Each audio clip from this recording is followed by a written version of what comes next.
The spirit of healing is a legendary creature that, according to the lore of this fantasy world, is capable of performing true miracles. It is said to possess incredible beauty and colossal power, which is why it is revered as a deity in the human world. The unknown creature muses that with such a reputation, the goddess of healing should be able to cure even Katniss. It then begins to pray to the spirit of healing in the desperate hope that it can cure the cruel affliction that is plaguing it. The creature begs the spirit to appear and vows that if it lends it its power, it will surely pay in kind. The situation is becoming increasingly tense as this dragon's determination is at an all-time high. At the same moment, a magic circle appears, which acts as a magic portal. However, instead of a goddess, a completely ordinary person appears, who clearly does not suspect that someone is calling him somewhere.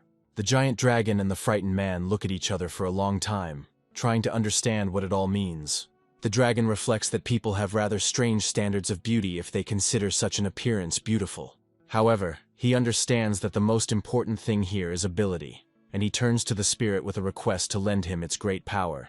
The young man reflects on the fact that, apparently, he is finally going to the next world due to the incredible stress he is experiencing. The main character is a veterinarian named Oh-jin Kim, who is 32 years old and has been studying at university for a very long time. After completing his studies, he toiled for 3 years in a low-paying job, enduring hardships and hardships. However, luck finally smiles on him, and he opens his own office, but troubles follow him there too. There are almost no clients, and he has to save a lot in order to survive each of his difficult days. At a certain point, the amount of rent debt and interest on the loans suffocates him so much that he thinks about his own death. And it is at this moment that the giant dragon decides to summon him to another world in order to borrow great knowledge from him. Oh-jin contemplates that he is dying of a heart attack in his sleep or some other cause, and is now presumably going to hell. The thought that there is a giant aggressive lizard in front of him, and a cave with a pile of gold around it, confirms his suspicions. Oh-jin approaches the dragon and asks what it intends to do with him now, after which the creature asks him to simply heal its pet. Oh-jin suggests that even after death he should work as a veterinarian and ponders what kind of pet a dragon might have. Meanwhile, the dragon demands that his dear pet, which he treasures so much, be immediately cured. Afterwards, he hands him a small fruit bat named Katniss, who is on the verge of death. Oh-jin looks closely at this creature and realizes that in front of him is a very ordinary bat that needs treatment. The dragon asks him what he thinks about this case, hoping that he will be able to cope with this affliction. Oh-jin carefully analyzes the poor guy and realizes that he looks very bad, as he is exhausted and weak. He switches into professional veterinarian mode and asks the dragon how long he has been looking after this animal and when the symptoms appeared. The dragon reveals that his pet's name is Katniss, and that he has been keeping it for a week, as bats are considered fashionable pets. He explains that compared to other dragons, he realized that he had never had an interesting pet to talk to. He adds that it was then that he thought about having the cute baby he saw in his cave. Oh-jin looks at the dragon with a look full of misunderstanding and aggression, since he really doesn't like such owners. In his book of principles, the second most hated type of owner is those who get pets purely for fashion reasons. Oh-jin realizes that the dragon really wants to cure his pet, so he decides to behave more decently. He asks him what the bat eats, to which the dragon states that he catches animals for her every day, but she never touches them. Oh-jin feels anger building up in his body, as this dragon just proves itself to be an even more incompetent master. Oh-jin also hates those owners who don't care how to take care of the animal they have. The dragon looks at him with interest and asks if it is a serious illness, stating that he is ready to do anything. Oh-jin loses his temper and abruptly explains that it is a fruit bat that does not drink blood and has no connection with violence. Afterwards, he gives the giant creature a lecture, explaining that Katniss eats only fruit, and that is why he is so ill. Oh-jin also points out that the temperature in this cave is too low, and that the mouse may simply not wake up from hibernation. The dragon is very surprised by such behavior on the part of the healing spirit, but he cannot do anything against him, since he loves Katniss. After some reflection, he realizes that there is no turning back, because, while loving nature, he unknowingly makes terrible mistakes. He realizes that no matter how tiny this mouse is, it is still alive, and he needs to take responsibility for his pet. After this, he bows his head and carefully tries to pick up the little bat to talk to it. First of all, he admits that his selfish desires and delusions are causing him to suffer. The dragon also states that he never meant to hurt him and deeply regrets being so careless. He promises to bring him fresh fruit and then return him to where he took him from, so that he can continue living his life. He adds that the pet's happiness is much more important to him than his own greed. and expresses gratitude for this important life lesson. Ojin reflects that this hell turns out to be much more reasonable than he first thought, and perhaps it's not so bad here. The dragon turns to the protagonist, thanks him for making him come to his senses in time, and asks what he wants. Ojin reveals that he would like to be born as an Arab prince and oil tycoon in his next life. The dragon listens to him attentively and does not understand a single word, assuming that this is probably the language of the spirit of healing. After some time, he turns to him again and says that he is ready to provide him with one very interesting thing. He hands him a small pendant, explaining that it is a magical artifact infused with his divine power. He also explains that with this artifact one can create whatever one wishes, but if one's intentions are evil, the artifact will not work. The dragon continues to tell the unsuspecting Ojin how grateful he is to him and calls him the spirit of healing. After this, he wishes him a safe return and activates another portal, which starts the transfer procedure. Ojin wonders in his mind if this place really is a metaphor for the afterlife. After a while, it occurs to him that right now he is entering some kind of story from a comic book, and he doesn't like it. He turns to Mr. Dragon again and says that if his reward is to be brought back to life, he has a request. At the last minute, he demands to be returned to the early days of Bitcoin's emergence so that he can buy in time. The dragon, of course, doesn't understand anything, and then happily heads to the exit of the cave to get some fruit. Ojin is transported to an unknown place that looks nothing like the world he was originally taken from. He doesn't realize it yet, and is upset that he is missing out on a chance that he feels only comes once in a lifetime. He reproaches himself for not asking for a golden plot of land in a prestigious location, or shares in some large company. He sadly realizes that he should have learned to make wishes faster so as not to receive some pathetic trinket for his work. He remembers the dragon's words about divine power, and tries to understand what to do with such a thing, about which he understands absolutely nothing.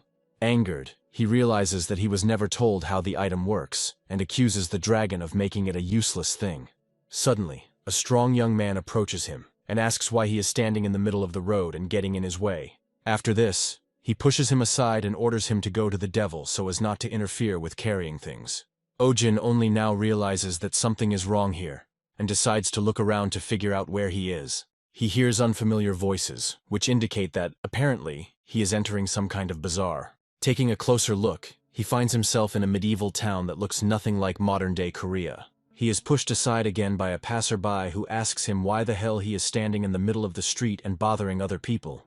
Ojin feels like the blow to his shoulder is very real, as if he is actually being reincarnated and entering another world.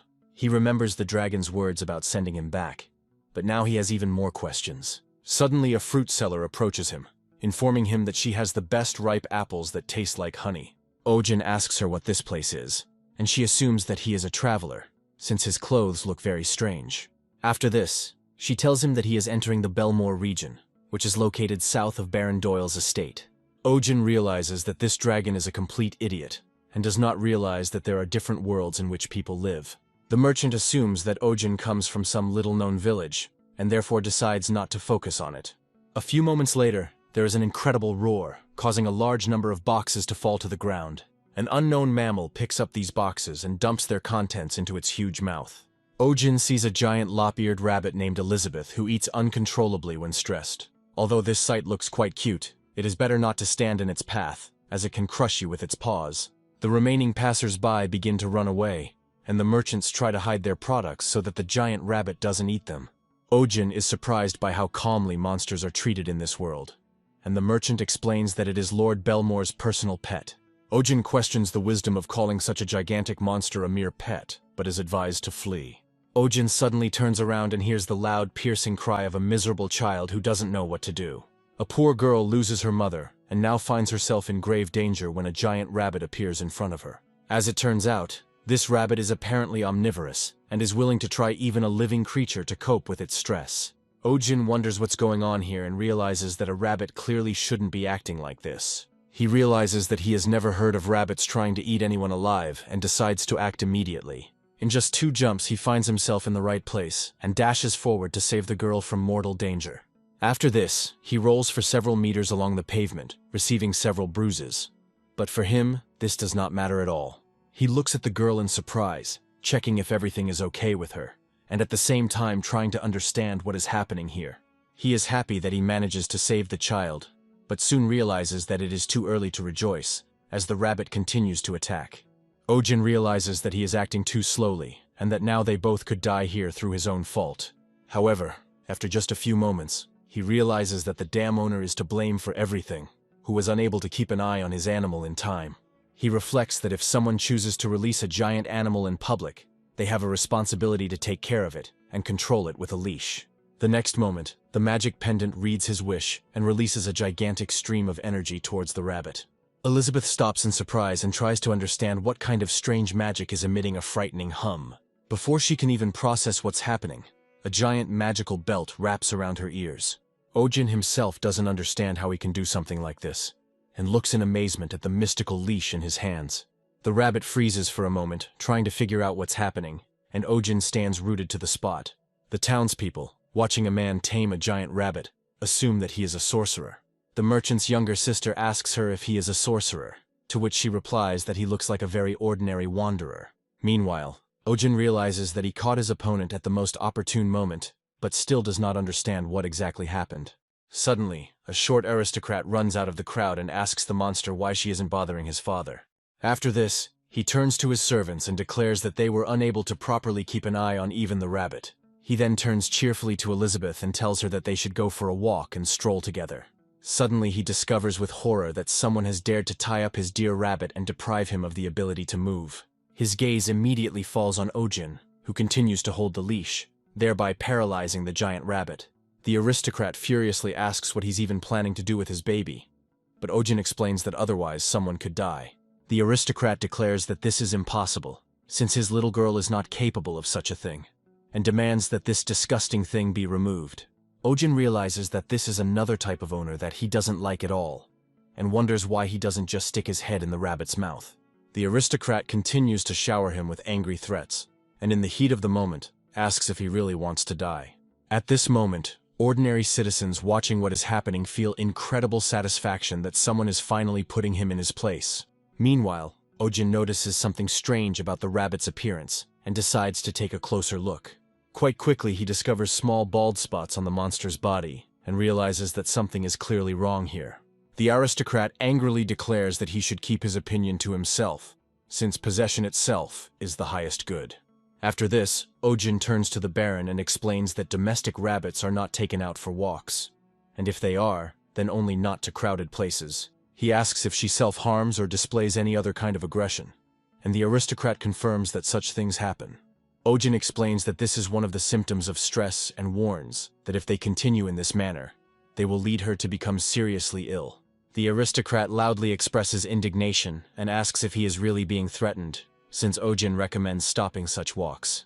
He wonders how his animal can exercise then, and Ojin wonders how she managed to get so fat in the first place. He also notes that he sees the owner's love for his pet, but emphasizes that rabbits are very sensitive animals. He adds that pampering alone is not enough, as proper upbringing, proper nutrition and care are much more important.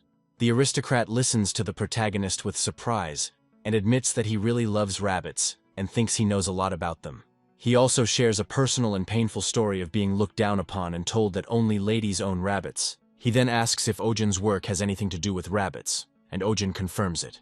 The aristocrat claps his hands and orders the butler to bring everything they have here. Lord Belmore's butler hands Ojin a small bag, explaining that it doesn't contain much, but it's all they have. Lord Belmore himself, with his characteristic sentimentality, turns to his rabbit and asks her for forgiveness. Ojin is also asked to check on her health from time to time, and Ojin notes that this is not the best idea. After waiting for Lord Belmore and his retinue to finally leave with Elizabeth, the townspeople realize that it is time to disperse. They surround Ojin Kim and happily report that the sorcerer is behaving simply amazingly and managed to save the city. They enthusiastically add that thanks to him, they can now conduct business calmly and offer him all sorts of hotels. Ojin claims he has no money, but is reminded that the Lord has just rewarded him with a huge amount of coins. Ojin looks closely at the gifts presented to him and realizes that this gold shines very brightly. However, this is not enough to calm his skepticism, and he decides to test the coin with his teeth to determine its authenticity. The townspeople, who are not familiar with this method of testing, look at it with surprise and explain that it is inedible. The girl approaches him sympathetically and notes that even if something is shiny, it doesn't mean it should be put in your mouth.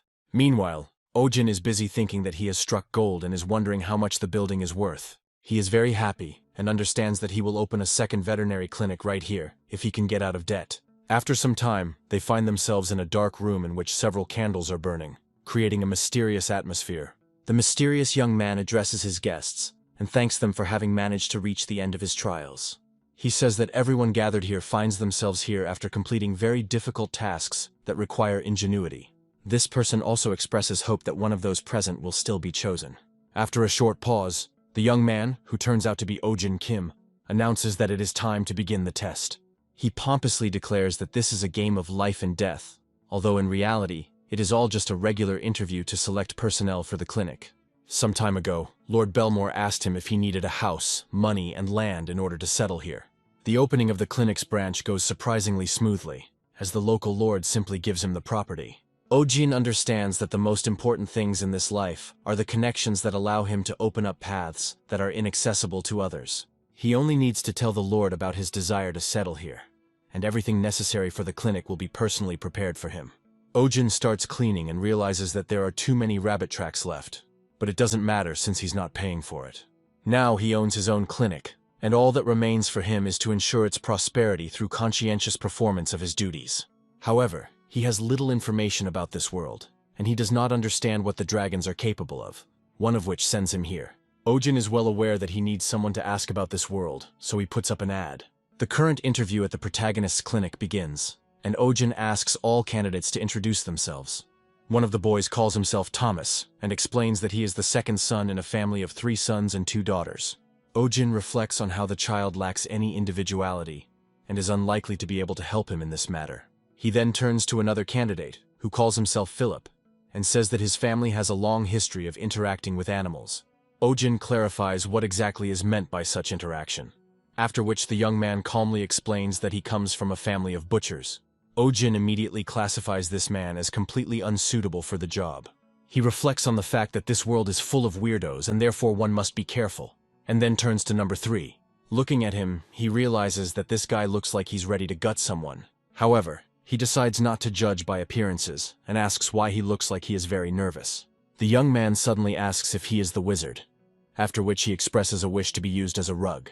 Oh-jin comes to the conclusion that from now on, he will definitely judge people by their appearance, since this approach has never failed him yet. The woman, observing the strange behavior of the man, who is getting closer and closer, suddenly intervenes. She approaches the director and asks if it is her turn to introduce herself and tell how she can be of help.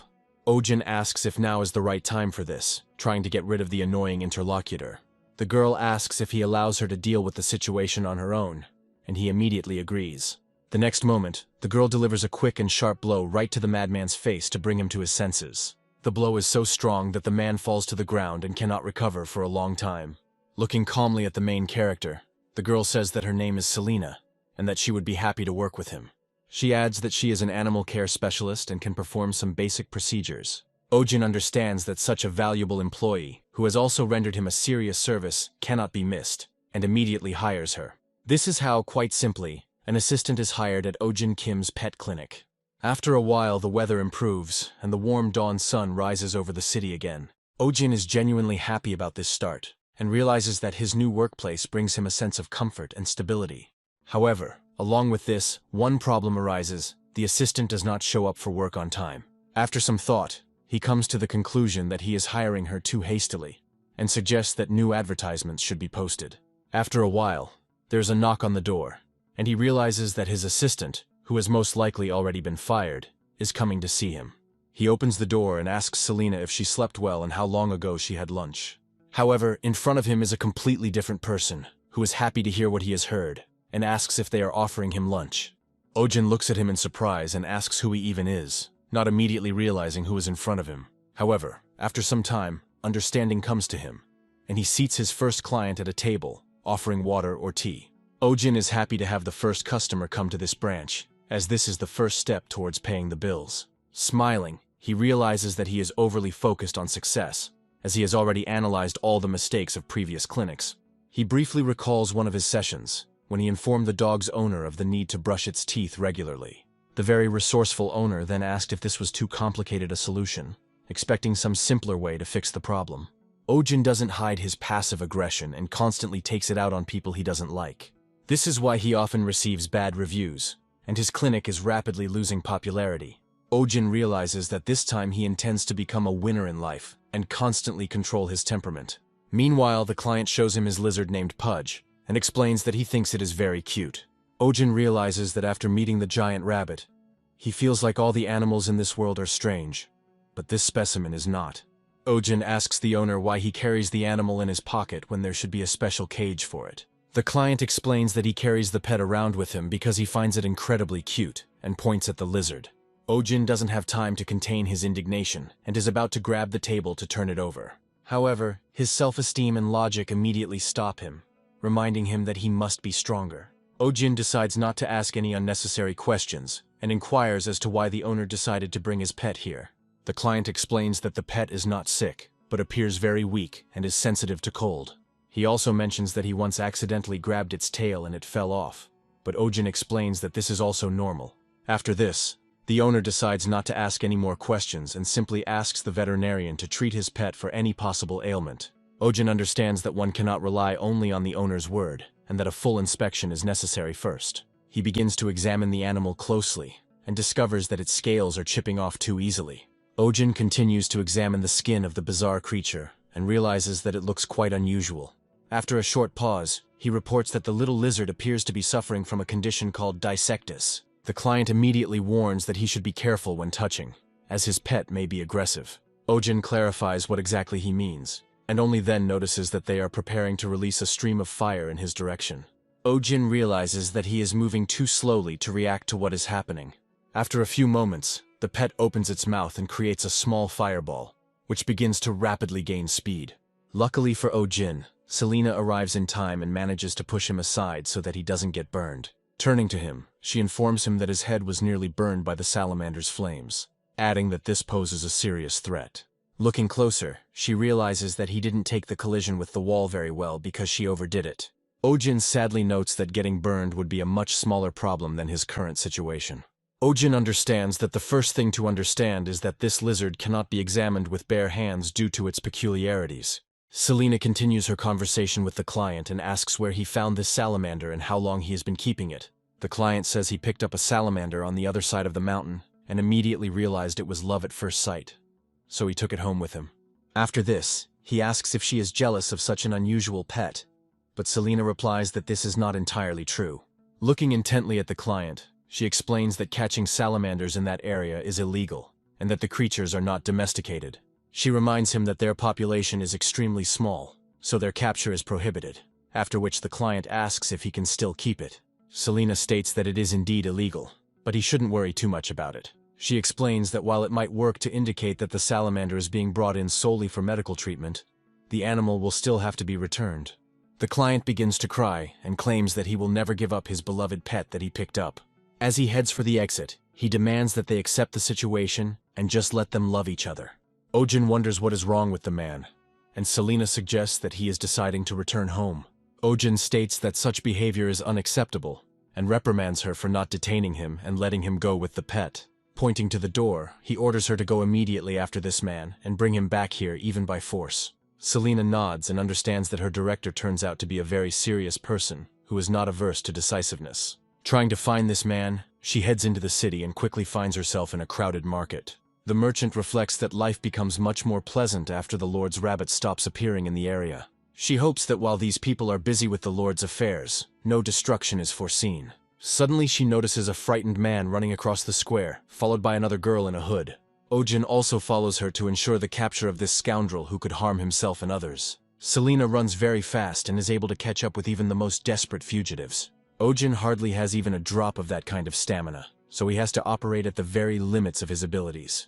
The merchant watches them in surprise, trying to understand what all this means and what they are trying to achieve with all this running around. She notes that she has no idea what is going on here, but for her own safety, she prefers not to show curiosity. The client mentally wonders why everyone in this world is trying to take his pet away from him, since, in his opinion, he has done nothing wrong. He convinces himself not to worry, and believes that what is happening is a test for both of them. But he is confident that no one will be able to separate them, no matter what. Ojin begins to lose patience and orders him to stop immediately if he values his life and his knees. After a while, everyone is forced to take a break, as Ojin's stamina runs out completely. Selena watches him phlegmatically and remarks that he should train more often to avoid such troubles. She also clarifies whether the salamander is actually unable to molt due to illness. Ojin confirms that this is indeed the case, explaining that due to the condition, she has already accumulated 2 or 3 layers of old skin that need to be removed. Selena notes that in that case they need to hurry, as the situation is quite dangerous. She adds that if the salamander cannot molt, the flame will build up inside it, and when it reaches a critical concentration, the consequences will be extremely severe.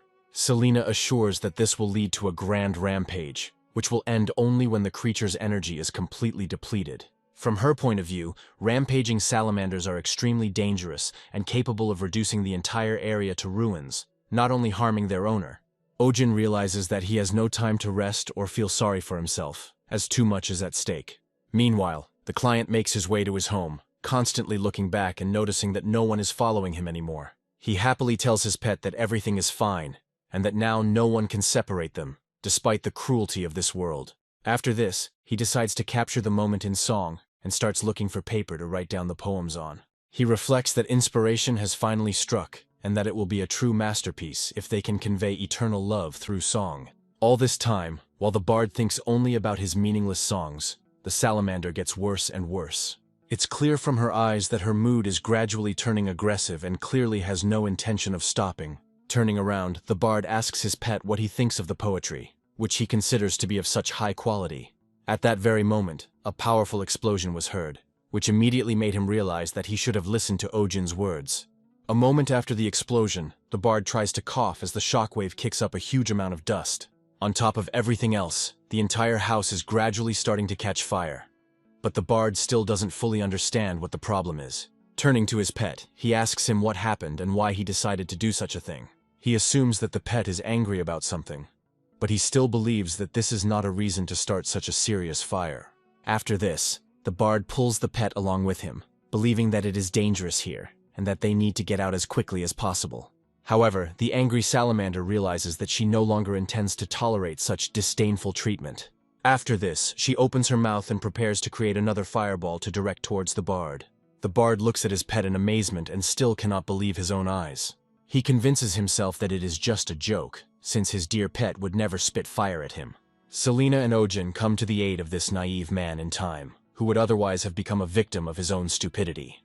Ojin struggles to hold the fiery creature's mouth shut so it doesn't continue its rampage. He asks his assistant if this means that the creature will now deliberately attack people. Selena claims that the salamander has completely lost its mind, and that it needs to be calmed down immediately before it is too late. Ojin understands that taming a creature composed almost entirely of concentrated energy will be extremely difficult. His head is racing with options on how to deal with this misfortune. In response to these thoughts, the necklace hanging around his neck responds and begins to slowly pulsate with energy. Ojin focuses on wanting to put out the flames around him, and suddenly a small fire extinguisher appears in his hand. Ojin only now realizes how the necklace he was given works, and decides to act immediately. Without standing on ceremony with the salamander, he points the fire extinguisher straight at its face and pulls the lever. Salamander is taken aback by how easily the fire can be extinguished, as she has never encountered anything like a fire extinguisher before. To be on the safe side, Ojin releases another stream of special liquid to finally calm her violent temper. After this, he looks at the fire extinguisher and realizes that this pendant can be extremely useful if he learns to use it correctly. Selena notes that the situation was resolved unexpectedly quickly, and asks if everything is okay with him.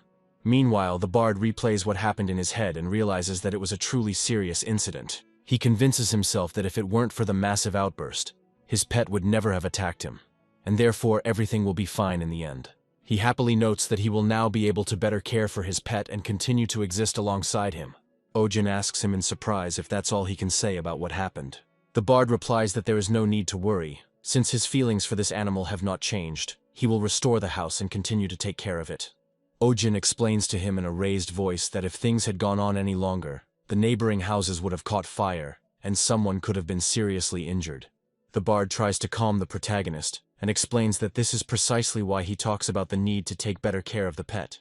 Ojin realizes that in front of him is a completely hopeless person who is completely unaware of what actually happened. He explains to him that it is impossible to raise a wild animal in such cramped conditions, since it has its own natural habitat. He adds that the worst thing you can do is remove a creature from its natural environment just because it seems cute. He also reminds that something similar could happen again, and that in such a case the owner will clearly not be able to cope on his own.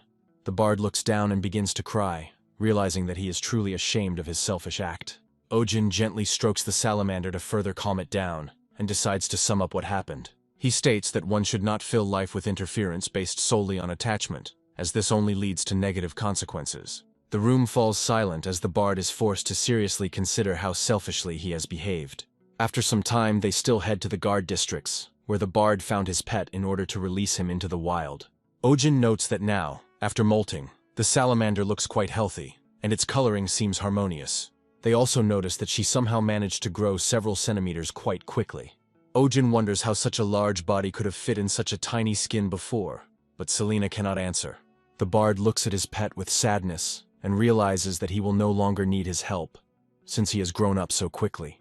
After this, he tries to instill hope in himself by thinking about the fact that his pet is returning to the wild, and that this is an important and exciting moment for him. He wishes him happiness, and notes that he is letting him go, because he truly loves him very much. Ojin covers his ears, irritated by the stream of feigned pathos associated with parting with a creature found only 2 days ago. The bard says that in his heart, they will remain together forever, while the salamander calmly runs away without waiting for the monologue to end. The bard looks sadly after his pet and does not understand how he could leave without even saying goodbye to him. Selena advises him not to be upset, since salamanders do not understand the concept of owners and perceive things completely differently. She tries to console him, explaining that the salamander still perceived him only as a source of food, and not as a close being. The bard begins to cry even harder as a large salamander climbs up onto a small ledge to look at them. Raising her head upwards, she prepares to create a giant fireball for some unspecified purpose. Suddenly the heroes hear a crash, and the bard, whose face is almost completely covered in tears and snot, looks up in surprise. As a sign of gratitude for the help in its release, the salamander creates a large fireworks display in the sky. The bard is deeply impressed by this sight and understands that his pet is thus thanking him for the help he provided. Ojin is amazed that a simple animal can imitate pyrotechnic effects using fire. Meanwhile, Bard continues to rejoice that his pet has decided to express his gratitude in such a phenomenal and impressive way. After some time, he gathers a large musical group in the main square of the city to perform a new number. He immediately begins to play his stringed instrument, intending to win the hearts of the listeners. During his journey home, he composes a poem about the great sorcerer who helped him and all the inhabitants of this city. To make the right impression, he specially invites the Star Girls Choir to accompany the performance with a dance. The bard continues the song, telling how this wizard was truly amazing and managed to save his heart. Then specially invited musicians enter the musical composition, performing a solo part on the drums. Selena tells Ojin that he seems to be a very popular bard in the area, but Ojin finds that hard to believe. Suddenly the townspeople begin to discuss how incredible the new song seems to them, and they are especially impressed by the image of the wizard it sings about. Ojin realizes that this could be great publicity for his clinic, and begins to praise the bard's musical talent.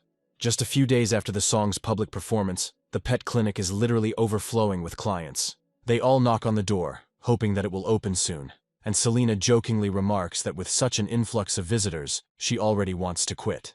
Thus begins an era of unprecedented excitement caused by the flow of visitors who must somehow be served. Nevertheless, Ojin manages to examine quite a large number of pets in just half a day. However, it cannot be said that this does not in any way affect his fatigue and ability to make balanced and rational decisions. Despite this, he habitually asks the patient to come back next week to monitor the recovery process. Selena tells him that he won't last that long, to which he replies that he needs to earn money while he can.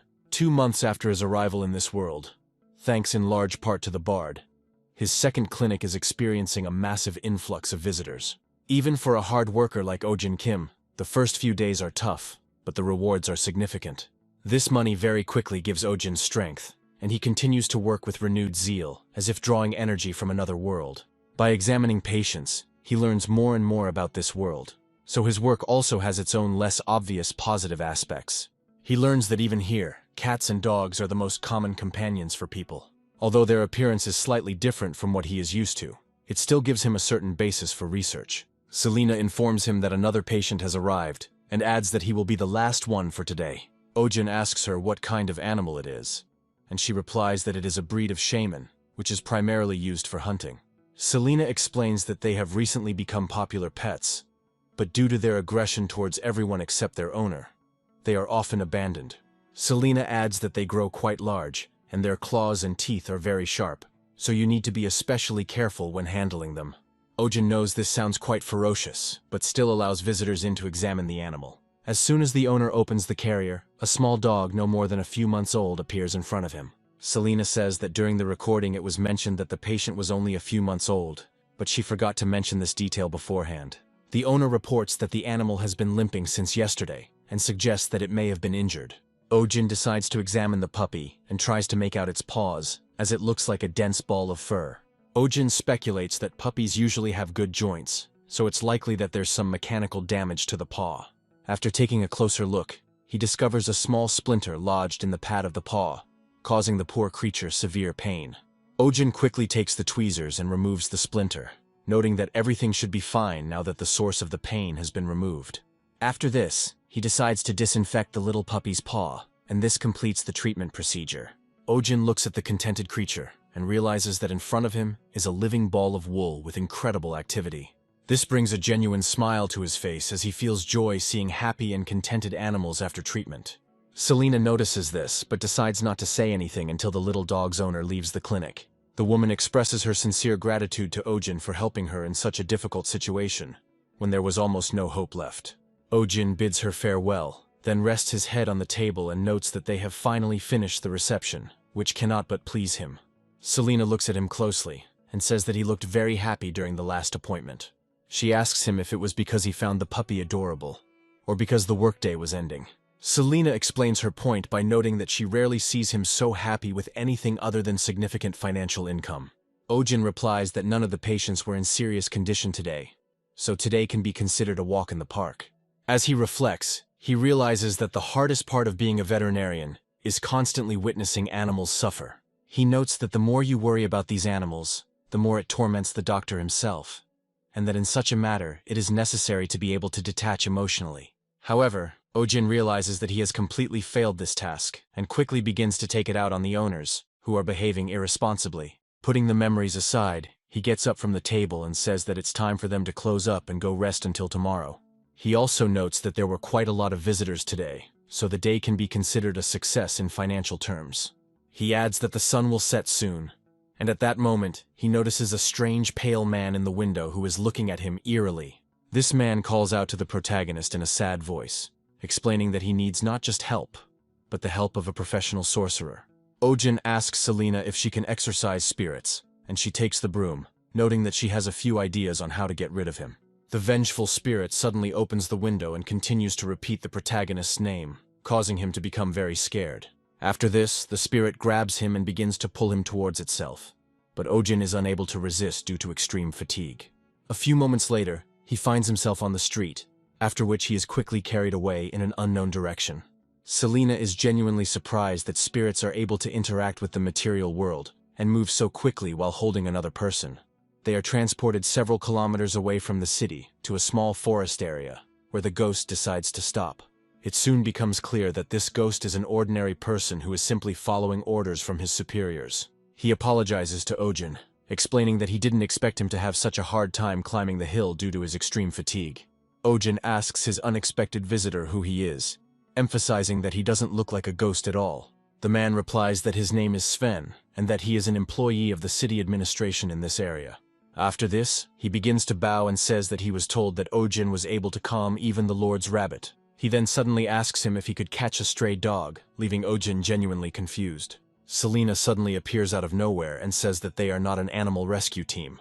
Sven replies that they are their only hope as they have very little time left. Selena asks him what he means, and the man explains that 2 months ago the dog took over territory in the middle of the mountains. He annoyedly states that they are planning to build a highway there, but the dog has not yet been caught because it is too fast. Ojin asks him in surprise what will happen if they can't catch the dog before the work begins. Sven replies that the city authorities are planning to send local troops who will catch the dog in a different way. He sadly emphasizes that, translated into human language, this means that the soldiers will simply shoot the animal. He tries to hurry them, saying that there is not much time left, so they need to act quickly. Bowing before them, he begs them to agree to help, emphasizing that a lot depends on it. Ojin realizes that he can't abandon the poor animal and realizes that he needs to make a decision quickly, so he agrees. Scratching his head, he asks the desperate butler where the dog is at the moment. He explains that he is a veterinarian and has never caught an animal before, so he needs to at least look at the dog to make a plan. Sven immediately starts beaming with happiness and says that it's not far at all and that you only need to walk a couple of 100 meters. Ojin clarifies that he has not yet agreed to catch this dog, but Selina understands that he has already made this decision. Sven takes them to the right place and says that the dog has always hung around somewhere here and never left this area. Selina and Ojin stare at the dog as it suddenly appears and starts making aggressive noises. This dog doesn't like uninvited guests, so he immediately starts baring his teeth, trying to drive them away as quickly as possible. Ojin carefully examines the dog's appearance and asks Selina what the chances are that this is the dog he thinks it is. Selina confirms his assumption, saying that it is a dog of the shaman breed, known for its aggressiveness. Selina reminds him from her story that most people got these dogs because they were fashionable, not realizing how difficult they are to maintain. She adds that, judging by the collar, a huge number of such dogs were soon simply abandoned by their owners. Ojin tries to track the smallest details in the condition and appearance of this dog in order to avoid mistakes. He recalls that this dog has been here for several months, and, judging by its appearance, it is unlikely that it has been fed properly.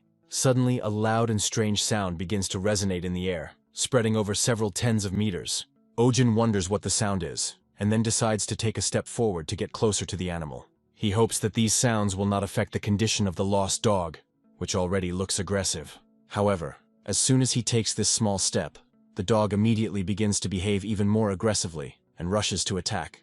Ojin tries to understand what could have provoked such a sudden surge of aggression from the dog, but it is too late to retreat. Selina understands that she must not allow her boss to be injured or have any more serious consequences. She quickly grabs both companions and leads them away, explaining that the situation is extremely dangerous and tactics need to change. Ojin objects, saying that you can't turn your back and run away from an aggressive dog, but Selina states that there are no other options.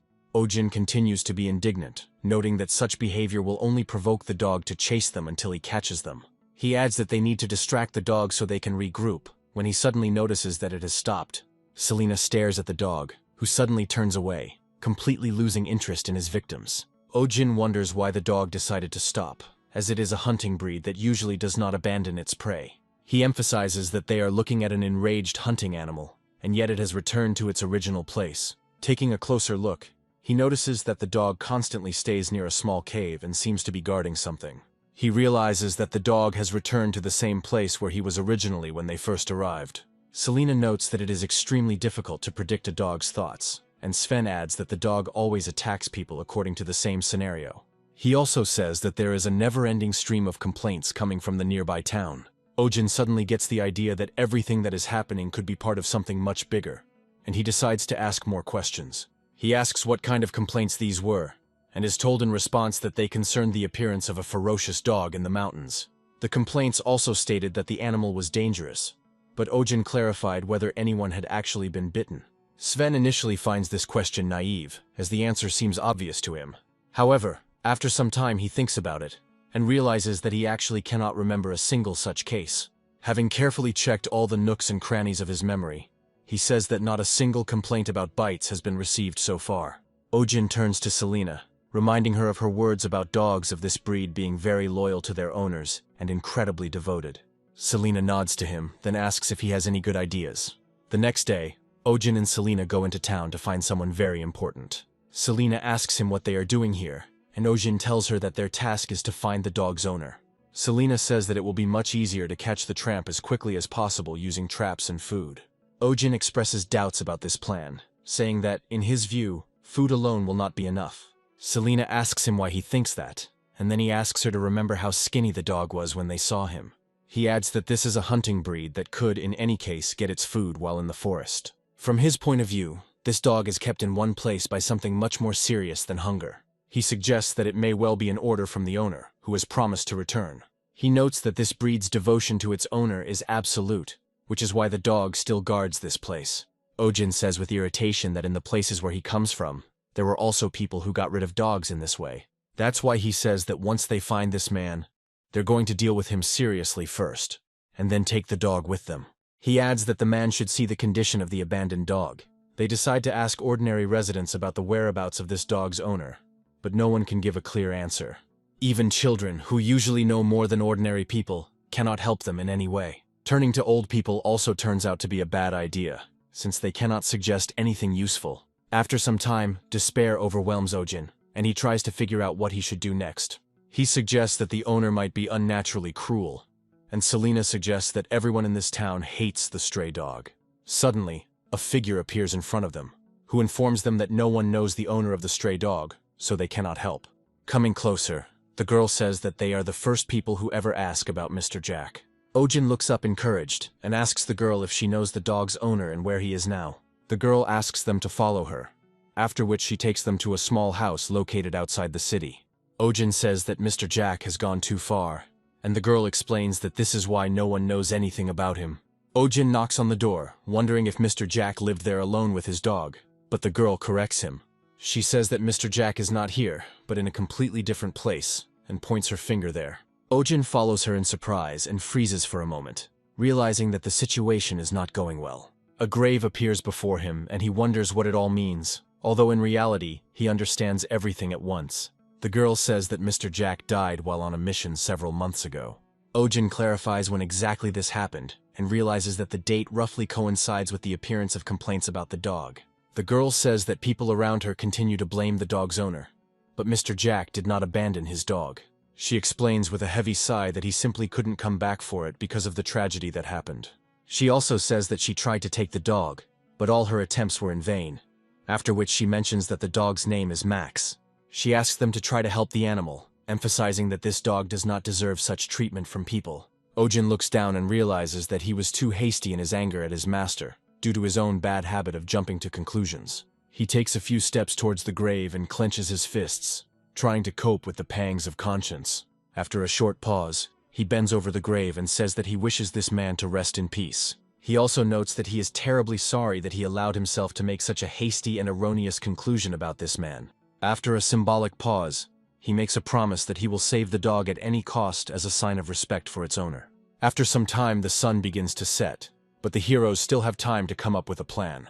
Sven meets several travelers and asks them why they have arrived so early, noting that he was only expecting them tomorrow.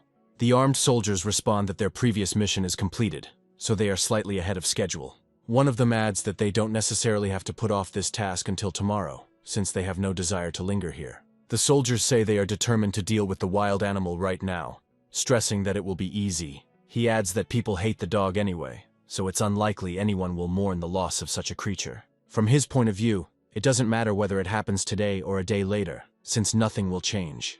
Meanwhile, Ojin enters the house that used to belong to Mr. Jack to take a closer look at it. He smells medicinal herbs and assumes that the man was either a forester or a herbalist. Selena suggests that they take something with the owner's scent, and they discover a small set of clothes. Ojin also says that upon inspection, they find a small frame with a photograph. Looking closer, he discovers that the photo depicts Mr. Jack himself and his pet Max. Ojin is very touched by the fact that this herbalist cared so much for his pet and treasured him. He wonders what could have happened when Selena suddenly makes a suggestion. She points to the wall where an image of this creature, or rather, a living plant, is displayed. Ojin wonders what it is, and Selena asks him if he has heard of such a plant and its special cry before. He adds that this plant is very rare and difficult to collect, which is why all herbalists dream of finding it, because it is extremely expensive. Gradually, everything comes together to form a coherent picture, and Ojin begins to understand what exactly happened that day. Looking at the photograph, he mentally says that now everything has fallen into place, and he knows what exactly happened. Meanwhile, clouds are gathering over the forest and the sun is setting, heralding the onset of a dark night. Max lies on the cold ground in the hope that his owner, whom he has been waiting for so long, will soon return. Hearing the unfamiliar sounds, he stuck out his tongue and happily wiggled his tail, anticipating the return of his precious owner.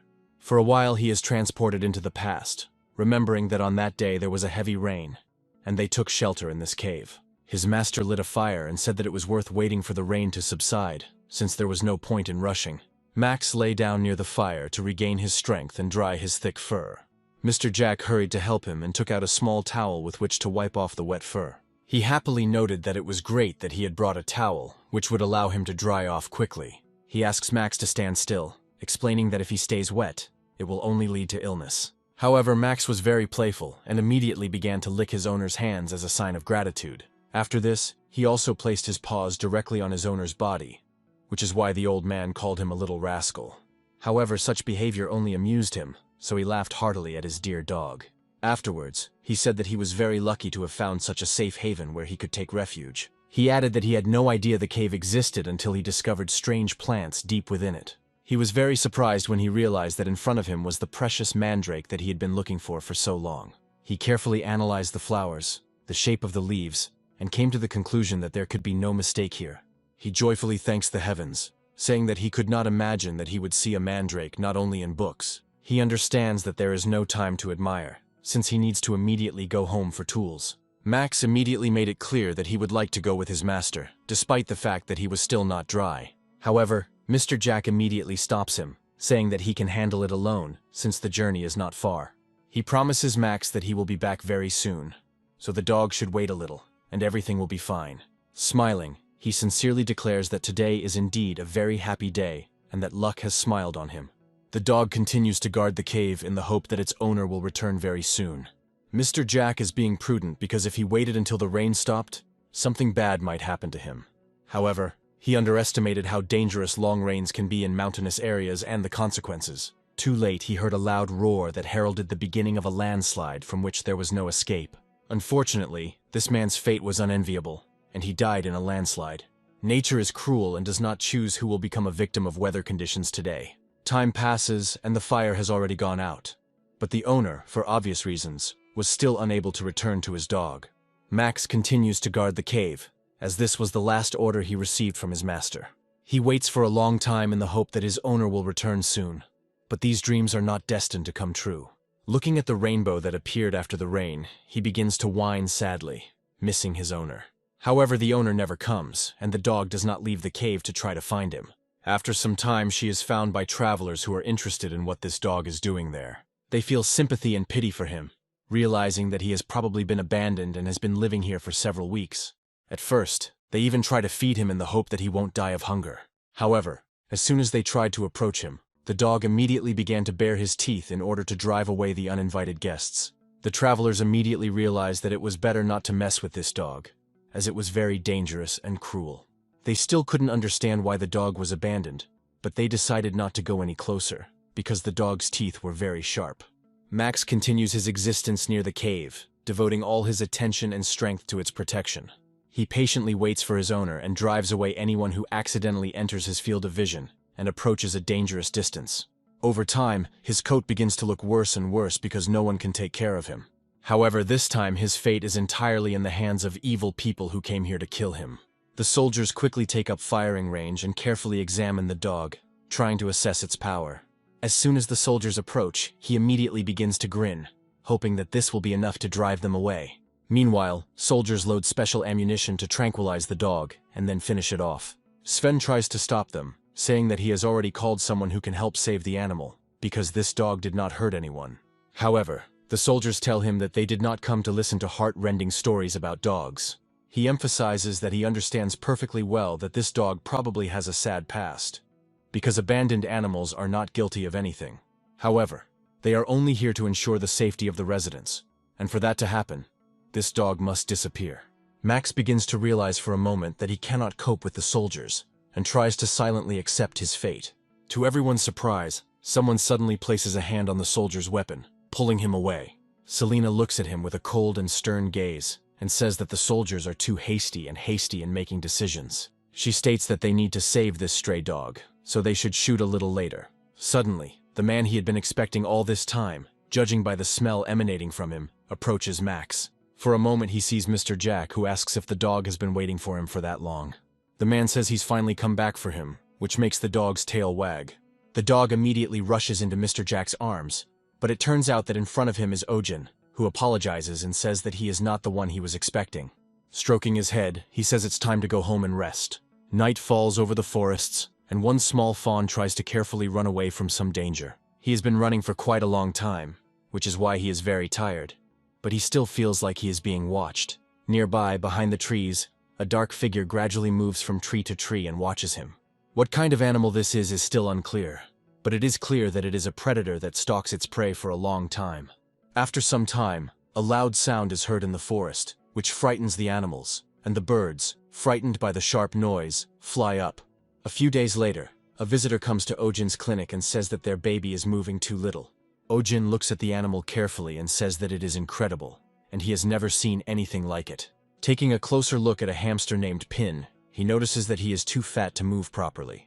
Ojin states that the amount of food must be reduced, otherwise it will lead to serious illnesses, but the owner begins to argue with him. Ojin decides not to waste time on trifles and simply says that the inspection is over, after which Sven comes to him. Max leaves the mountain and goes down to the village after spending a long time near the cave.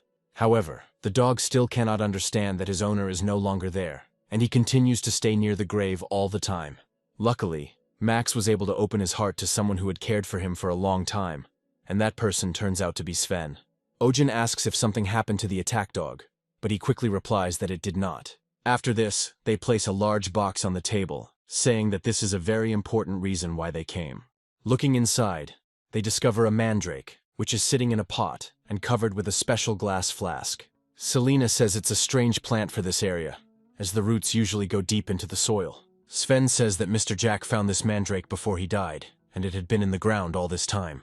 They decided to preserve the plant in memory of him and carefully dug it up so as not to damage the living root. However, as soon as they transplanted the mandrake into a pot, it popped out of the ground again and started causing trouble. Sven warns that this plant, in addition to its bad character, can scream non-stop for several days. The entire estate is thrown into chaos by the mandrake, with several people seriously injured. Selena says she has heard of a phenomenon where some plant species react to the environment they are in. Sven notes that fortunately the plant is currently dormant, but as soon as it wakes up, all hell will break loose. With these words, they hand the glass flask to Ojin and ask him to take it to himself and somehow re-educate it. Ojin says he looks after animals and plants, but they reply that this creature is definitely not a plant. Sven claims that it is neither an animal nor a plant, but simply a monster or a demon. But Ojin recommends taking it to a church or a clinic. The mandrake slowly begins to move, signaling to everyone that she will soon wake up. Sven and his comrade quickly leave, saying that they entrust this important matter to Ojin. Ojin angrily says that he has met people who abandon their animals. But this is a plant, and this is too much. Selena explains that the mandrake is a very rare and valuable plant, as its roots can raise a dying person to his feet. Ojin asks what the point is if no one can control the creature. Selena advises him to cover his ears, warning him that the mandrake is waking up and will soon start screaming. Ojin watches closely as the creature opens its eyes and takes a deep breath to let out a loud scream. He closes his eyes, realizing that if he had the big headphones he borrowed in the previous world, it would help. However, as soon as he opens his eyes, he finds the mandrake looking at him with eyes full of adoration. Ojin wonders what's going on, and Selena suggests that the picky mandrake has taken a liking to him. Selena looks closely at his pendant and says that she needs to check something, after which she asks him to take off the jewelry. Ojin takes out the pendant from under his scarf, wondering why he needs to do this. Mandrake reacts to the manipulation of the pendant with even greater enthusiasm, showing her adoration. Ojin asks what's going on, and Selena replies that the mandrake looks happy and starts dancing. Ojin realizes that this plant looks like his friend's toy sunflower that danced and sang. Selena asks Ojin to take the plant to her room, as they will now take care of it like the other animals. After a while, night falls, and Ojin, who lives in the same place where he receives patients, decides to get some sleep. However, his sleep is disturbed by a loud knock on the door and the screams of a woman asking him to come. Ojin, barely opening her eyes, says that night visits are 30% more expensive, but this doesn't bother her at all. She asks him to save her baby and shows him a badly injured puppy that has wings. Ojin looks closely at the puppy, trying to figure out who or what he attacked. Selena notes that these wounds cannot be stopped with simple means and recommends using mandrake leaves. Ojin takes the leaves to complete the task, but as soon as Selena gets closer, the mandrake begins to rebel. Selena soberly assesses her chances and says that it would be better if Ojin himself asks the plant for help. Ojin carefully approaches the mandrake and says that it would be great if she gave him the leaf. Without asking any unnecessary questions, the mandrake is ready to give out one leaf. All this is accompanied by strange sounds that cause Ojin to become confused about the plant's intentions. He admits to himself that he would prefer never to hear this sound if he could live his life over again.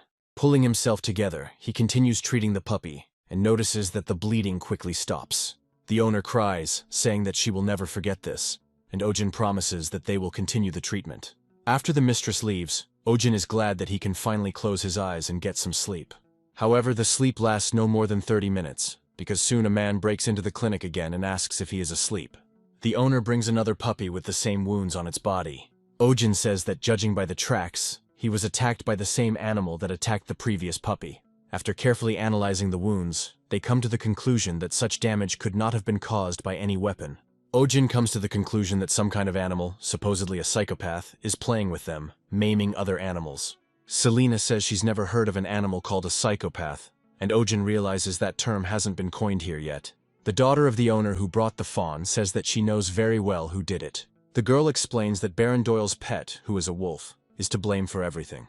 She says that the Baron releases his wolf into the forest in order to get rid of helpless animals. Ojin wonders if there are no laws protecting animals in this world, and wonders how anyone can do such a thing.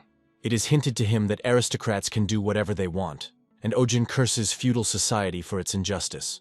After a week, the number of night visits from clients does not stop, but on the contrary, only increases.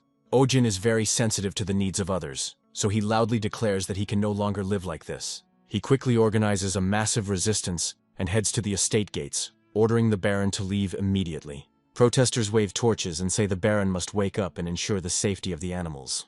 Ojin leads a crowd of protesters to finally get rid of his headache. The gates open and extra guards come out onto the street, looking at the crowd with stern glances. Suddenly they ask if Ojin Kim is present and where he is if he is not there. Ojin realizes that the guards already know who started this, and carefully introduces himself by name, saying that he is the one they are looking for. Suddenly the guards bow respectfully to him, emphasizing their peacefulness and calm attitude. They carefully inform him that they will take him to the castle, and he does not need to worry about anything. Entering inside, he discovers Baron Doyle's wolf, Magma, who has also been attacked by an unknown beast. Doyle begs him to save his baby, adding that he will give him absolutely everything he wants if he succeeds. Ojin and Selena look at the wounded animal in surprise, trying to understand what all this means and who they need to catch now. Rumors are spreading throughout the city that a magical creature has appeared in the western forest and is attacking everyone.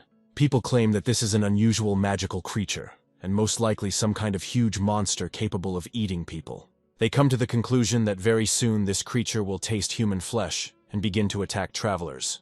One of the men climbed onto a makeshift platform and said that there was nothing to fear, since Doyle had already begun the capture operation.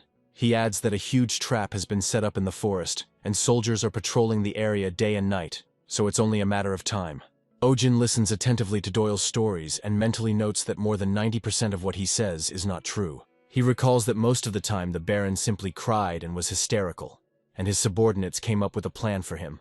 Ojin realizes that this is his first encounter with medieval media that can easily manipulate people. Selena suddenly appears next to him and notices that he looks quite worried, despite his plan. Ojin explains that most of the animals brought to the clinic were victims of attacks in the East Forest. However, the attack on the guardian dog took place in the Western Forest, which is very far from the village. He also emphasizes that right now the soldiers are searching the Western Forest, ignoring other possible habitats. Ojin notes that it's useful to comb the area, as there have been completely different attacks recently. But the situation seems strange. Selena says that this is suspicious, since usually the villagers don't go into the Western Forest at all. Ojin asks her why people don't go there, and she replies that it is believed to be haunted by many ghosts. Ojin wonders if this is really the case when they are suddenly interrupted by the owner of a shop that has just opened. He shows them the item they recently ordered and apologizes for opening so late. These products turn out to be a specialized reinforced glaze mixed with a special powder. Ojin says he couldn't dream of a more technologically advanced tool, while the blacksmith notes that it would be difficult to replicate. Ojin asks the blacksmith if he would change his mind if he were offered a reward worthy of such high-quality work. The blacksmith immediately shakes his hand and says that he will do everything in his power not to disappoint them. In this way, they create several essential tools that will help treat animals in the future. Selena looks at the drawing and says that he never thought about organizing space this way. Ojin is pleased that his architectural genius will now be recognized in the modern world. Suddenly, a large number of movers enter the clinic, and Selena announces that they have brought medicinal herbs. Selena shows him a special plant that, when mixed with water and made into a decoction, produces an effective sleeping pill. She is also shown several plants that can be used as a pain reliever or sedative. Ojin is surprised that in this world there are herbs that lower blood pressure and sugar, because in his world nothing like that exists. He bows at Selena's feet and asks her to teach him this incredible art of the modern world. Suddenly, a girl bursts into the clinic, telling him that he must follow her immediately. She happily announces that the wild monster has finally been caught and can now be dealt with. Ojin, along with Selena, sets off to follow her, and a few hours later, arrives at the location with the Baron and his men. Ojin hears inhuman sounds and assumes that there is something terrifying in this place. Apparently this creature is some kind of dragon, or even more cruel monster that will have to be dealt with. However, the hunters quickly realize that the creature has escaped the trap and is now somewhere nearby. By giving commands to their dogs, they communicate that the enemy must be cornered to cut off his escape route. The hunting dogs see a dark force located near the trees and immediately rush there. Ojin comes closer and wonders if this is the monster everyone was talking about. In front of him appears a completely ordinary cat with a tattoo on its forehead, completely covered in thorns. The cat continues to hiss and bare his teeth, trying to drive away the approaching people, while they freeze.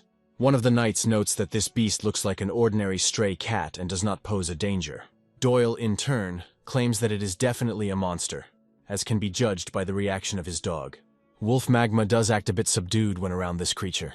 Doyle recommends that everyone pay attention to the fangs and claws, adding that this is a truly vicious creature.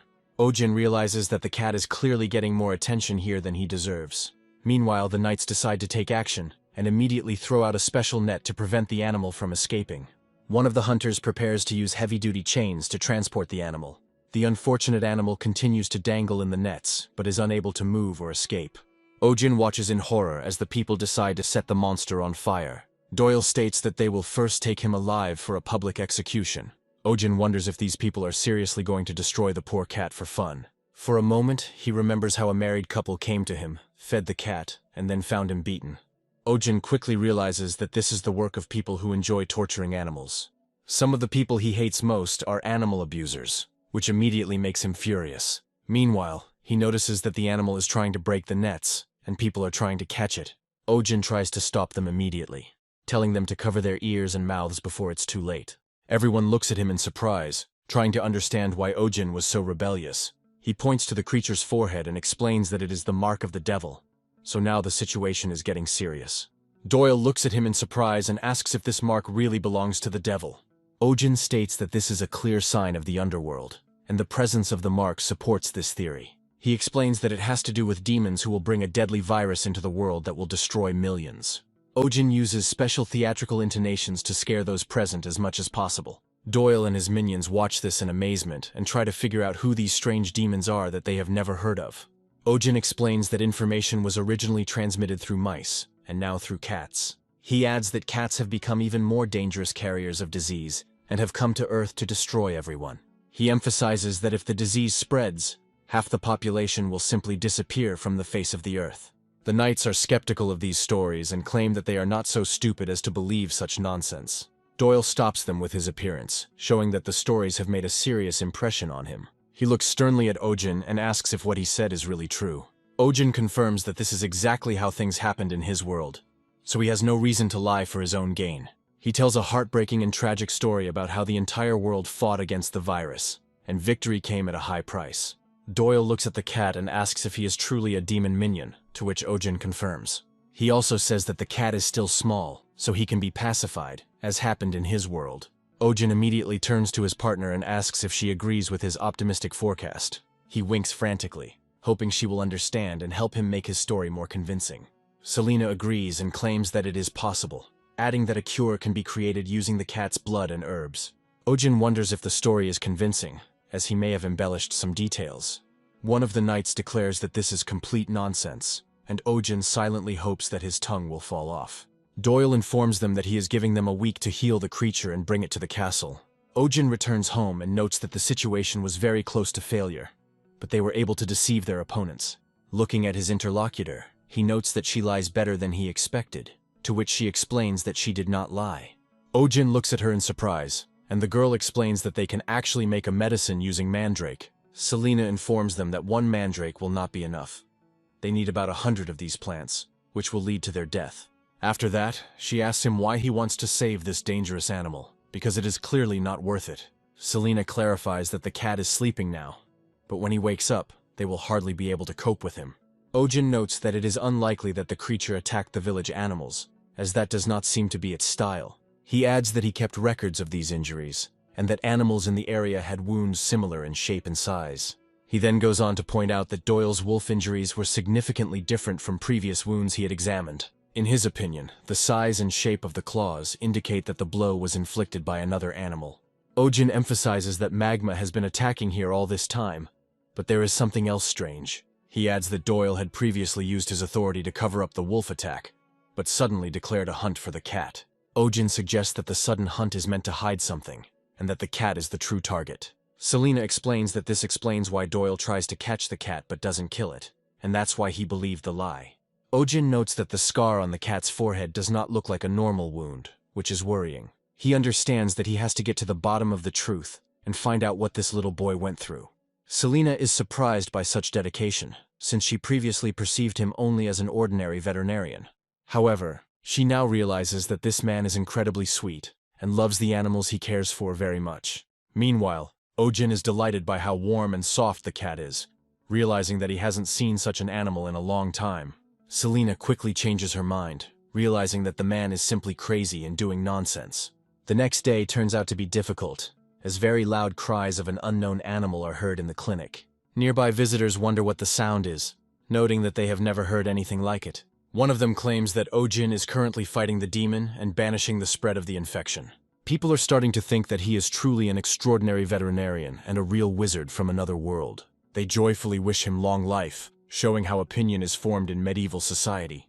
Meanwhile, Ojin tries unsuccessfully to offer the cat some food. I noticed that the cat had serious scars from a powerful blow to the face with claws. Ojin understands that the animal has a character, and he needs to be flexible to cope with it. Selena examines the cat carefully and notices that he looks much smaller than he did 3 days ago. Ojin confirms her observation, explaining that the cat not only weighed less, but also shrank in size. He assumes the cat has mana, but it doesn't matter since he hasn't eaten for 3 days. The whole point is that the animal gets angry because of hunger and spends even more energy, becoming even hungrier. Ojin muses that he needs a Chuchuru demon bar, which is the perfect treat for cats. However, after a few moments, his chest begins to tighten with pain, and he tries to understand what happened. A few moments later, something jumps out of the cat and begins to pulsate and emit energy. Ojin suddenly sees something appear that resembles the very same candy bar he was talking about. A few moments later, the candy bar is heading towards the angry cat at full speed. The bar shot proves to be incredibly accurate, landing directly in the creature's mouth. The cat instantly becomes much more talkative, as he finally received a tasty treat. Ojin immediately picks up the cat and begins feeding him, delighted at how obedient he has become. Selena watches this with a very interested look, realizing that this looks funny. Ojin couldn't be happier that the animal had stopped acting up and scratching him.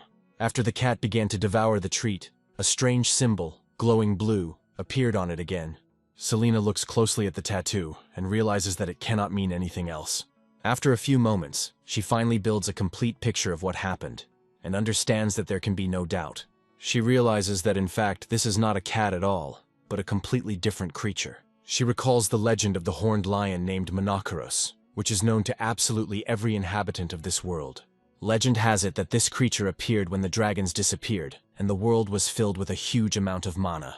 These animals were called magical creatures, and among them was a sacred creature capable of performing miracles. Thus, the dry lands began to fill with water, and the dark lands became light thanks to the presence of these creatures. Monoceros was a being with a remarkable heart, and beings like him acted in the same way. They had the ability to regenerate, and moreover, it was said that their power was deadly. When the mana famine set in, many of these animals became exhausted and began to take the form of smaller creatures. However, they did not lose their pride, and therefore no one could ever tame them except one man. That man was the spirit of healing, which is now Ojin, who continues to train his legendary beast. For a successful trip to the litter box, Ojin offers another treat to the legendary mystical beast named Sunja. Ojin continues to spoil his comrade, handing him another treat so that he will not deny himself anything. Selena begins to watch this with some skepticism, wondering if what is happening is normal. After a while, we are transported to Doyle's estate, who menacingly asks his servants what all this means. He wonders if this creature is actually eating from the hands of some pathetic veterinarian. The spy informs him that it is true, and he personally saw Ojin holding the beast in his arms like a child. Doyle points out that this simply cannot be true, but his comrade explains that the soldiers do not like this situation. He recalls the theories they had previously discussed, and again wonders if the cat really is unusual. Doyle states that humans definitely cannot tame Monoceros, and how weakened these animals are does not matter. From his point of view, the energy contained in their bodies could turn into poison and tear them apart, because their power is enormous. Doyle recalls Ojin's words that similar events had happened in the world before, and people had been struggling with them for years. Doyle reflects on what he heard, that Monoceros have never eaten from a human's hand. Doyle knows of a method of taming such animals that is still unknown, and it has been tormenting his mind all night. The next morning we return to Ojin's clinic, where some organizational changes have taken place. He now employs a little girl who acts as a secretary and deals with paperwork. Ojin is happy that his place is gradually being transformed, and is starting to look like a real, expensive clinic. He recalls that it was difficult for him in the past because Selina was unsociable, which scared off some clients. Selina could even use violence if someone tried to cut in line, which was also not a good practice. Besides everything else, she could leave in the middle of the working day and return only in the evening. Ojin receives a message from her sometime later that she will be gone for a few days. He perceives this as a stab in the back, since he was left without help at the most crucial moment. Ojin urgently turns to another girl for help, offering her a few silver coins if she agrees to work for him. Unlike Selina, this girl shows amazing customer focus, which should have a positive impact on the business. He also notes that the girl loves animals very much and is unlikely to treat them badly. He also appreciates her diligence in her work, and her incredible initiative in trying to help him. Ojin feels great and is thinking about hiring her full-time. However, after some time, a strange thought comes to him, which he had not thought about before. Suddenly he comes to the conclusion that it is too quiet here, and all the clients with pets are silent. Ojin recalls that it is usually noisy here, and the animals constantly react to each other, as if trying to figure something out. Today, all the animals suddenly became quiet, as if some creature was suppressing them with its presence. Ojin doesn't understand anything, although in fact the answer lies on his shoulder, and the beast looks menacingly at everyone in a row. After some time, it is time for the next visitor to conduct a comprehensive inspection. This time, Pinpin's owner comes to them again, and the baby waves to her even more forcefully. Ojin wonders what happened, because last time the hamster weighed just over 500 grams, and now it weighs 10 kilograms. He wonders if a hamster can be that big and suggests it might be a panda. The pet's owner explains in surprise that it is not a hamster, but a flopper. He asks Ojin if he knows what a flopper is, and Ojin realizes that there is different terminology for animals in this world. The assistant, standing up for her boss, explains that the doctor is from another world, so he uses different terms. She adds that this is why he can make diagnoses that other doctors here cannot make due to their limited knowledge. Ojin notes that this is enough to hire her full-time, as she deserves the best.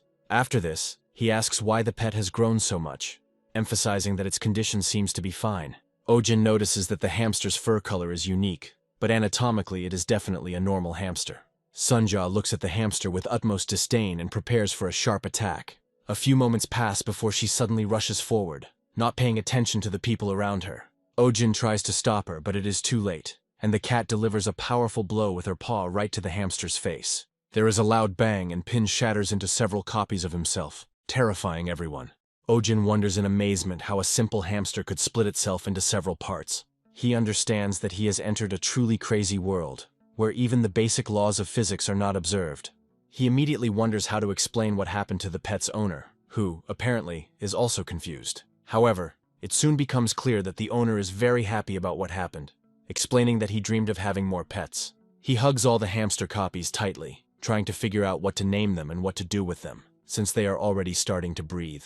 After some time, the animals escape from their captivity and again begin to divide into several parts. However, a figure suddenly appears and deftly catches them with sharp and swift movements. Selina explains that it is not a flopper, and everyone looks at her in surprise, as they did not expect her sudden appearance. Selina looks closely at the animals and says that they are blobs, after which she asks where the owner got them from. Pinpin's owner explains that he doesn't know this himself, since the animal was given to him by his father some time ago. Selina states that this needs to be dealt with and puts them in a special cage, adding that they need to be left at the hospital. She immediately tries to calm the clients, explaining that they are not going to exorcise the demons from these creatures. Ojin also tries to reassure clients that they do not resort to unethical medical practices because they love animals very much. Once all the customers leave, Selena decides to tell him the secret that blobs are not actually natural creatures. She emphasizes that this creature is the result of experiments by a mad magician. Ojin realizes that this world is truly insane, because even scientists here act like complete idiots. Selena says that the magician is not actually such a bad person, even though he has many shortcomings. She returns one of the Pinpin copies to the enclosure, explaining that she thought the breed was extinct and did not expect to meet them here. She guesses that at least hundreds of years have passed, and Ojin asks what her real age is. After this, he notices a sudden change in Sunji's behavior and asks what happened. A few moments later, there is a knock on the door, and Doyle's irritated voice orders it to be opened immediately. Doyle does not come alone, but in the company of two strong men, destined for unknown purposes. From the very beginning, Doyle demands to see the monster immediately, so that a decision can be made on further actions. Ojin remembers trying to figure out what to do, but was too busy trying to feed the creature. He also notices that Selena has disappeared somewhere, leaving him at the most crucial moment when help was needed. Ojin tries to appease Doyle with various offers, but he declares that he only wants the monster and nothing more. The townspeople Doyle brought immediately begin to verbally attack Ojin, saying that if he was a good doctor, he should have cured the monster by now. Ojin reports that there is a small problem, and the customers are surprised to ask what it is. He explains that when he was exorcising the evil spirit, a mysterious trace somehow formed between him and the cat. Ojin explains that, to paraphrase into human language, the cat and the spirit are now linked and cannot separate. The clients immediately declare that he is talking nonsense and try to accuse him of cheating, but Ojin decides to take action. He turns sharply to the Baron, asking why he keeps exactly the same cat locked up. Doyle is very surprised and tries to understand how Ojin knows such important things. Ojin says he wouldn't want to know that Doyle plans to smuggle the cat out and execute an innocent man.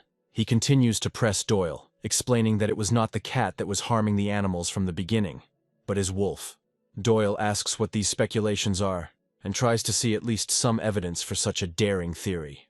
Ojin immediately shows him the medical reports, which make it clear that it was Doyle's wolf that inflicted the wounds on the animals. However, the villain immediately snatches the evidence from him and tears it into small pieces. Ojin is indignant and realizes that he should have made a copy of the documents since they still haven't switched to digital documentation. After this, he pushes them aside and heads towards the cat, announcing that it is time to end these games. Naturally, the first thing the cat does is strike the villain with a powerful blow of its claws, leaving strong and deep wounds. Ojin wonders what he should do, and comes to the conclusion that he needs to summon a gun and deal with the situation. He understands that he has to do this because the life of a poor and precious animal is at stake. Suddenly the door opens and a tall elf with a staff enters the room, along with Selena and several other assistants. Doyle looks at them with horror, making it clear with his whole appearance that he did not expect such high-ranking officials to appear. Seeing the elf's characteristic items, Doyle realizes that the person standing before him is the head of the Supreme Inspection Agency, Kalian. Doyle bows solemnly before him and tells him that it is a great honor for him to welcome him to this place. Kalian states that they came because they received a report of a threatened divine beast being discovered. Ojin looks closely at the elf, noting that he looks just like in the movies. He also suggests that his partner left for a few days specifically to contact these people. After some time, he comes to the simple conclusion that Selena herself is an elf, given the shape of her ears. Meanwhile, Kalyan tries to interact with Sunja using his elven spells in a strange language. Sunja gradually succumbs to magical influence, as these creatures also have an innate connection with mana. The magical cat falls into a trance and slowly flies into the air, after which the lid of the cage opens so as not to interfere with its flight.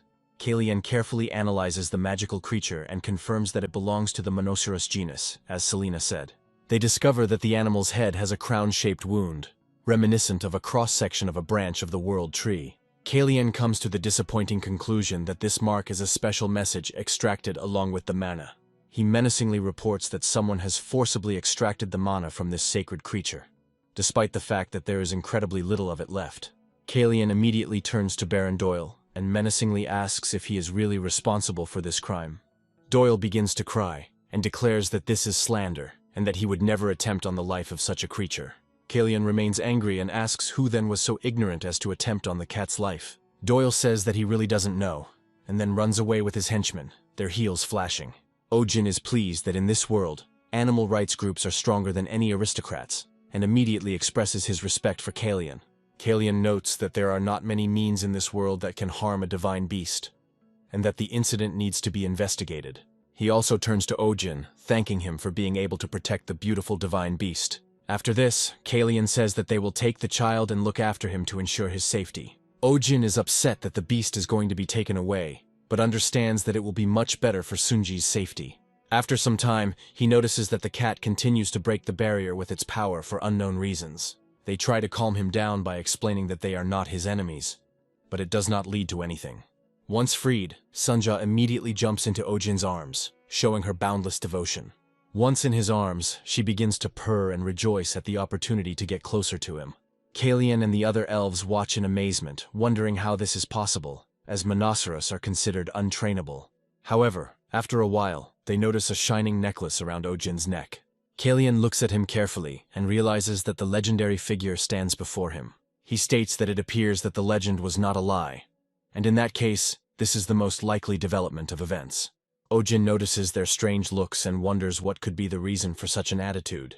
He briefly returns to his past life and remembers that the professor had the same look in his eyes when he tried to lure him into graduate school. Selena also looks at him strangely and wonders if they are all thinking the same thing, receiving confirmation. Kalian decides not to provide further clarity and states that he entrusts the child to him with complete confidence in his safety. Ojin asks if Kalian is sure about this, to which he is told that it will be best for both of them. Kalian adds that since Selena will be staying with Ojin, he can safely entrust the beast. Selena says she will help him, but there is no hint of enthusiasm in her voice. Kalian bows his head nobly, after which he decides to cast another spell in the Elven language. He points his staff towards Sunji and continues to cast an unknown spell that affects the protagonist. At the end of the spell, a small medallion, imbued with the protective magic of their order, appears on the cat's chest. Kalian claims that this medallion will help restore the power of the lost horn, and Ojin is very happy about this. Another elf reports that if the animal is in danger, they will immediately receive a signal and come to the rescue. Kalian emphasizes that as a token of gratitude for everything they have done, they want to give Ojin a special ring.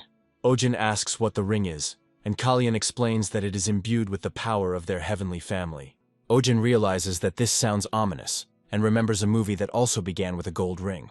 Kalian reports that the ring contains protective magic and will give an additional signal in case of danger. Kalian steps forward and asks permission to place the ring on Ojin's hand, putting him in a somewhat awkward position. After a while, it turns out that the ring fits perfectly, but Ojin is not very happy about it.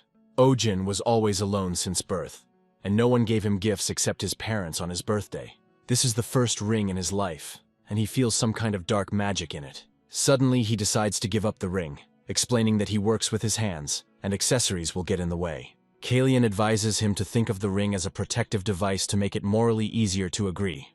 Ojin explains that he is a doctor and is uncomfortable with having something in his hands, but Kalian says he knows the solution.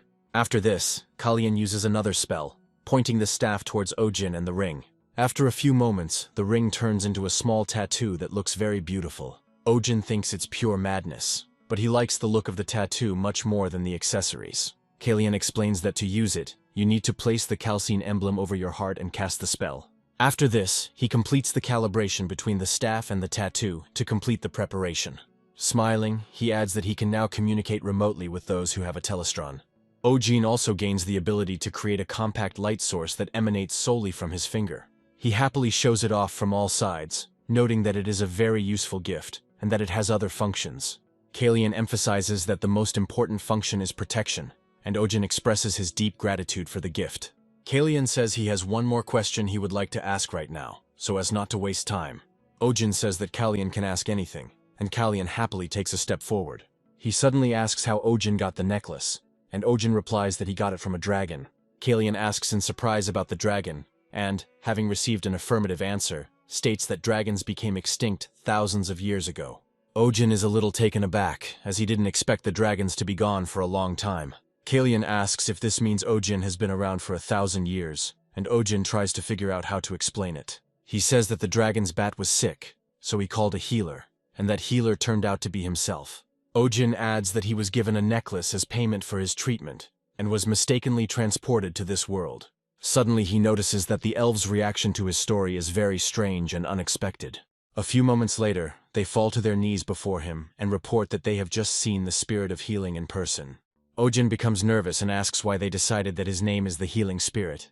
However, after some time, he remembers that the dragon also behaved strangely and called him the spirit of healing.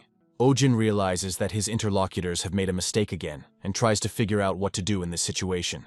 He tries to reason with them, explaining that it is a small confusion and that he is an ordinary man, not a magical spirit. He emphasizes that he ended up here by accident, due to the dragon's mistake, by his own will, and not thanks to his abilities. Kalian claims to have received a necklace imbued with the power of a dragon, completely ignoring Ojin's attempts to reason with him. At a certain point, Kalian suddenly grabs Ojin's hand and tells him that the world is facing a serious crisis. He suddenly asks if Ojin has ever heard of mana, and everything related to this magical phenomenon. Ojin replies negatively, and Kalian explains that mana is present in all beings in the world. Kalian adds that the more mana accumulates within a creature, the stronger and more sacred it is. Kalian sadly notes that after the extinction of the dragons, countless divine beasts began to disappear. He also says that eventually even the world tree begins to wither, which is a very bad sign. Kalian emphasizes that such a rate of mana consumption will soon completely deplete it, and the survival of the next generation will be at risk. He explains that world leaders, sensing a crisis, created an organization to develop measures to prevent disaster. This is how an order is formed, which includes these elves, who are looking for possible ways to prevent the catastrophe. Kalian explains that there is a legend, passed down since ancient times, about a healing spirit who will carry the power of a dragon on his neck. Ojin looks at his interlocutor in surprise, and asks if they believe that he can somehow save the world. Kalian says with incredible enthusiasm that they have been waiting for his appearance all this time, and now they have finally waited for him. After bowing to him, they announce that they will dedicate their lives today to protecting the spirit of healing. Ojin realizes that his hope for a quiet life and the ability to pay his debts is now completely destroyed by this conversation. He remembers the dragon with an unkind word and curses him for having played such a dirty trick on him. However, the day goes on, and he decides to see the next patient, who came with a very problematic animal. This animal turns out to be a fish named Lumi, which, strangely enough, shows absolutely no signs of disease. The owner asks why the fish can't fly, and Ojin reminds her that it's been around for many years, so that could be the reason. The hostess becomes more melancholic and sad, saying that she did not expect the answer to be so simple. She asks if there is a way to slow down aging or at least restore the ability to fly. Ojin says aging in pets is a natural part of life that needs to be accepted and lived with. The girl sadly explains that her father has been bedridden due to illness since last year. She says that he loved flying fish very much, so he raised several at once, but since his illness they have become weaker. She realizes there is clearly a problem here, as the fish, one after another, have stopped flying regardless of age. Looking at the fish in her hands, the girl says that this fish is the only one that can still fly.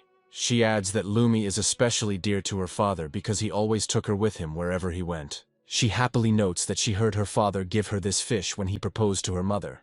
Selena confirms that this is true, as proposing with a flying fish was a fashion trend back then. The girl enthusiastically says that several decades ago, the bodies of flying fish met the light. She adds that the schools of flying fish soaring in the night sky looked like a meteor shower.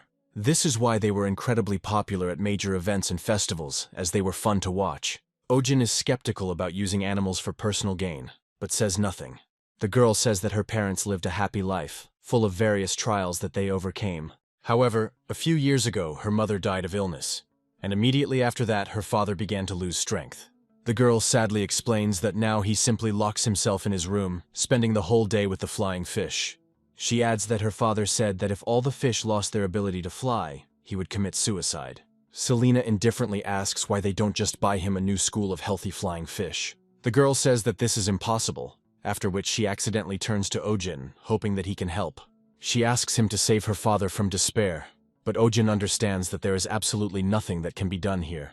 Ojin understands that a spiritual connection with a pet does affect health, but there is one caveat. He recalls several patients who were so attached to their animals that their illnesses greatly affected them.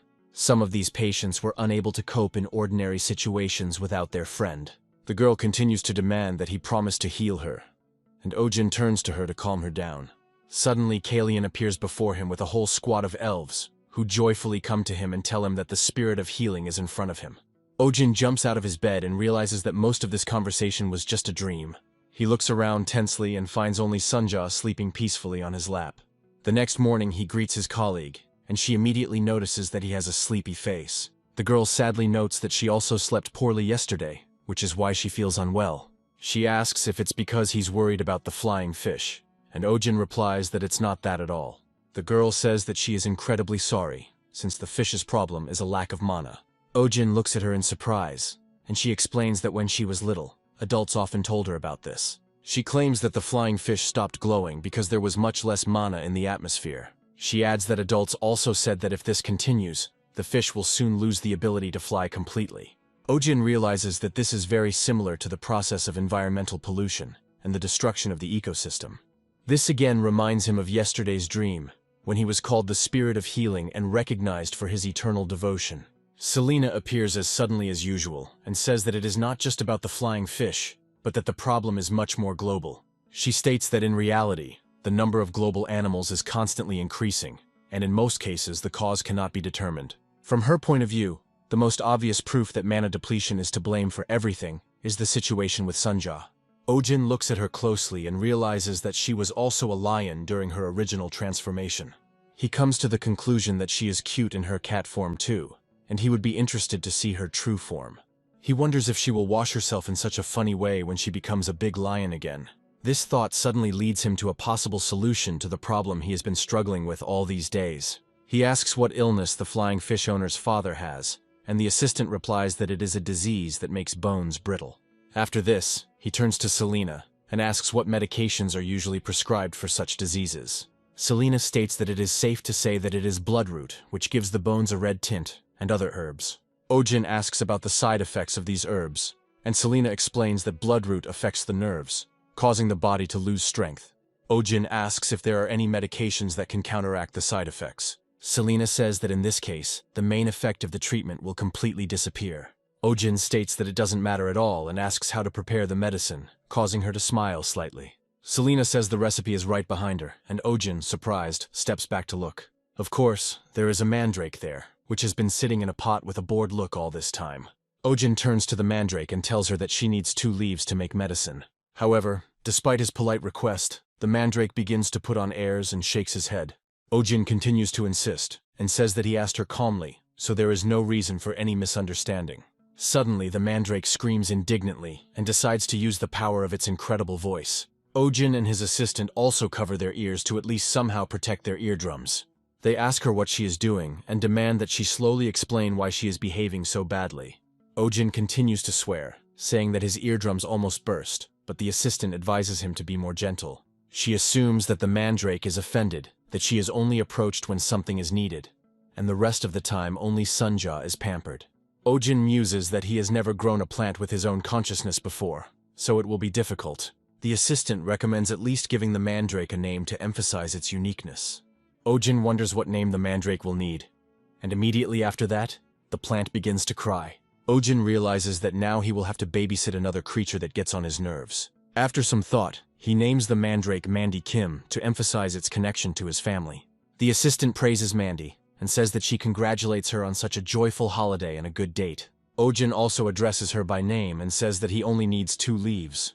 Mandy does as he asks, making a distinctive noise, and Ojin mentally notes that it's still just as disgusting as the first time. Selena watches closely as her assistant says that Ojin is popular with animals and plants. She quickly approaches him and asks if he could borrow his necklace for a minute to check something. Looking at the necklace, she comes to the conclusion that it looks completely ordinary and does not represent anything special. The girl places her hands on Sunja and Mandy to test their reaction to the touch. Both living creatures begin to show signs of hostility and hiss at her. Selena muses that having dragon powers alone doesn't endear them much to her. Afterwards, she asks Ojin how the necklace's power is activated.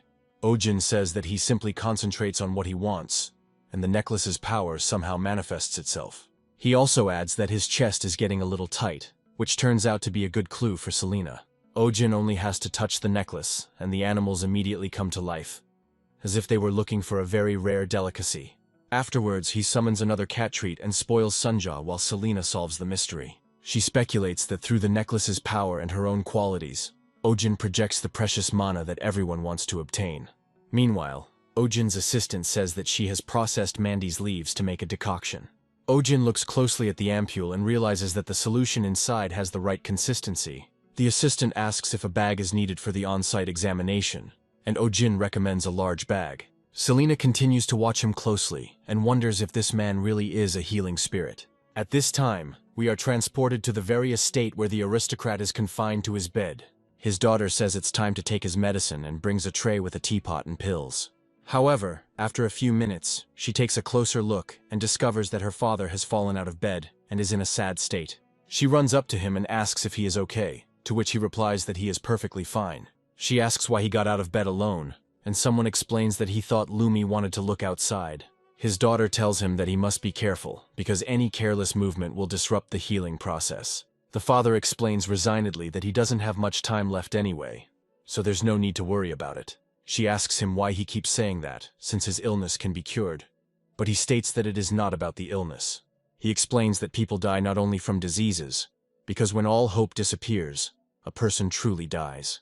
His daughter starts crying and asks him not to talk about it for a while. Ojin bursts into the room and explains that this is not true, because people are dying from misinformation about the disease and improper treatment. He also says unhealthy habits and poor patient care lead to premature death. When asked who he is, Ojin quickly replies that his name is Ojin Kim, and he has found out that Lumi cannot fly because of old age. He adds that the side effects of the medications her owner is taking are to blame. The father asks in surprise what he means, since it is not the fish that takes the medicine, but only he. Ojin explains that flying fish live on land, but they have retained habits from the times when they lived in the water. One of the main habits is to take care of food or someone they like for a long time. He explains that Lumi can't fly because she licked too many medicinal ingredients from her owner's hair and beard. This information greatly surprises the fish owner, and he says that this is simply impossible. He swears he has never seen fish lick his hair. However, his daughter asks him if he didn't know this was happening. She says that every day when he falls asleep, the fish licks his hair and beard all night long. The aristocrat understands why his beard always shone, as if it had been groomed by a professional. Ojin confirms that this is indeed the case, and states that he has brought a medicine that will quickly cure the fish's ailment. He adds that from now on, when the client goes to bed, he will have to wear a nightcap. Immediately after this, they decide to carry out the procedure on all the fish at once, so as not to delay. After the procedure is completed, Ojin explains that the medicine is very fast-acting, so the fish will recover soon. His words are confirmed. Lumi gradually rises into the air and begins to flap her fins. The owner asks in surprise if the fish really recovered so quickly. He rejoices and says that he simply does not believe that this is not a dream, and that the fish is in good health. Ojin explains that this baby was the healthiest, so the effect appeared faster. He also says that the rest of the fish will soon be back to normal, and everyone present thanks him for his help. Suddenly, one of the fish hits his hand and starts biting hard, catching him off guard. Ojin wonders what's happening to them when suddenly the next fish hits the back of his head and bites his skin. This happens to all the fish, as if they had momentarily turned into real piranhas. However, they detach quite quickly and continue to float slowly in the air. The aristocrat looks at the fish, and his eyes grow even wider in surprise and shock. The thing is that these fish probably sucked mana from the main character's body to gain the ability to glow. Everyone in the room is surprised that the fish have suddenly decided to regain such strength. The aristocrat is so impressed that for a moment he is transported back to the days of his wild youth. Then a huge number of flying fish shone in the sky, which resembled small comets. His wife thanks him, saying that she has never seen anything more beautiful and is very impressed. The aristocrat asks if she is ready to marry him, and the wife agrees, starting a beautiful story. The memories gradually fade, and the aristocrat is left with a flying fish in his hands, which continues to glow. Ojin says that it is indeed a very stunning and beautiful sight that impresses him. His assistant says she now understands why flying fish are used for marriage proposals. Selena analyzes the situation and notices that, thanks to Ojin's blood and hair, the fish began to glow and fly. She guesses that this man is really not as simple as she expected. She is tormented by the question of whether this man is the very spirit that the world is waiting for. Selena returns to Kalyan after a while to ask if he is sure that Ojin is the spirit of healing. Kalyan confidently explains that everything matches the prophecy. But Selena remains skeptical. He reminds her that he gave her a ring that doesn't even belong to him, to which Selena replies that the owner of the ring would definitely allow it. He also says that this man was chosen by the Monokeros, and there is no more convincing proof in the world. He emphasizes that not everyone noticed this, hinting at Doyle and his pathetic henchmen. He, full of confidence, says that the rumor of the manifestation of the spirit of healing will soon spread throughout the world. Selena asks if Kalian is planning to use Ojin Kim as bait. After thinking for a moment, she says that this is why he allowed the Baron to escape instead of finishing him off on the spot. Kalian explains that catching one or two villains is not a difficult task, but one must look at the larger goals. He states that the truth behind these people is needed, and we must wait for it to come to light. Kalian tells her not to worry, adding that he won't put Ojin in danger. Kalian also says that he knows that Selena was in the city for another reason, but it turned out to be a lucky coincidence. Selena explains that when she first saw him in the middle of the city, she noticed a giant rabbit. The elf emphasizes that she was interested in Ojin's necklace, and therefore she decided to observe them from a close distance. Selena states that this man is truly special, but she cannot see in him the healing spirit that everyone talks about. Kalian smiles and explains that only time will tell if this man will truly save the world. Smiling, he adds that, as is well known, the prophecy about the spirit of healing concerns not only the salvation of this world. Calm reigns at Ojin Kim's veterinary clinic, but it is quickly interrupted by a loud scream. Ojin asks what the block is doing here and reminds him that it was supposed to be discharged last week. Selena calmly explains that she has decided to take in one of the three, then takes it in her hand and begins to spin it. Selena explains that blobs are divided into those with a core on top of their heads and those without. She adds that only the one with the core needs to be controlled, and then the others will not be able to split. Ojin looks closely at Ping Ping and realizes that apparently this one can split into several parts. Selena squeezes him and explains that this guy is very nervous, so you need to be especially careful with him. Ojin asks if Selena is going to leave him here, and when he says yes, he becomes worried. Selena clarifies that it cannot be returned, since these creatures need supervision, otherwise trouble will arise. She adds that there have been cases where, due to the owner's ignorance, blobs began to divide uncontrollably and destroyed cities. Ojin asks if she intends to keep this dangerous creature here, to which Selena calmly confirms. Ojin notes that it's like raising time bombs, as neighbors can be unfriendly. The helpers ask if the owner gave permission to shelter the blob, recalling how tenderly he treated him. Selena comes closer and explains that she needs permission to do this, after which she changes her mind. Selena clarifies that the owner did not give permission, but she enlisted his cooperation, and Ojin realizes that the creature was simply taken away. Ojin is about to continue the discussion, but suddenly his assistant tries to stop him to say something. She carefully explains that it is better not to interfere in arguments with her, since she has heard something important from her elders. She says with confidence that she has heard that elves who hide their deeds are best left alone for their own safety. Ojin asks what this belief is based on, and she replies that elves place marks on the ears of especially dangerous criminals. Selena reminds that this girl usually hits first, and then, if she really wants to, asks questions. She also notes that the girl does not talk about herself, which speaks of her dark past, which she does not want to talk about.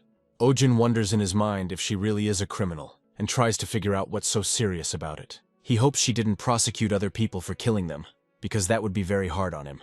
Selena suddenly comes up and says it's time to open the clinic, causing him to jump in surprise. Ojin reflects that Selena is a good worker, but perfect people don't exist. As soon as he opens the door, he finds that a huge number of visitors have arrived. They all explain that they require their pets to be examined immediately because they have serious ailments. They are trying to line them up to form a normal queue as the crowd has gathered at the doors. Ojin realizes that the dismissal will have to be delayed a little, as he will need an extra pair of hands. Meanwhile, we are transported to Baron Doyle's castle, where something mysterious is happening. An unknown individual wonders why the Etherean Order suddenly decided to come to the clinic and ruin everything.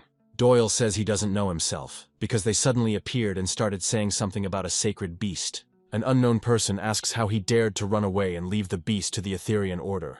Doyle apologizes to his parents, saying that he will definitely return the beast, and asks how he plans to do it. Doyle explains that the creature is now in the possession of Ojin Kim, which leaves the dark figures in the castle confused. They claim that this is simply impossible, since such an animal is not capable of living next to a person, and this has been proven many times. Doyle confirms that he thought so himself, but for some reason the animal became very attached to the doctor. The aristocrat is silent for a long time, struck by the unusualness of the news, which he did not expect to hear. He sternly asks if there are any other people who know about the incident, and Doyle replies that only his servants and butlers. The mysterious figure asks if he silenced these people, and Doyle wonders what that means. They call him an idiot and order them to seize everyone who was with him that day, after which Doyle exhales tensely. He then turns to his servants and demands that Theodore and Alex be called immediately, to which he receives the answer that they are currently on vacation. The servant explains that because of the constant overtime, they complained so much that they were sent on leave. Doyle says that they need to cancel their vacation and bring them here, but they tell him that they have already left and do not know where. Meanwhile, rumors begin to spread in the taverns that members of the Etherean Order, which has legendary status, have appeared here. Ordinary people discuss the fact that the Order has appeared in their backwater and wonder why it is here. Many people are starting to spread rumors that a great order has visited the veterinary clinic. People assume that the doctor is an extraordinary person if such influential people are interested in him. Very soon, people begin to discuss the existence of the spirit of healing, and now it no longer seems that it exists only in legends. Some remain skeptical, believing that Ojin is simply a talented veterinarian who works well with animals. Gossip also begins in the kingdoms when they learn that the healing spirit is apparently a man. One of the girls says that there are rumors about the incredible beauty of the healing spirit, but if it is a man, then the situation changes. She is asked what exactly the situation changes, to which she replies that the prophecy says that the spirit of healing will save the world. She joyfully explains that if someone gains the spirit of healing, they can become the ruler of this world. Meanwhile, we are briefly transported to the elite residential areas of the nobility, where a large number of merchants and aristocrats live. We find ourselves in a special clinic where Dr. Adrian works, who wonders why it is so quiet here. He adds that it seems that only quiet animals have come today and are asking to let in the first patient, but he is told that there are no patients. He is surprised that it is almost noon and assumes that they left because he was too late. They explain to him that there has been no one in the foyer since early morning, and he asks whether the petty count is still trying to slander him. He calls his political opponent a vile scoundrel and says that he will have to face him in court. He is informed that the case is at another veterinary clinic in a poor area, and Adrian clarifies that this area is not very prestigious. He suggests that his aristocratic clients should avoid it, but the butlers say the clinic is popular. Adrian decides not to worry and explains that he shouldn't expect any serious harm from the commoners' doctors, since he didn't graduate from the academy. He declares that he will consider this a vacation and will rest for a couple of days, since tomorrow's visit to Lady Marion's unicorn's house will bring him profit. The butler reports that a messenger from Lady Marion has just arrived and cancelled the appointment. Adrian says that this is impossible and tries to understand what the reason could be. The butler reports that Lady Marion asked me to tell you that she will be going to Ojin Kim's veterinary clinic. Adrian loses his temper and demands that a carriage be brought to him immediately so that he can deal with the situation himself. As has already become clear, this man's name is Adrian, and he has a noble origin, as well as an outstanding appearance. He considers himself a rare talent who combines intelligence and culture. But the reason he became a veterinarian is very simple. The thing is that he is incredibly fond of the owner of the charming animals, and uses the profession as an excuse to get to know her. Adrian believes that there is nothing more beautiful and rewarding in this world than relieving women of worries and sorrows. However, one should not misunderstand him, as he strictly separates work and personal life, with a few exceptions. The only exception is Lady Marion Astrid, who has captured his heart from the moment she came to him. From that day on, his heart begins to beat only for her, and now he spares no effort to impress her. Adrian believes that he became a veterinarian to take care of her unicorn, and at least that's what he thinks. Adrian is angry and wonders if she really trusted her love to a commoner without family or tribe. He declares this outrageous and closes the clinic to go to Marion's estate. At the estate, he is met by his strict but polite mother Marion, who says that she did not expect to see him here. She asks if he can explain why he was looking for her daughter without an appointment. Adrian explains that as the attending physician to a unicorn named Ruru, he couldn't help but be concerned, as she is a delicate creature. He adds that entrusting an animal to a man with unproven skills will lead to trouble. Marion's mother says in a calm voice that she's been reliably informed that Ojin Kim is the woman who runs her own clinics. Adrian looks at her in surprise and asks if this is really true, to which she confirms that her skills are quite good. She adds that she heard that this woman is so beautiful that she is called a fairy or a spirit.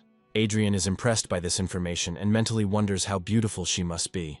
He immediately imagines her as a beauty with golden hair or as a cold woman with a blue-black hairstyle. Suddenly, Marion's mother announces that she is prepared for his reaction and has seen everything she wanted.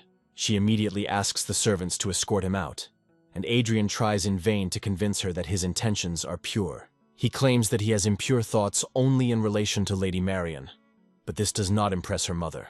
Adrian smiles happily and explains that he actually wants to marry Lady Marian, but her mother orders him to be taken out. Humiliated and insulted, Adrian menacingly heads to the area, hoping to meet Ojin. He reflects that his professional skills should be enough to win an intellectual duel. He understands that people think that unicorns are only obedient to chaste virgins, but this is not true. He knows that unicorns choose people by scent, relying on their sensitive sense of smell. They especially hate the smell of blood and male sweat, so if you approach them carelessly, trouble may arise.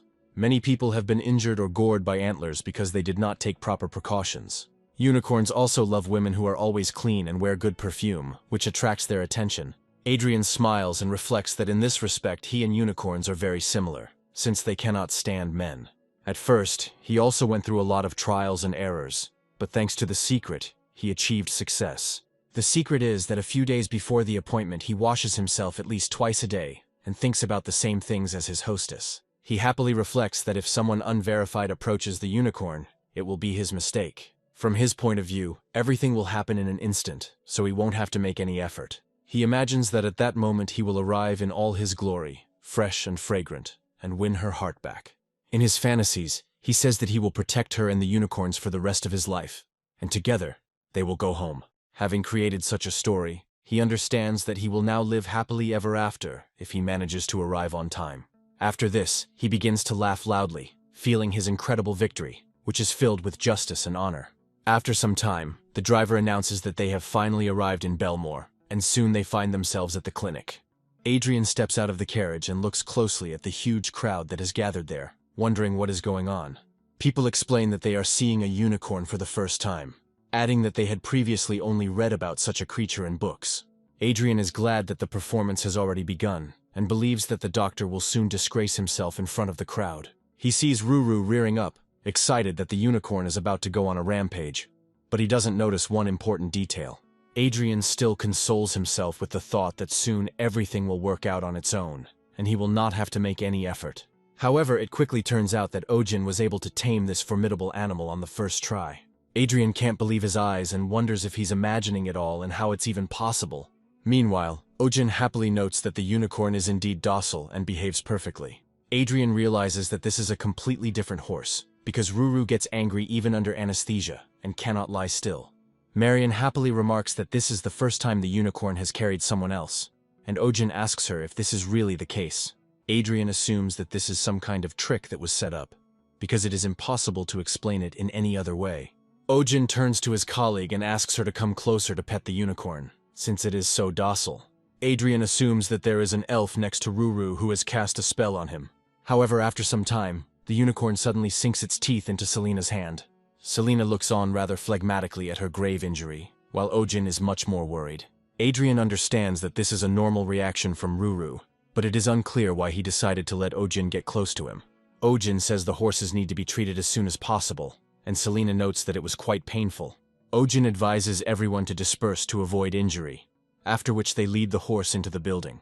Adrian is lamenting because he wanted to watch more to gain some information.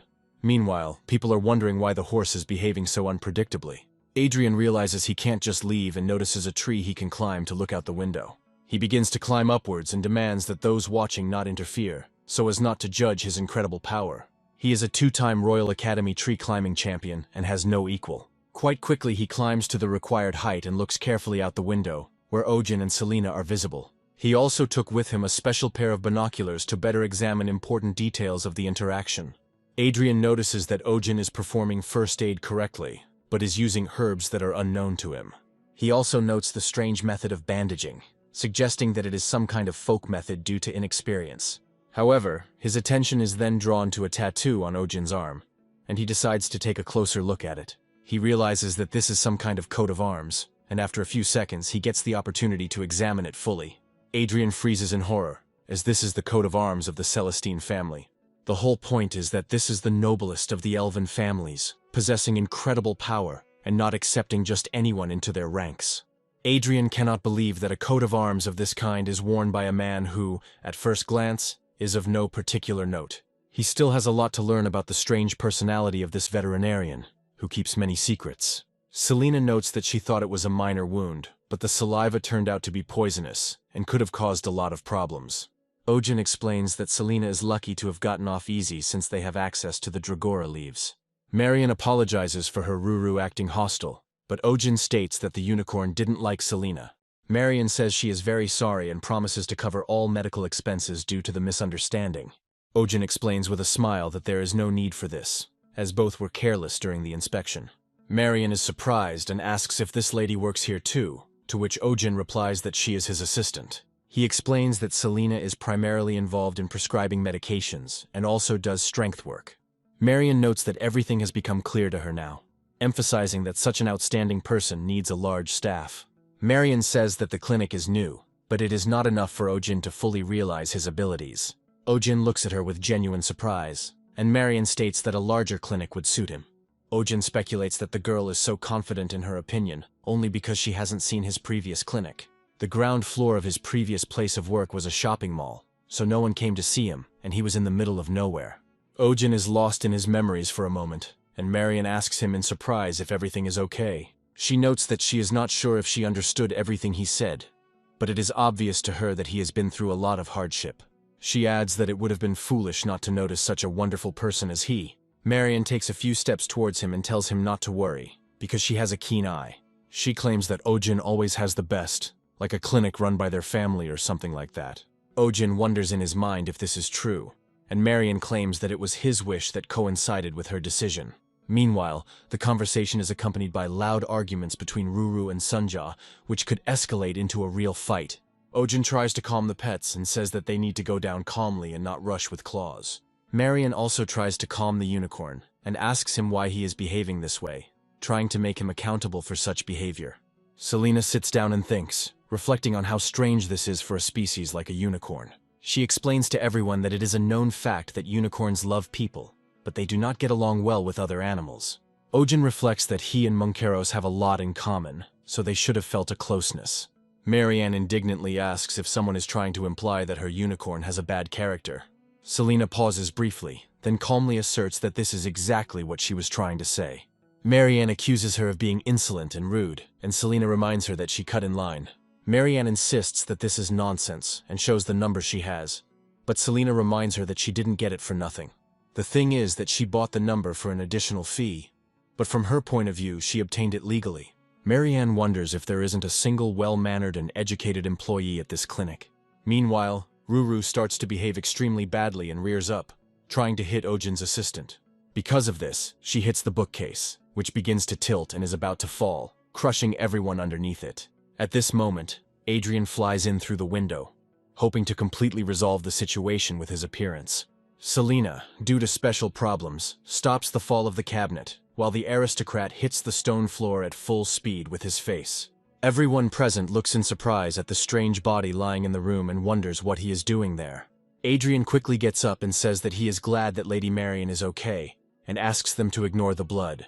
Marianne, frightened, asks what he is doing here, to which he replies that the main thing for him is that she is okay. The assistant notices that he broke into the clinic and broke a window, and Selena calmly says that he will pay for the damage. Adrian quickly preens and apologizes for frightening the ladies with his abrupt appearance. After this, he states his name, says that he is a veterinarian, and kisses the assistant's hand. A girl named Pio is surprised by the attention shown by the aristocrat. Ojin realizes that in front of him is a fake person who lives for show in front of others. Adrian does the same with Selena's hand, and Ojin asks why the doctor is breaking into someone else's clinic through the window. Adrian looks at him more aggressively and claims that everyone knows what he is doing here. He cheerfully explains that he is actually the attending physician of the unicorn Ruru, with whom he has a great bond. Coming closer, he notes that he cannot believe that the snow-white Ruru has become so pale in just a few days. He seeks to blame Ojin, claiming that if the inspection had been carried out by more qualified specialists, this would not have happened.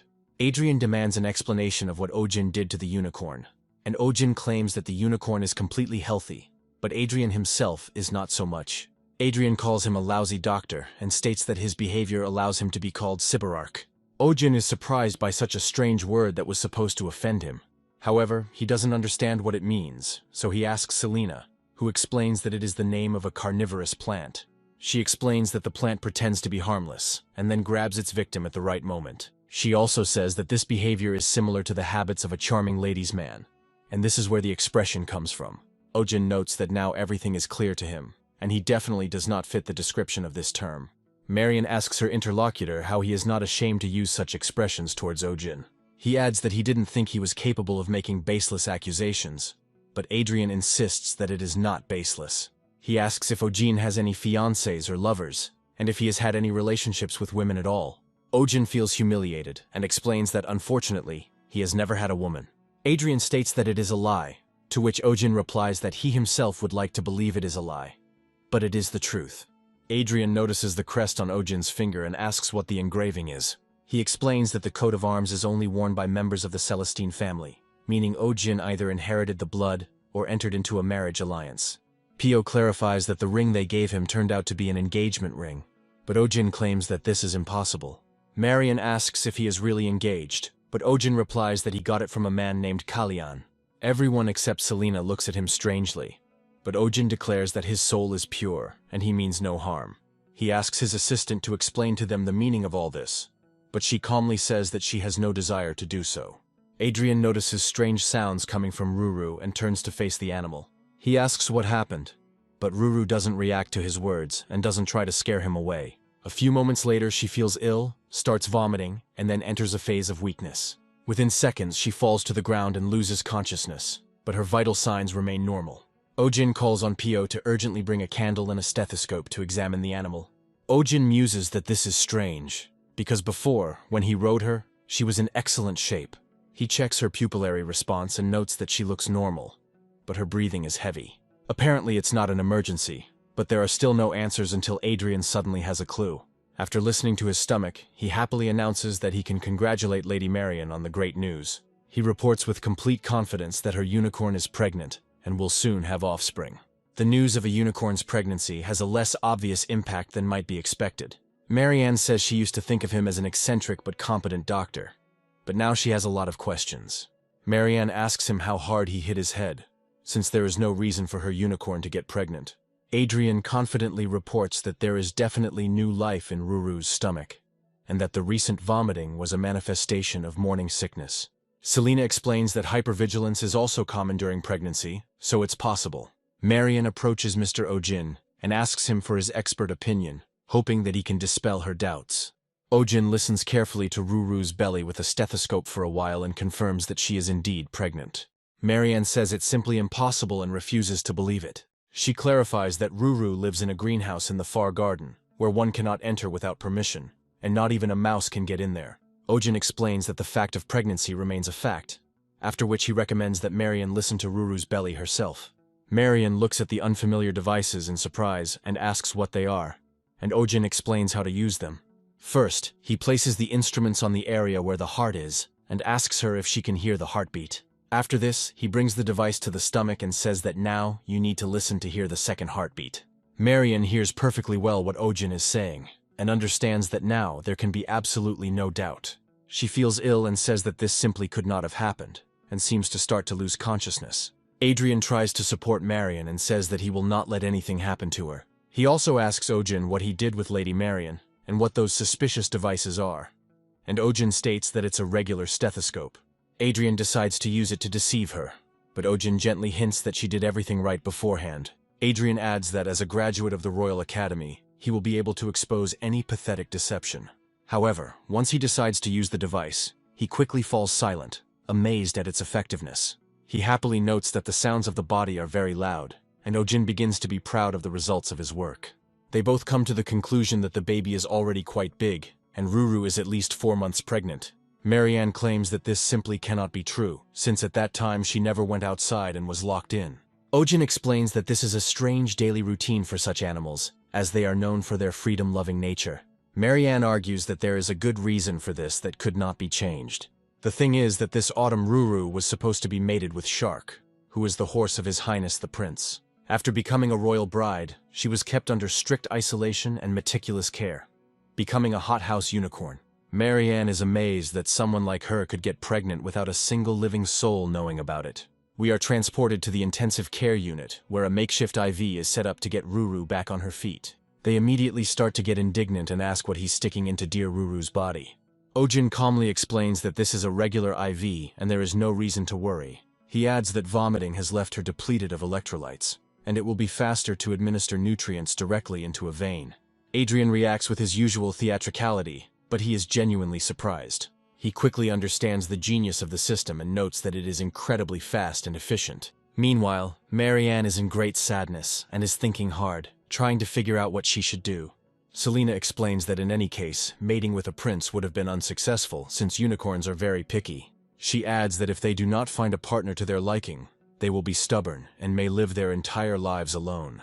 She also says that once every few decades, an ordinary horse may appear that is worthy of being chosen by a unicorn. Selena emphasizes that the foal born from such a union will become a legendary racehorse that will go down in history. Adrian says that in that case, Ruru's child should be sent to the royal palace as an apology for what happened. He adds that he will be able to explain all the circumstances, and they will be understood, because they will come with prosperity. Selena phlegmatically notes that this is far from the best way, as big problems can arise. She adds that the unicorn will become legendary, but such cases are rare, so there is no confidence in this. Adrian says that Marianne's estate is rich in various horses, each of which is very valuable. He immediately lists a multitude of horses, each of which is distinguished by its wealth and size. Marianne agrees that Mr. Adrian is right, and argues that they need to think of a backup plan just in case. In order to come up with a plan, they need to find out who Ruru's partner is. Adrian happily asserts that he can help in this matter, and will not let down with his skills. Marianne ignores this offer and turns to Ojin, asking if he can help with this issue. Adrian's desperation becomes even more evident after Marianne pleads with him, noticing the doubt in his eyes.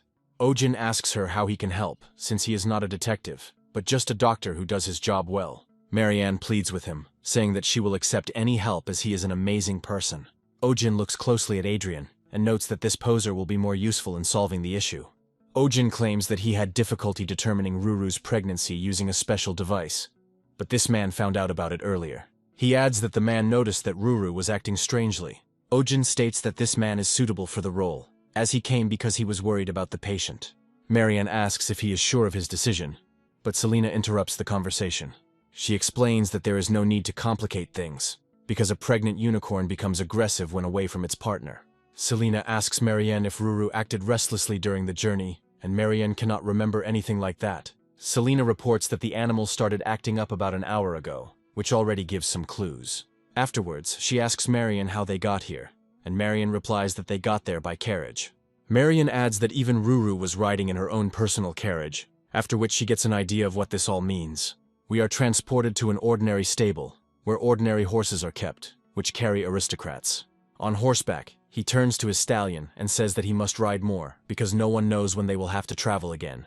Marianne and our heroes suddenly decide to visit them, causing the stallion to look at them in surprise and ask what they want. Suddenly, Ruru starts acting very excited, which makes everyone understand that her lover is somewhere nearby. Ojin and Marianne look around to see who is the worthy partner that Ruru has chosen. She approaches her usual gelding, and they begin to look at each other lovingly, after which they calm down. Marianne is startled by this scene and screams loudly before rushing forward. She turns to Ruru and tries to push her away, considering it a waste of potential. Looking at her partner, she notices that he is some ordinary gelding, with nothing interesting about him. Ojin recalls seeing something similar in a soap opera, realizing that similar dramas play out in real life as well. Adrian reports that their expectations were not met, but for Ruru, this stallion has already become the best partner. Marianne says that this is all a pathetic fiction, because a unicorn that is not even a year old cannot understand anything. Ojin clarifies that Ruru chose this stallion as a mate, and now he will be her descendant, and this choice must be respected. Selena notes that a pregnant unicorn becomes restless and aggressive if she is far from her partner. Marianne realizes that she is in a difficult situation and asks the gods how this could have happened. After some time, Father Marian calls the old conifer and his heavy horse to his carpet. He asks him if he has lost his fear, adding that the unthinkable has happened, because now Ruru has lost her value. The old groom explains that he knew nothing, always drove them around, but never let them go together. The angry lord claims that he wanted to use it slowly to hear out the situation, and everything else is a lie. Another servant claims that such a thing is out of the question, since he would never dare to do such a thing. The smug aristocrat declares that there is nothing to sort out here, and that they must be thrown into prison immediately. She adds that the day of severe punishment for the encroachment they allowed themselves is coming soon. After some time, the maids note that the count acted too cruelly, because Uncle Joseph was not guilty of anything. They discuss how to deal with an animal if it is hostile, as this is similar to human behavior. The new maids note that they do not understand why they wanted to send the stallion to the palace of another prince. One of them suggests that it is connected with the selection of a bride for the prince who will be at the end of the year. And Marian is also involved. The other maids realize that all this time, Ruru was just a tool to strengthen the alliance. The maid remarks that if everything had gone according to plan, Ruru would have lived in the royal palace. But in the end, she ended up with a simple gelding. One of them says that this behavior is typical of her owner, and the others ask what she means. The head maid suddenly appears and orders everyone to immediately shut up and not spread rumors. She notes that apparently, they will not learn wisdom until they receive appropriate punishment. Marian goes to the greenhouse where Ruru is, and a maid runs out to meet her, reporting the trouble that has occurred. Marianne runs to visit her pet and discovers that her condition has worsened, and she is now coughing up blood. Terrified, she falls to her knees and asks if she is okay, hoping for an answer from the unicorn. The maid explains that due to toxicosis, Ruru did not eat anything for a whole day, and then she began to vomit and bleed. Marianne recalls Selena's words about a pregnant unicorn becoming aggressive when away from its partner. Marian can't believe that Ruru is suffering so much from being separated from her gelding that she has started vomiting blood. The maid warns that if this continues, the unicorn's health will be seriously damaged and will be impossible to restore. Marian asks if Ojin Kim has arrived yet and is told that a messenger was sent this morning. The maid explains that the journey takes quite a long time, since the distance to the area is quite large. She suggests looking for another doctor in the area so that he can prescribe at least some treatment. Marianne pauses briefly, then orders him to be brought, misleading the maids. After a while, she makes it clear who exactly needs to be brought, and the servants bring a dirty and beaten gelding. The head maid stops the groom at the entrance and asks where the terrible stench coming from this stallion. The groom explains that he tried to bring it as quickly as possible, but asks that it at least be washed. The groom objects that Marianne herself said that the matter was urgent, and there was no time to waste. Marianne finally orders them to shut up and let the horse in, as there is no time for empty talk. As soon as the stallion sees Ruru, he joyfully walks towards her, making appropriate sounds. When they are close, they rub against each other to calm down and show that they are close. This scene looks cute and makes everyone happy, as Ruru feels well for the first time in a long time. Marianne orders the maids to bring warm water and a towel, adding that she will wash the horse herself. The maids are amazed by such dedication, to which Marianne replies that they should also prepare soup for Ruru. After this, Marianne takes a towel and thoroughly wets it in warm water to speed up the washing process. She tries not to disturb the horses while they are together, and carefully washes the stallion to remove any dirt stuck to his body. After Marianne finishes washing him, she takes a closer look at Ruru, and realizes that he is an unremarkable horse. After this, she remembers the words of her parents, who asked her if everything was okay with her, and if she had gone crazy. They scolded her for the fact that the Count was dating the son of a simple merchant, emphasizing that this was unacceptable. Marianne looks at her pet and reflects on the fact that she chose such a partner for Ruru, because later she may regret it more than once. With annoyance in her voice, she says that Ruru could have enjoyed a life of luxury and lived in a lush garden all her life. Ojin carefully approaches her and asks her if this is really what Ruru wants. Marianne turns to Ojin, greets him happily, and hopes that he can help her. Ojin explains that it's normal to want a better life for your family, but humans and animals are very different. Marianne thinks for a moment, and realizes that all this time they have been applying their human standards to the lives of animals. Ojin begins the treatment procedure, and explains that animals may have likes and dislikes, but they do not have classes. He explains that Ruru does not consider herself superior to other horses, and is unfamiliar with the concept of aristocracy. Immediately after this, he connects an IV to allow the horse to receive nutrients. He adds that the most important thing for Ruru will be to be with the one she likes, and this will be the greatest happiness for her. Marianne falls silent sadly, realizing she has made a big mistake, as Ojin hands her some herbs. He clarifies that this is only a temporary measure and the main treatment, since the main problem lies elsewhere. He adds that this problem needs to be addressed as soon as possible to prevent complications. He strongly recommends allowing them to be together to avoid relapse. After this, he turns around and says that it is time for him to go back, and Marianne asks if that is what he wants. He adds that he has come a long way and can stay at least for the night, since Ruru has only just calmed down. Ojin says he'd like to observe Ruru a little longer, but he has too many patients. He notes that the assistant he entrusted with the clinic is not very reliable, so he wants to return as soon as possible. Marianne fully understands why the two work together, but decides not to comment on his choice of personnel. Ojin smiles and says that the rest of the problems will be handled by someone else nearby. Marian asks him in surprise what he means, after which Ojin, as if nothing had happened, points at Adrian. Marianne notices a man sitting in a tree and asks him what he is doing there and how long he has been there. They both watch him closely and wait for him to give at least some explanation of what is happening. He jumps down abruptly and apologizes for the sudden intrusion, and Ojin reminds him that it is against the law. Adrian explains that he wanted to avoid misunderstandings and only came here because he was worried about Ruru. Ojin clearly doesn't believe his words, but something more interesting catches his attention. He notices a strange object that seems familiar to him, but looks like it was made on the fly.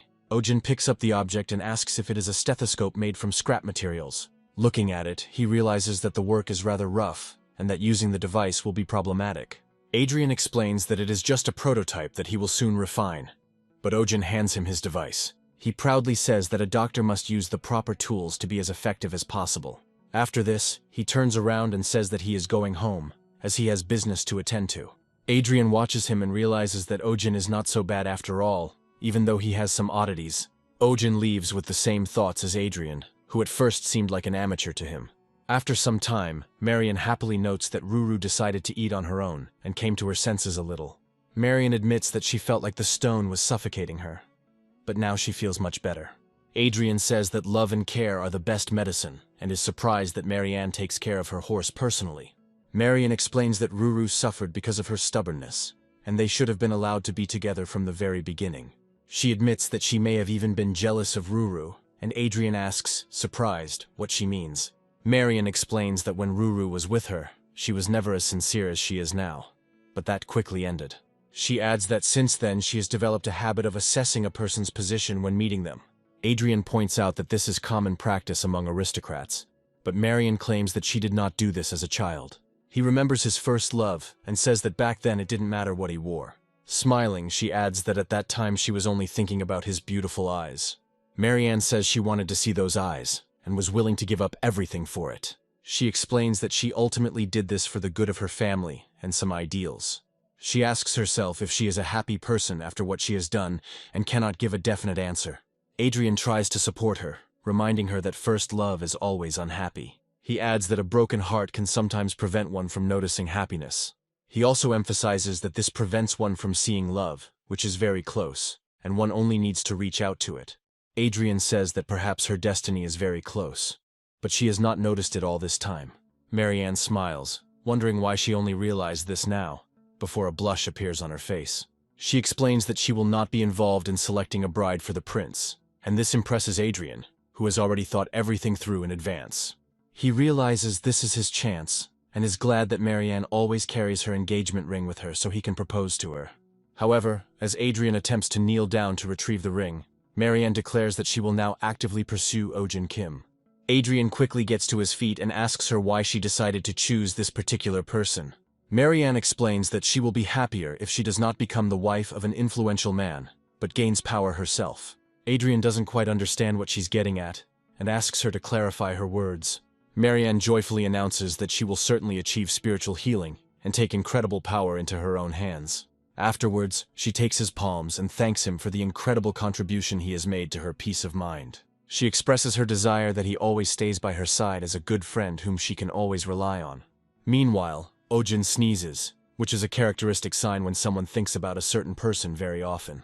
After some time, Pio reads a letter stating that they have decided to accept Ruru's new partner and not to interfere with their love. She also reports that Ojin has received an offer to become Ruru's attending physician, but he decides to decline. Pio is surprised by his decision, noting that they offered 10 times the price for the treatment, but Ojin stands his ground. He explains that he would be happy to agree, but he cannot leave the clinic when he has such patients. Ojin reflects on the fact that he has been removing tartar for an hour now and still hasn't finished the procedure. At one point, he desperately wonders whether he is in a veterinary clinic or has taken up residence in a coal mine. The Hydra's masters who came here for some reason brought an artist who is trying to capture everything. After some time, Ojin finally gets to the bottom of why there is so much tartar. He takes out the wedding ring that was stuck between the Hydra's teeth, and now it is finally removed. They call him a doctor from God, capable of performing the most difficult operations without any problems. They also note that the Hydra is a precious animal given to the family, but it ate their heirloom. Afterwards, They thank him for being able to get the precious ring and cure the reptile at the same time. Ojin reports that he has not yet finished removing Tartar, as there are several teeth that need to be extracted. Smiling, he states that he will have to work for about 5 more hours to finish everything. Selena advises him to manage his time more rationally, since the Hydra has several heads. Ojin realizes that he is in deep trouble and will now have to deal with one animal all day. One of the aristocrats says that the morale of Mr. Ojin Kim needs to be raised and orders that a work of art be brought. They show him the sketch, explaining that they wanted to capture Ojin's heroic appearance. They add that the drawing was done by the suggested motley artist and ask if Ojin likes it. The artist enthusiastically announces that he will finish the painting as soon as possible and present it personally. Meanwhile, the Hydra begins to wake up, which creates an undesirable situation, as they do not like to be in confined spaces. Selena quickly turns around and realizes that right now she will become the target of the giant creature. However, this does not frighten her, so she decides to use sleeping magic to immobilize the Hydra.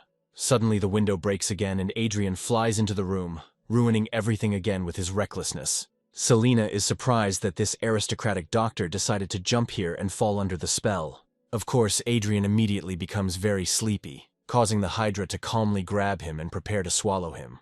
A few seconds pass, and it is on its way to the stomach, so it needs to be saved as quickly as possible. Everyone present is surprised that the giant Hydra was able to swallow a man with such an appetite. To deal with the Hydra, Ojin put up a sign in advance stating that the reception was closed for the day. This upset people who came from far and wide to help their animal. Adrian watched this from the corner of his eye and was very angry that the women were upset. He understands that such an act is unforgivable, and that the incident must be investigated and the culprit brought to trial. Ojin asks his butler who the healing spirit is, and he replies that it is a legendary figure. The butler says that whoever can obtain the spirit of healing will be able to rule the world. Adrian calls this nonsense and is surprised that Lady Marian believed such childish tales, because it is clearly not true. He also notes that if the healing spirit does not exist, it is more like it in appearance. Adrian abruptly states that he doubts this, since the miracles this man performed make the rumors justified. He recalls that Ojin was able to restore the flying fish's ability to fly and turned the devil's apostles into an obedient cat. The butler also reminds Adrian that he treasures the medical instrument he received from Ojin. Adrian takes the instrument out of his bag and explains that he simply forgot to return it, and therefore kept it carefully. He adds that he will hand over the instrument right now, after making sure that a copy has been made. Doyle suddenly finds himself in a tree and asks why he climbed there again, since he only came to return the things.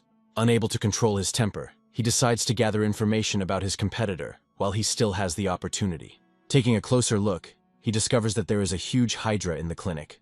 He has never seen such formidable creatures before and emphasizes that she really does have 2 heads, as written in the books. He is very impressed by the fact that he sees the dental treatment procedure with his own eyes. He tries to collect as much information as possible in order to later use it in his practices. Despite his incredible pride and boundless self-esteem, he is forced to admit that Ojin's medical skill is impressive. However, after a while, he notices that the situation becomes quite dangerous in just a few moments. He realizes that the beast's tail is beginning to move, which means that the Hydra is gradually coming to its senses. This can only mean that the anesthesia is gradually wearing off, and the Hydra is a very dangerous creature. Thus, Adrian makes the decision to immediately save Selena, despite the fact that she has everything under control. It is this kind of behavior that leads him to now remain in the belly of the Hydra, which can quickly digest him. Ojin thinks that this is some kind of terrible dream, because the snake just woke up and suddenly swallowed Adrian. Selena states that Adrian was swallowed whole, so he is probably still alive and can be pulled out with magic. Ojin immediately stops her, saying that he senses something is wrong. Taking a closer look at the Hydra, he notices that something is clearly wrong with it, and it is behaving unusually. Looking at her tongue, he finds that it has turned purple, although it shouldn't be. It becomes obvious that this is an attack of suffocation, as the giant Hydra has swallowed a piece that is too big for it to chew.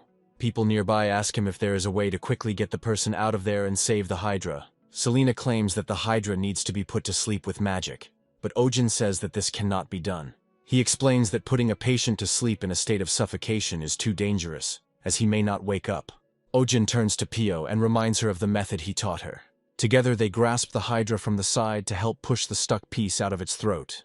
Selena counts down, preparing to finally knock Adrian out of the animal's jaws. Timing the moment, she delivers a powerful, decisive blow that creates a strong shockwave. This technique triggers the giant hydra's reflexes, allowing it to spit out its prey. After several attempts, they finally free Adrian, who ends up almost completely covered in slime. Everyone happily begins to celebrate, hoping that he will soon come to his senses and will not need compensation. They also admire Ojin, noting that they have never seen such medical skill and emergency care in their lives. Ojin asks his assistant to check if Adrian is alive, but she uses rather harsh methods to determine if he is alive.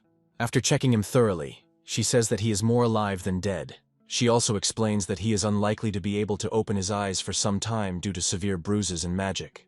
The thing is that the magic intended for the Hydra is too strong for an ordinary person and puts him to sleep for a long time. Ojin and Pio question how hard Selena hit the animal. Selena reports that Adrian's condition is normal, and his health can be described as satisfactory. She notes that he has a severe bruise on his stomach. But this is just a side effect of the procedure. She takes out a special ointment and explains that if you apply it, everything will quickly pass, and the Hydra will feel good. After a while, they finish the dressing, and it's time to say goodbye to the clients. Ojin explains that cases where a pet swallows a person occur due to the owner's fault, so one must be vigilant. He also recommends being especially careful that the Hydra doesn't suddenly decide to swallow people. A few days later, a painting arrives at the clinic depicting the process of rescuing Adrian from the jaws of the Hydra. Selena encourages him by telling him that she heard that they made a statue about it. But Ojin only becomes upset. He comes to the conclusion that most of those present have long since gone mad, and clearly do not understand how to behave. Adrian gradually comes to his senses and wonders what happened. He recalls that it all ended with him peeping into Ojin Kim's office, and then seeing the Hydra wake up. Without thinking twice, he comes to the conclusion that he ended up in heaven because he died saving a beautiful girl. Smiling, he praises himself for his incredible dedication, considering it a worthy death for a veterinarian. He hopes that if something like this can happen in this world, he would like to be born a unicorn. Additionally or optionally, he imagines the presence of a beautiful hostess next to him, although this is not necessary. Gradually this dream fades, and he feels severe pain, gradually returning to reality. Selena continues to gently shake his cheeks and asks how he feels, expressing hope that he has come to his senses. Adrian looks at the girl in surprise and realizes that she is probably his mistress. After some time, he finally realizes that he is not a unicorn, and that the person in front of him is not a man, but an elf. Selena pulls up her hood with a slight movement and announces that he has finally woken up, after which she turns away and leaves. Adrian asks where he is, and she replies that it is best to stay in bed for now and not get up. She adds that the side effects of magic will include dizziness and nausea, so you need to stay in bed for 2 to 3 days. Adrian really doesn't feel well and agrees with her recommendations. Ojin approaches him with a mug of hot drink and asks if he can sit down for a moment. He hands over the mug, explaining that it is a restorative that must be drunk to the bottom. He adds that he has contacted his estate and now he can rest peacefully in the clinic for a few days. Adrian notes that he cannot use these methods, but Ojin assures him that there is nothing wrong with this, since he himself understands everything as a doctor. With a smile on his face, he says that there is nothing more important than health, and it should always be taken care of. Adrian is greatly impressed by the care and generosity that Ojin shows. After Ojin leaves the room, Adrian admits to himself that he is ashamed of himself for being jealous of him and underestimating how good he is. Looking around, he reflects on how he too should become such a wonderful man with good manners. However, a few moments later he discovers a bill that Selena has presented him, according to which he owes a lot of money. Adrian immediately cools his attitude towards Ojin, considering him a pathetic person who is trying to extort money. Meanwhile, another interesting event occurs at the clinic, as unusual visitors arrive. When they hear about the castration procedure, they ask in surprise whether the doctor really wants their pet to change gender. Ojin explains that this only means that their animal will become like a eunuch, and this will have a positive effect on its health. Clients consider this too cruel to their pet and say they would never want to traumatize it like that. Ojin reminds them that they had talked about their pet getting weaker, and that it would be difficult for them to handle a large number of puppies. He also reminds that the female has also become weakened due to frequent births, and this is the solution to the problem. In response to further doubts, Ojin suggests calculating how many puppies they will have if the current dynamics are maintained in 5 years. A frightened man asks what joy this wolf will have left in life if he has to chew bones. Ojin is emphatic that reproduction is an instinct for animals, and human intervention can harm them. Pio tries to reassure the owners, explaining that registration will help them schedule an operation.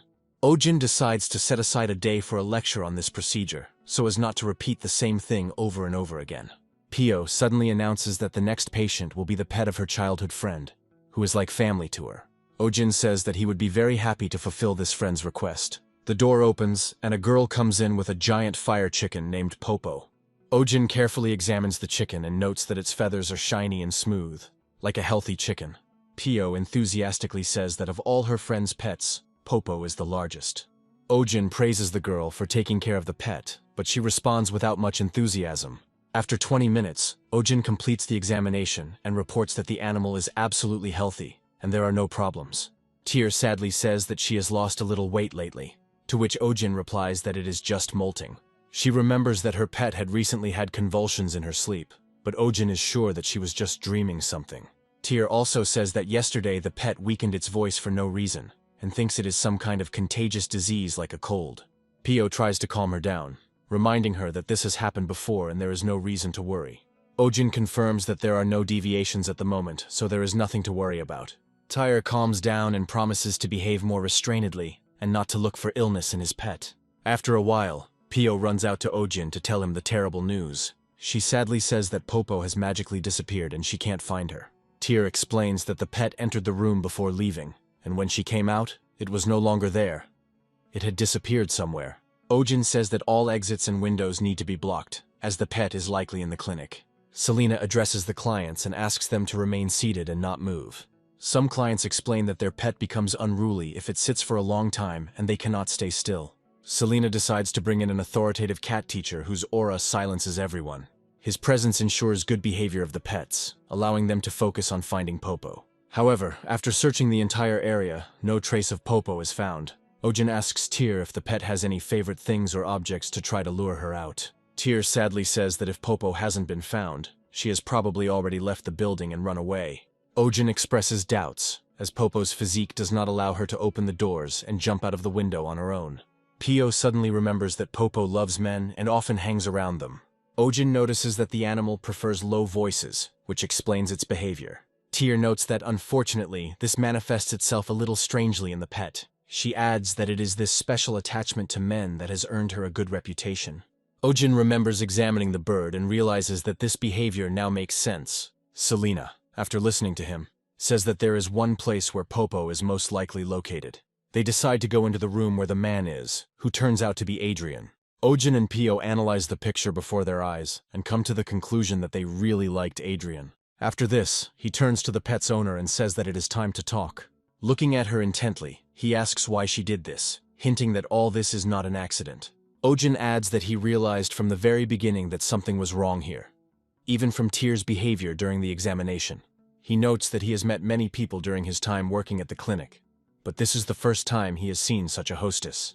Looking at Tyr, he asks why she is disappointed that the pet turned out to be completely healthy. Ojin explains that despite its speed, the chicken is not easy to miss due to the difference in stride length. He adds that the pet would not have been able to hide from human eyes, and certainly could not have opened the door and entered the room on its own. He is becoming more and more serious, and demands at least some explanation of what is going on here. Tyr says in a sad voice that if she says that her pet is sick or missing, no one will believe her anyway. After this, she adds that if such a famous person as the doctor says this, they will believe him. Ojin looks at her in surprise and asks who should believe, and for what purposes this is necessary. Tyr pauses briefly, then announces that Baroness Grace is to blame for everything. After this, sincere tears appear in her eyes, and she begs the protagonist to save her and her pet. She also adds that if Popo is diagnosed healthy now, she will simply be eaten. The thing is, there are hunting competitions scheduled for next month, and a banquet is being held at Baroness Grace's estate. Tyr says that, according to rumors, even His Highness Prince Theo, in whom the Baroness is very interested, will arrive that day. That's why she decided to cook Popo, to impress with an incredibly tender dish. Ojin, Selena, and Pio are very impressed by this story, and cannot believe that someone could be so cruel. Pio asks if the Baroness is in her right mind, and why on earth she's going to eat someone else's pet. Pio adds that her estate has a huge number of giant chickens that could be used for this purpose. Tyr says she heard that they all died due to an epidemic at the end of last year. Ojin is surprised to notice that there are a huge number of foods other than chicken, and the fixation on Popo is incomprehensible. Tyr explains that according to folk beliefs, it will become clear that her chicken is good for male potency. The fact is that this animal is a symbol of fertility due to its qualities and high fertility. Ojin realizes with horror that there are people everywhere who are trying to eat other people's abilities in order to take possession of them. Tyr adds that Baroness Grace had been eyeing Popo before, not hiding her envy and desire to try her meat. After this, she reports that they were threatened with being kicked off the farm if they did not give up the pet. Pio says that such blackmail should never be forgiven, as it is beyond good and evil. Tyr approaches the protagonist and asks him to diagnose any illness in order to save Popo. She adds that if the diagnosis is officially confirmed, people will certainly believe it, and this will help save the pet. Ojin looks at her carefully, after which he apologizes and says that he is not ready to do such things. This causes surprise in everyone who observes, and it becomes interesting to know the reason for such an act. Ojin claims that a doctor who begins to falsify his diagnoses ceases to be a doctor at that very moment. He adds that at this point the doctor turns into a con man who can trade lives. He asks himself whether, after such an act, he will be able to treat other animals with a clear conscience. Adrian waits for the events to end and remarks that this is simply funny, naive, and stupid. After this, he wonders whether professional ethics are really more important than someone's life. He tries to remind the protagonist that a doctor's calling goes beyond a simple professional role. He tries to imagine the consequences and asks how one can call oneself a veterinarian after this. Ojin admits the possibility of a fake diagnosis and says that a diagnosis can be made on demand. He adds that this requires diagnosing the animal with a serious disease that can be transmitted to humans. He emphasizes that in this case, the pet will instantly become a carrier of a dangerous infection and will simply be locked up. He asks what will happen to him and the other animals that were in the chicken coop, since they are potential carriers. He adds that the chicken coop will simply be closed, and in the best-case scenario, they may require the destruction of the entire flock. Ojin warns that if the consequences are not revealed and later epidemics occur elsewhere, it will be very bad. He agrees with Adrian's idea that a doctor's calling is to save lives, but there is one caveat. He adds that if a person is willing to risk one life for the sake of hundreds or thousands of others, then he cannot be called a good doctor. He also adds that anyone who disagrees with this has no place in medicine, as they are not willing to make sacrifices. Tyr begins to cry and apologizes for his naivety, noting that, apparently, he will not be able to change what was destined. After a while, Pio takes her outside and tries to console her, saying that there must be a way to help. The unfortunate girl comes to the conclusion that all she can do is try to run away somewhere far away to save her pet. Ojin and Selena come closer to them and say that this is not necessary, as there are more suitable methods. Approaching Popo, he notes that as a doctor he is unlikely to be able to help, but this does not mean that he is inactive. Smiling, he states that he is as much the pet's owner as Tyr is, and from that point of view, he will show solidarity. Pio and Tyr remark that he is the best person they have ever met. Ojin gives the command to go to the Baroness's estate to spread a very interesting rumor. After this, he turns to the man who had been following them all this time, and eavesdropping on their every word. Adrian wonders how he knew about this, while Ojin recommends that he come out from behind the corner. He adds that this person will play a very important role in the case, so he needs to listen carefully to everything. After some time, we are transported to a ball in this barony, where Ojin's plan will be implemented. The noblewomen are discussing that Lady Marion has withdrawn her candidacy for the role of princess, and now the Baroness has a chance. The Baroness herself reflects on the fact that if such a competitor has disappeared from her, then her daughter's chances will increase slightly. She thinks with anticipation that when her daughter becomes a princess, all those who despise them will come to an end. She reports that thanks to the money they were so picky about, she was able to invite the prince himself. The Baroness reflects that at this banquet her daughter will certainly catch the eye of the prince, and fate will finally smile. Suddenly she hears a very pleasant male voice behind her, which addresses exclusively her and demands her attention. The radiant Adrian decides to use his charm, and says that if she doesn't mind, he would like to talk to her. The Baroness finds him very attractive, and feels as if she is in a dream when she is near him. Adrian says that he graduated from the Royal Academy, and is well acquainted with Prince Theo, with whom he studied in the same class. The Baroness asks him what kind of man His Highness the Prince was, and Adrian feigns thought. He says that this man is very sensitive to fashion trends, and the Baroness decides to immediately update the interior. She also asks him if he knows anything about the prince's taste in food, and what dishes would be his favorites. Adrian looks at her and asks if she is really going to treat him to some incredible dishes. Noticing her embarrassment, he says that this is absolutely normal, because there is nothing more exciting than treating a prince. He adds that in that case, he can introduce her to a regular merchant who works only with high society. The Baroness displays incredible enthusiasm and says that if such a person exists, she wants to meet him immediately. After some time, they find themselves in a very unsightly hut, which is located somewhere in the middle of the forest. The Baroness is surprised by the meeting place and mentally reflects on how pathetic and unworthy of her presence it is. However, suddenly, out of nowhere, a disguised Ojin appears, introducing himself as Louis Python, along with his assistant. The Baroness mentally wonders who these strange people are, while Ojin states that their chef has finished preparing the desserts. He adds that this dessert is a real hit, which drove all foreign aristocrats crazy with its taste. As soon as they open the special lid for this dish, it becomes clear that it is a strawberry on a stick. Ojin hands her a dessert that had not yet been invented at that time, and wants her to try it. The Baroness quickly realizes that this dish has a simply unearthly taste. She compares it only to the incredibly skillful dance of a man and a woman during a quality ballet. She is surprised that such a taste even exists, and understands that these people are true geniuses and professionals in their field. Adrian continues the theatrical performance and insists on showing the real treasure, not just some sweets. He says that, according to rumors, they have started preparing dishes with magic that turns back time. He adds that these are the fruits of immortality, which allow people to become much younger than they actually are. Ojin plays along with him and says that nothing can be done against his knowledge. He adds that he cannot guarantee immortality, but it can be called a cure for old age. After this, he demonstrates with incredible pathos the immortal pea called the joy of a chick. Ojin confidently claims that if you cook rice from it and eat it, aging will slow down, and the risk of age-related diseases will be reduced. The Baroness shows the utmost interest in his food, and says that she is ready to give money for everything he has. Ojin tries to cool her ardor, and says that it will be a little difficult due to the limited quantity. He also adds that all the goods are already reserved and they cannot throw products around left and right. Adrian asks him for a favor, and says that he is his regular customer and deserves some kind of privilege. Ojin explains that the customer who ordered it intends to present it as a gift to the prince, so they have special conditions. The Baroness asks in surprise if there is a lady in this client's family who could be married to the prince. Ojin asks in surprise how she managed to guess so shrewdly, and says that she did. The Baroness says she is willing to pay double the customer's price to get the goods. Ojin notes that they trade not for money, but for a higher purpose. He proudly declares that their goal is truth, humanism, and health. He also says that their world remains calm, and Selina understands that her boss has gone too far.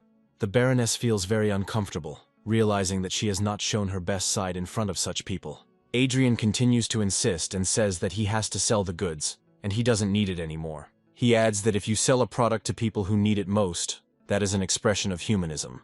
Ojin feigns thoughtfulness and agrees that there is some truth in the words. He adds that only this time, as a last exception, will he allow this product to be purchased. Ojin stops the Baroness briefly and informs her that there is one small clarification regarding the dish. He explains that the grain is called a pea not only because it resembles a chick in shape. He adds that it contains the mana of a sacred beast, the order of giant fire chickens. He adds that this creature is very attached to its species, so if you eat peas, you cannot eat chicken for some time. Of course, this is an absolute lie, but it has a strong effect on an impressionable person.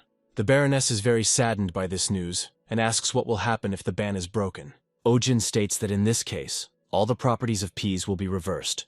Rapid aging and other consequences will occur. He adds that this is fraught with rapid hair loss, which particularly frightens the Baroness. The Baroness wonders if she should return the money right now, but the syndrome of irreversible losses is beginning to choke her. Adrian agrees that in modern times no one eats chicken dishes except for some old people.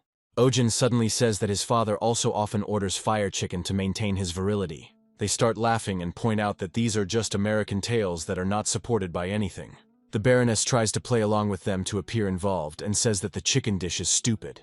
The next day, things fortunately return to normal, and Tyr comes to Ojin. She sincerely thanks him for saving her pet, adding that she certainly could not have handled it on her own. Ojin hands her a special carrier that will fit her chick, adding that he ordered it with money he received from the Baroness. Tyr looks at him in surprise and asks if he is really ready to give her such an expensive gift. Ojin says that there is nothing unusual about it, while Mandy looks at Popo with irritation. Having gained strength, she makes a powerful spit directly on the chicken's head to punish it. Popo does not leave this unnoticed, and looks closely at the impudent animal that has allowed itself to go too far. Deciding not to stand on ceremony, it tries to swallow the animal whole, and they have to be separated. Popo ends up in a cage, and Ojin tells her that it's best for her to stay away from such animals to avoid trouble. He also thanks Adrian for the efforts he made to resolve the conflict. After a while, he rummages through the bag and gives him 7 gold coins, which upsets Adrian a little. He explains that the cost of treatment, accommodation, etc. is deducted from this amount, and therefore only 312 silver coins remain. Adrian grabs his clothes and accuses him of cheating, asking how dare he charge for such lousy treatment. Selena clarifies that she carried out the treatment, and Adrian emphasizes that it was carried out very professionally. Selena recommends continuing to take the medication she prescribed, and Adrian promises to do so every day. After he leaves the place, Selena asks Ojin if he really decided to let the patient go so easily. Ojin asks what the problem is, to which she replies that it would be good if there was another doctor at the clinic. He adds that this man is a good healer, and they have managed to work together well during their time together. Ojin says there's a grain of truth in her words, but for now he feels pretty good about the current state of affairs. Meanwhile, in an unknown location, aristocrats are drinking tea and discussing the hunting competition that will soon begin. One of them says that he thought that by this time the Monoceros would already be in his hands, but the situation has become more complicated. This man turns out to be the third heir to the kingdom named Theos, who is very upset by the absence of a powerful being. He turns to Baron Doyle, who has arrived to pay his respects, and asks how it happened that they never caught him. Doyle apologizes and explains that he is always looking for opportunities, but the house is never empty. Theos says that seeking opportunities in secret is a third-class approach, unworthy of nobility. He argues that it is better to take everything in plain sight, demonstrating audacity and courage. Doyle agrees, and admits that Theos is absolutely right, and that he himself was stupid for not having come up with such a solution earlier. Theos says that his older brothers have been up to something lately and it can't be ignored. He adds that in order to suppress all the dissolute types at once, he needs the power of the great Monoceros. He also says that if he doesn't take the throne, they will be in big trouble because of what they have already done. After that, he suddenly asks if it is possible to make the damned wolf shut up for at least a minute. Doyle explains that it's lunchtime and his wolf is really craving some potatoes. The wolf is offered delicious cucumbers, but he wrinkles his nose, demonstrating serious pickiness in food. After that, he looks at the bowl of popcorn that the Baroness recently bought and decides that this is his chance. In a few moments, he makes a powerful lunge towards the servant to scatter the popcorn and grab him in his mouth. Theos is incredibly surprised that the dog can act so quickly in the presence of an aristocrat. All he can do is watch the stupid wolf, who is chewing a large amount of popcorn as if nothing had happened. Theos angrily turns to the Baron, who apologizes to him and promises to compensate him tenfold for the damages. Meanwhile, at Ojin Kim's clinic, a very intense operation that required a patient is coming to an end. Ojin states that when a patient comes out of anesthesia, he may fall and get hurt, so he needs to be watched closely. The owner of a dog that was neutered looks at his pet with tears in his eyes and says that he is now crippled. Ojin doesn't share his pessimism and says it's time to move on to the next patient. To his surprise, Tyr comes to him and says that they have come again for a routine checkup. Ojin asks what's wrong, and Tyr explains that it's not Popo, but her brother, Chief, who has been very lethargic lately. She adds that he coughs frequently, and Ojin assumes it's a cold along with some mild muscle pain. He hands her the medicine and explains that it needs to be given once a day, and that the puppy needs to be given warm water to drink more often. The next day, Tyr comes again with the same patient and reports that there is no improvement, and the puppy is sick. Ojin discovers that he has the same symptoms, and tries to figure out how a dog and a chicken could have the same disease. He suspects that it is something contagious, so it is better to keep them in the hospital to avoid infecting others. The next day, Tyr arrives with a large group of animals, reporting that they too have fallen ill, and she does not know the cause. Ojin tries to understand how animals from another room could have contracted the disease in just one day. However, after a while, an idea dawns on him when he remembers the symptoms that other clients came with. Everyone had the same complaints, but he didn't pay any attention to them at the time. He suggests that this may be an outbreak and asks all owners to cover their nose and mouth. He says that after contact with animals, you should never touch anything with your hands and wear gloves. Pio states that animals showing cold symptoms and lethargy should be sent to the second floor, while the rest should be sent to the first floor. Ojin understands that these symptoms themselves are not very severe, but the widespread incidence of the disease is alarming. He also notes that medications are not helping them, and it is impossible to predict whether the situation will get worse in the near future. Selena emphasizes that the fact that the disease does not spare any animal species is a serious problem that needs to be addressed somehow. She states that at this rate a large-scale epidemic will soon begin, and this should be avoided at any cost. Unfortunately, a few days later her predictions come true, and a huge number of people appear at the clinic's gates. Oh-jin apologizes to them, explaining that there is no more space at the clinic, and asks them to go to another hospital. They tell him that other hospitals are also overcrowded, and therefore they simply have nowhere to go. Oh-jin realizes that the situation is dire when suddenly the Lord himself comes to him, loudly addressing him. He brought his beloved giant rabbit, explaining that it would be great if they could examine it. Oh-jin wonders how the pet could have gotten infected if he doesn't leave the house. He asks if the Lord ever took his pet for a walk, to which he replies that since then they have only played at home. The Lord adds that the pet was bored, and so he found her a friend, but apparently, he brought the infection with him. Oh-jin apologizes to him, explaining that an examination is not possible at the moment, despite his desire to help. He adds that the hospital is overcrowded with inpatients, and the Lord asks if that is the whole problem. After this, Oh-jin turns to the butler and asks which building is closest to here. He explains that the nearest building is 2 alleys behind, and it will be easy to combine work in both places. The Lord says he is willing to lend him the building so that more animals can receive quality treatment. Oh-jin asks if the Lord has ever thought of appointing someone there, to which he replies that such an idea has not occurred to him. So they begin to manage a temporary branch, and at first glance it may seem that the problem is finally solved. However, in reality this is far from the truth, since he will now have to treat patients in 2 buildings at once. Oh-jin realizes that he needs another doctor to cope with such a large influx of patients. Meanwhile, Adrian continues to be in his clinic, and is surprised that there is not a single soul here today. The butler explains that due to Adrian's frequent absences, even those rare clients who usually came in stopped coming. Adrian resentfully says that it's all Oh-jin Kim's fault, but he claims he's not the cause.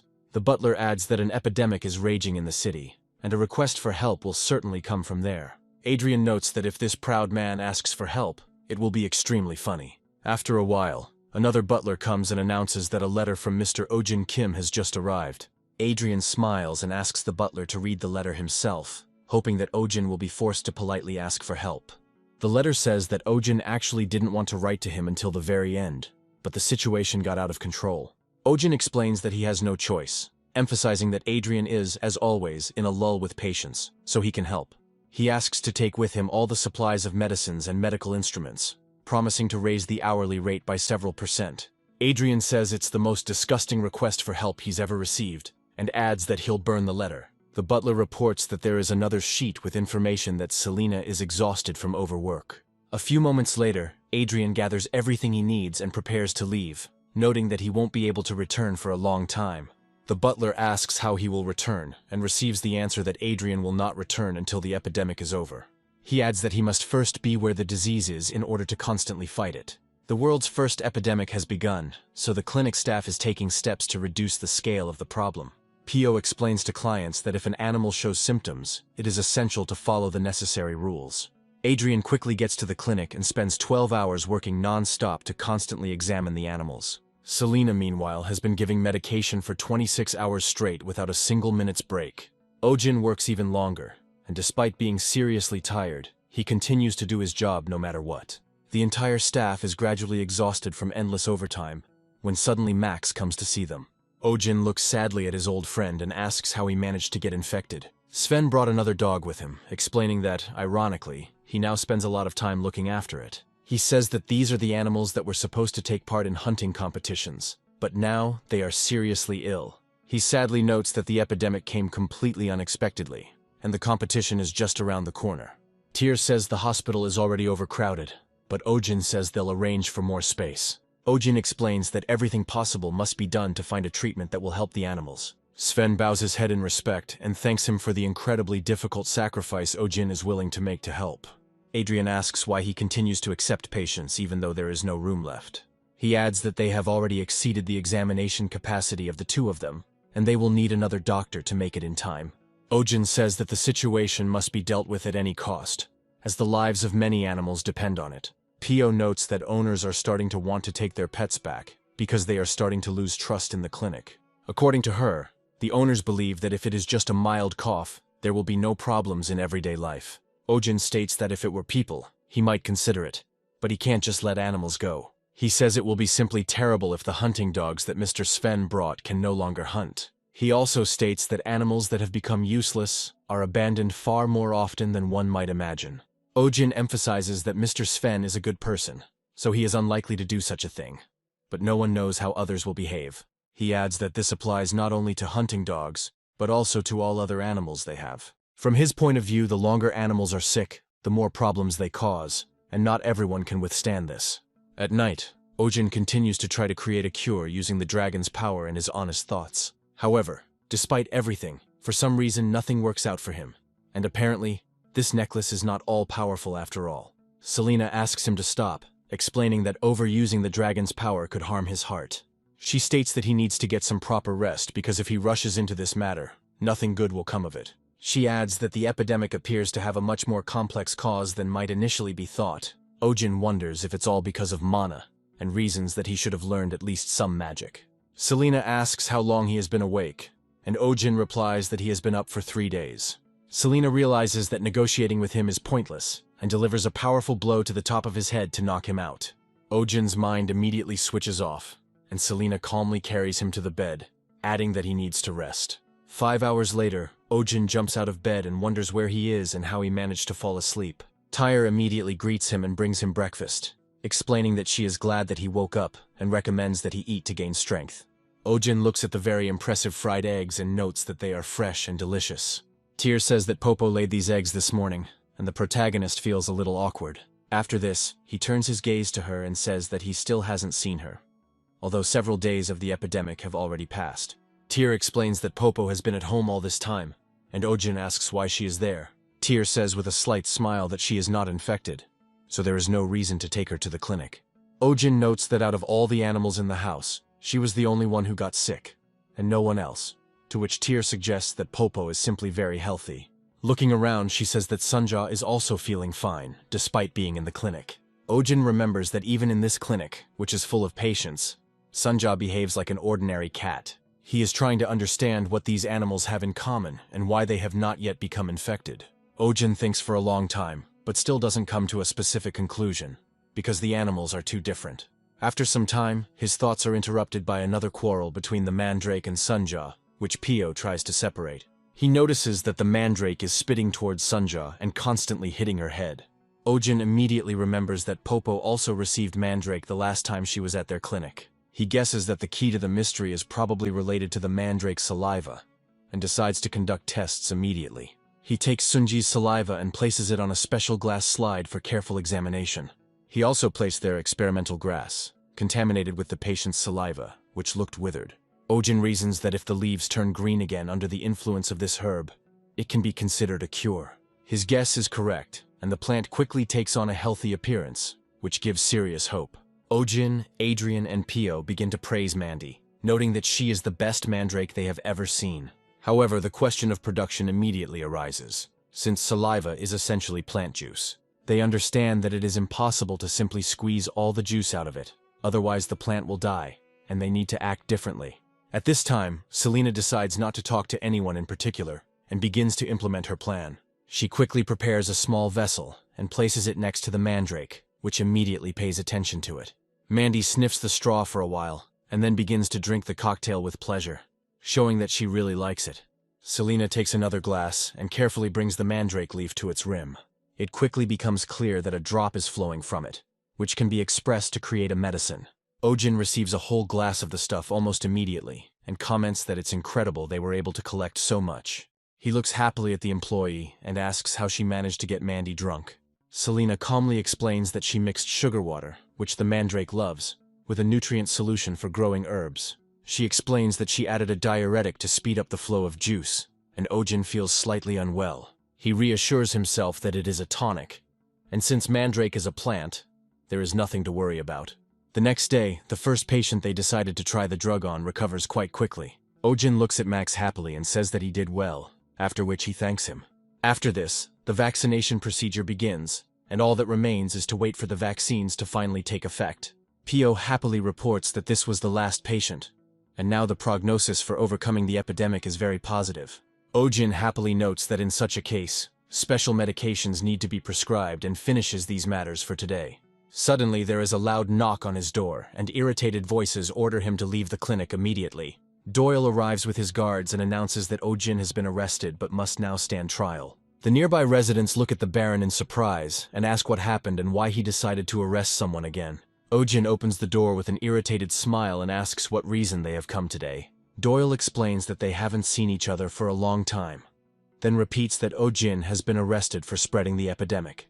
Oh-jin asks if he has any proof that he is actually doing this. Doyle recalls that Oh-jin himself said that this messenger of the devil would spread an epidemic, and that is exactly what happened. Oh-jin rubs his eyes in irritation, realizing that he really had been careless enough to say a couple of unnecessary phrases. After a while, he admits that he did say something similar some time ago. He also points to Sunji's head, saying that they did everything perfectly, since the mark on that cat's forehead disappeared along with the epidemic. Oh-jin wonders what someone like Morocco would do with him, and Doyle claims he wanted to profit from the treatment. Immediately after this, Doyle orders Oh-jin to be taken away so that everything can be cleared up during interrogation. Doyle adds that in order to gather evidence and prevent a relapse, they will take another creature with them. He hints at the cat, noting that she will also go with them, whether Oh-jin likes it or not. Oh-jin realizes that the epidemic is just an excuse, as they actually came to take Sunja away. Pio suddenly comes to her employer's defense, saying that her boss is definitely not that kind of person. She accuses Doyle of blind greed, and the aristocrats ask her how she dares to behave like that towards him. Pio adds that he tried very hard to defeat the epidemic, but Oh-jin stops her, saying that there is no need to swear. He smiles and notes that there is no need for that, as he already knows what will happen next. After this, he turns to Doyle and his guards, saying that there is no point in wasting time, and suggests that they move on. He also suggests at least giving Sunju a sleeping pill before trying to transport her like this. Doyle states that there is no need for this, as they brought a steel net to restrict her movement. Oh-jin reminds them that she is clearly not an ordinary animal, so that they will remember how hard it was to catch her. Oh-jin adds that if she gets hurt, it will be bad for everyone, and Doyle agrees, only asking that he get his business done faster. Oh-jin asks Selena for a sleeping pill to temporarily put the cat to sleep and make her more obedient. He slowly leans toward her, explaining that when he gives the signal, she should know what to do. Selena warms up her knuckles and says that she is ready at any moment and is only waiting for a command from him. Oh-jin becomes nervous, explaining that he meant something else, adding that she should use magic and escape with Sunja. Selena turns away in disappointment, which greatly surprises Oh-jin, as he didn't think she liked fighting. After a while, the sleeping pill begins to take effect, and Sunja collapses on her back like an ordinary cat and falls asleep. Oh-jin hands over the cage with her, noting that now he will do exactly as they agreed. At the last second, he uses the light skill imbued in the finger crest to deceive his opponents. After successfully bypassing the enemies, he asks Selena to act faster so that she can escape. Selena decides to use a simpler method and delivers a powerful blow directly to the faces of her opponents. While holding the cage with the cat, she throws several people in different directions. Immediately after this, she runs away, beaming with pride for winning this fight.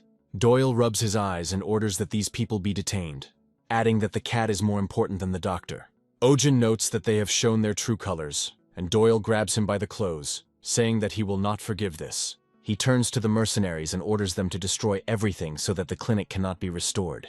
Pio stands in their way, saying that he will not allow the place where people are treated to be destroyed.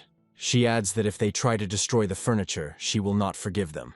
The mercenary looks at the girl with irritation and asks if she isn't tired of being an eyesore. Adrian comes to Pio's defense, saying that they should stop, which surprises everyone. He begins to threaten them, noting that if they touch the girl, he will not forgive them, and the aristocrat's wrath is terrible.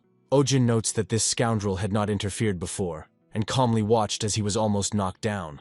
Doyle says there are too many witnesses and they need to leave, adding that only Oh-jin Kim will be detained.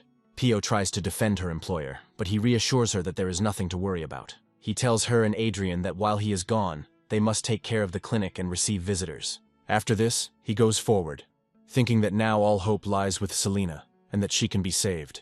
The next morning, citizens begin to discuss rumors that the epidemic was caused by Oh-jin. Some of them claim he was trying to profit from the drugs, and add that a public trial will soon be held. They want to see this person in person while he is catching up on lost sleep after long overtime. After some time, he begins to wake up due to loud voices and demands to get up immediately. He looks at them menacingly and demands to know when they hid the cat and the elf who ran away with her. Oh-jin lazily stands up and yawns, wondering why he suddenly needs to know about this if it happened spontaneously. Doyle explains that if Ojin refuses to cooperate voluntarily, he will have to resort to the well-known torture methods. He points to the other wolves and notes that they have been very bored lately and now they need to have some fun. Ojin notices that one of the wolves is acting very strangely and pays closer attention to it. He quickly realizes that it is Doyle's pet wolf Manhwa, who is acting like he is in a really bad way. Ojin examines him closely and concludes that he seems to have a stomach ache, asking if he has had any unusual symptoms. Doyle looks at his pet and notes that something is definitely wrong with him this morning. Ojin asks what exactly happened, and Doyle explains about the blood. Ojin quickly stands up and pushes him away, saying that they need to examine the wolf immediately before it's too late. After this, he carefully approaches the dog, examines it and calls it a good boy. After Manhwa lets him get closer, Ojin quickly examines him and realizes that he has a hernia. Ojin notes that the condition is very serious, and is surprised at how things could have gotten to this point. He turns to the owners with apprehension and says that immediate surgery is needed. He warns them that if they delay even a little, Manhwa could die. Meanwhile, a hooded figure gradually approaches the Baron's estate, trying not to make any unnecessary sounds. In the silence, Sunja's aggressive hissing and growling sounds can be heard periodically. Selena reports that there is nothing to worry about yet. Ojin is fine, but he will be called out of captivity very soon. The castle is in complete chaos as Manhwa needs to be transported to a clean room as quickly as possible. Ojin demands that the necessary tools and medicines be prepared, after which he begins disinfection along with the other servants. He sets up a portable operating room, and servants, dressed in special aprons, begin to assist in the operation. One of the servants hands Doyle an apron, noting that it should be worn to prevent infection. Ojin demands to check the dog's temperature, adding that another operating board needs to be prepared in 5 minutes. After using the tweezers, he demands that they be immediately disinfected and re-prepared. Doyle watches the scene carefully without saying a word, as if it reminds him of something. Ojin demands that the door be closed immediately to prevent a draft, as this could harm the patient. Doyle quickly walks out into the hallway, and the servants discuss whether Ojin can be trusted, since he does not have warm feelings for them. One of them adds that he has never heard of a disease called a hernia. Another confirms his suspicions, noticing that the insides are falling out. Doyle abruptly interrupts them, saying that there can be no talk of Ojin lying, which surprises the servants. He looks at the portrait of a beautiful dog and notes with heaviness in his voice that Manhwa's mother died tragically from the same symptoms.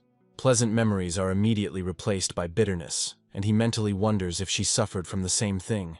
He loved this dog named Angela as much as he loved her son, and the thought that he could save him makes the loss a little easier.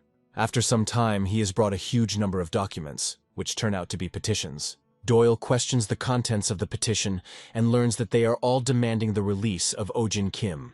He also receives a letter from Lady Marian Astrid, and Doyle realizes that she is quite a wayward girl. Doyle carefully examines the letter, which states that if Ojin is not released, she will complain to the king. A few moments later, the servant reports that the operation was successful. Doyle happily runs into the room, wanting to make sure his dear pet is okay. Manhwa feels great, although she is under anesthesia, after which the servant informs her that the stitches will be removed in a week. Doyle carefully approaches the weakened animal and bends over it, expressing gratitude to God. Afterwards, he turns his gaze to Ojin Kim, noticing that he is sleeping, and remembers that he has not slept lately due to the epidemic. The henchmen advise taking him back to the dungeon immediately so as not to raise unnecessary questions. Doyle takes a closer look at Ojin's hands and discovers serious marks on them from a long-standing relationship. Doyle orders the servants not to put any shackles on him so that he can sleep properly.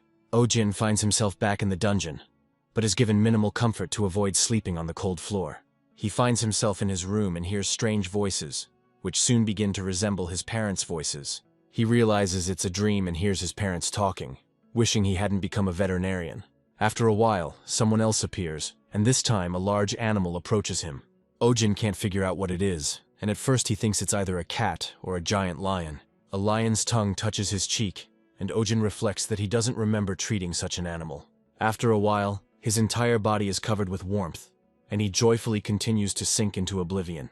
Meanwhile, Theos wonders how they managed to miss the Monokiros during a routine arrest. Doyle notes that the animal appears to have been taken over by the Order of Etherian, which appeared out of nowhere. Theos wonders what this means, as no one has reported on the Order's activities before. Doyle claims that the elf who was with the veterinarian turned out to be a spy for this order. He adds that he recently received a report about this girl's contact with a group of suspicious elves. Theos understands that these are very serious people who are better not to cross, so he decides to retreat.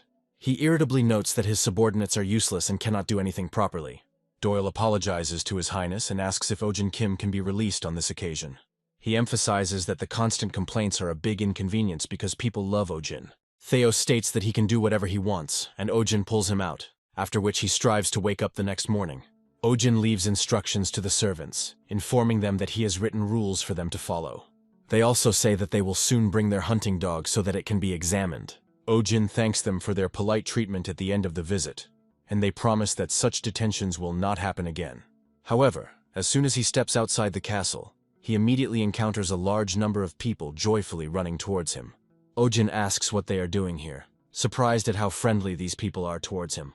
The lord of the city reports that they have been waiting all this time for him to be released to meet him. Sven emphasizes that if they had been held back a little longer, they would have tried to storm the castle. Ojin tries to thank them, when suddenly Sunja, who missed him very much, jumps right in his face. Ojin also finds Selena and is glad that she is okay, to which she notes that it was not difficult. Ojin looks at Sunja and tells her that he saw someone very similar to her in his dream yesterday. He smiles and notes that he made the right decision when he became a veterinarian and dedicated his entire life to it. Observing this, one of the Baron's servants asks his master if Ojin will really be released just like that. He recalls the events of this morning, saying that they clearly saw everything that was there. We are, of course, talking about the creature that was in Ojin Kim's cell when they decided to look there. Doyle and his servant froze on the spot and were unable to utter a word from surprise and horror. This cat looked like Sunja, but he clearly had a lesson to learn, and after a few moments he simply disappeared into thin air. The servant notes that at first glance it was clear that this was an unusual animal with strange skills. Doyle turns to him and says that he sincerely doesn't understand what he's talking about. To the servant's surprise, he asks what was in Ojin Kim's cell. After this, he turns around and says that they didn't see anything, and the servant apologizes for such stupidity.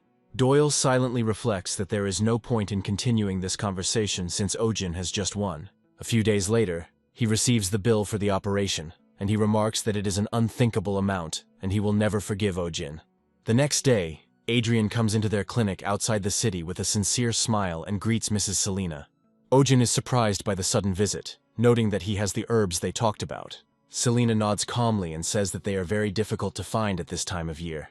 Adrian says that nothing is impossible for him, and he is ready to bring any herbs she wishes. Selena hands him a long sheet of paper with names, and clarifies that in that case, she will need this too. After this, she begins to take inventory and notes that all the herbs here are in excellent condition. Adrian holds out the sample she spoke about at such length, but the unknown creature quickly snatches it from her hands. Adrian turns around to see Blob preparing to devour this valuable natural artifact. Adrian tries to take it, but Blob quickly bites him, testing his resistance to the max. Immediately after this, he delivers several blows to the cheek to discourage the aristocrats from encroaching on his food. Adrian notes that, as expected, all of Ojin Kim's personal pets have nasty personalities, just like their owner. Selena says the hamster is hers, and Adrian adds that it's not surprising, considering how well she knows about herbs. Pin looks menacingly at his opponent, a dark smile spreading across his face. Adrian is very surprised and mentally wonders if this hamster just smiled at him. Selena, meanwhile, returns him to the cage so that he can continue his business. Pin is a sacred being, worshipped by many and considered by some to be part of the divine plan. In this place, where hundreds of animals come every day, there are only two rulers for him to obey. The first ruler, of course, is Ping himself, whose main territory is the pharmacy on the second floor. The second ruler is rightfully considered to be Sunja, who is Ojin Kim's right hand and the supreme ruler of the clinic. He clarifies that it is considered as such only at first glance and without further delving.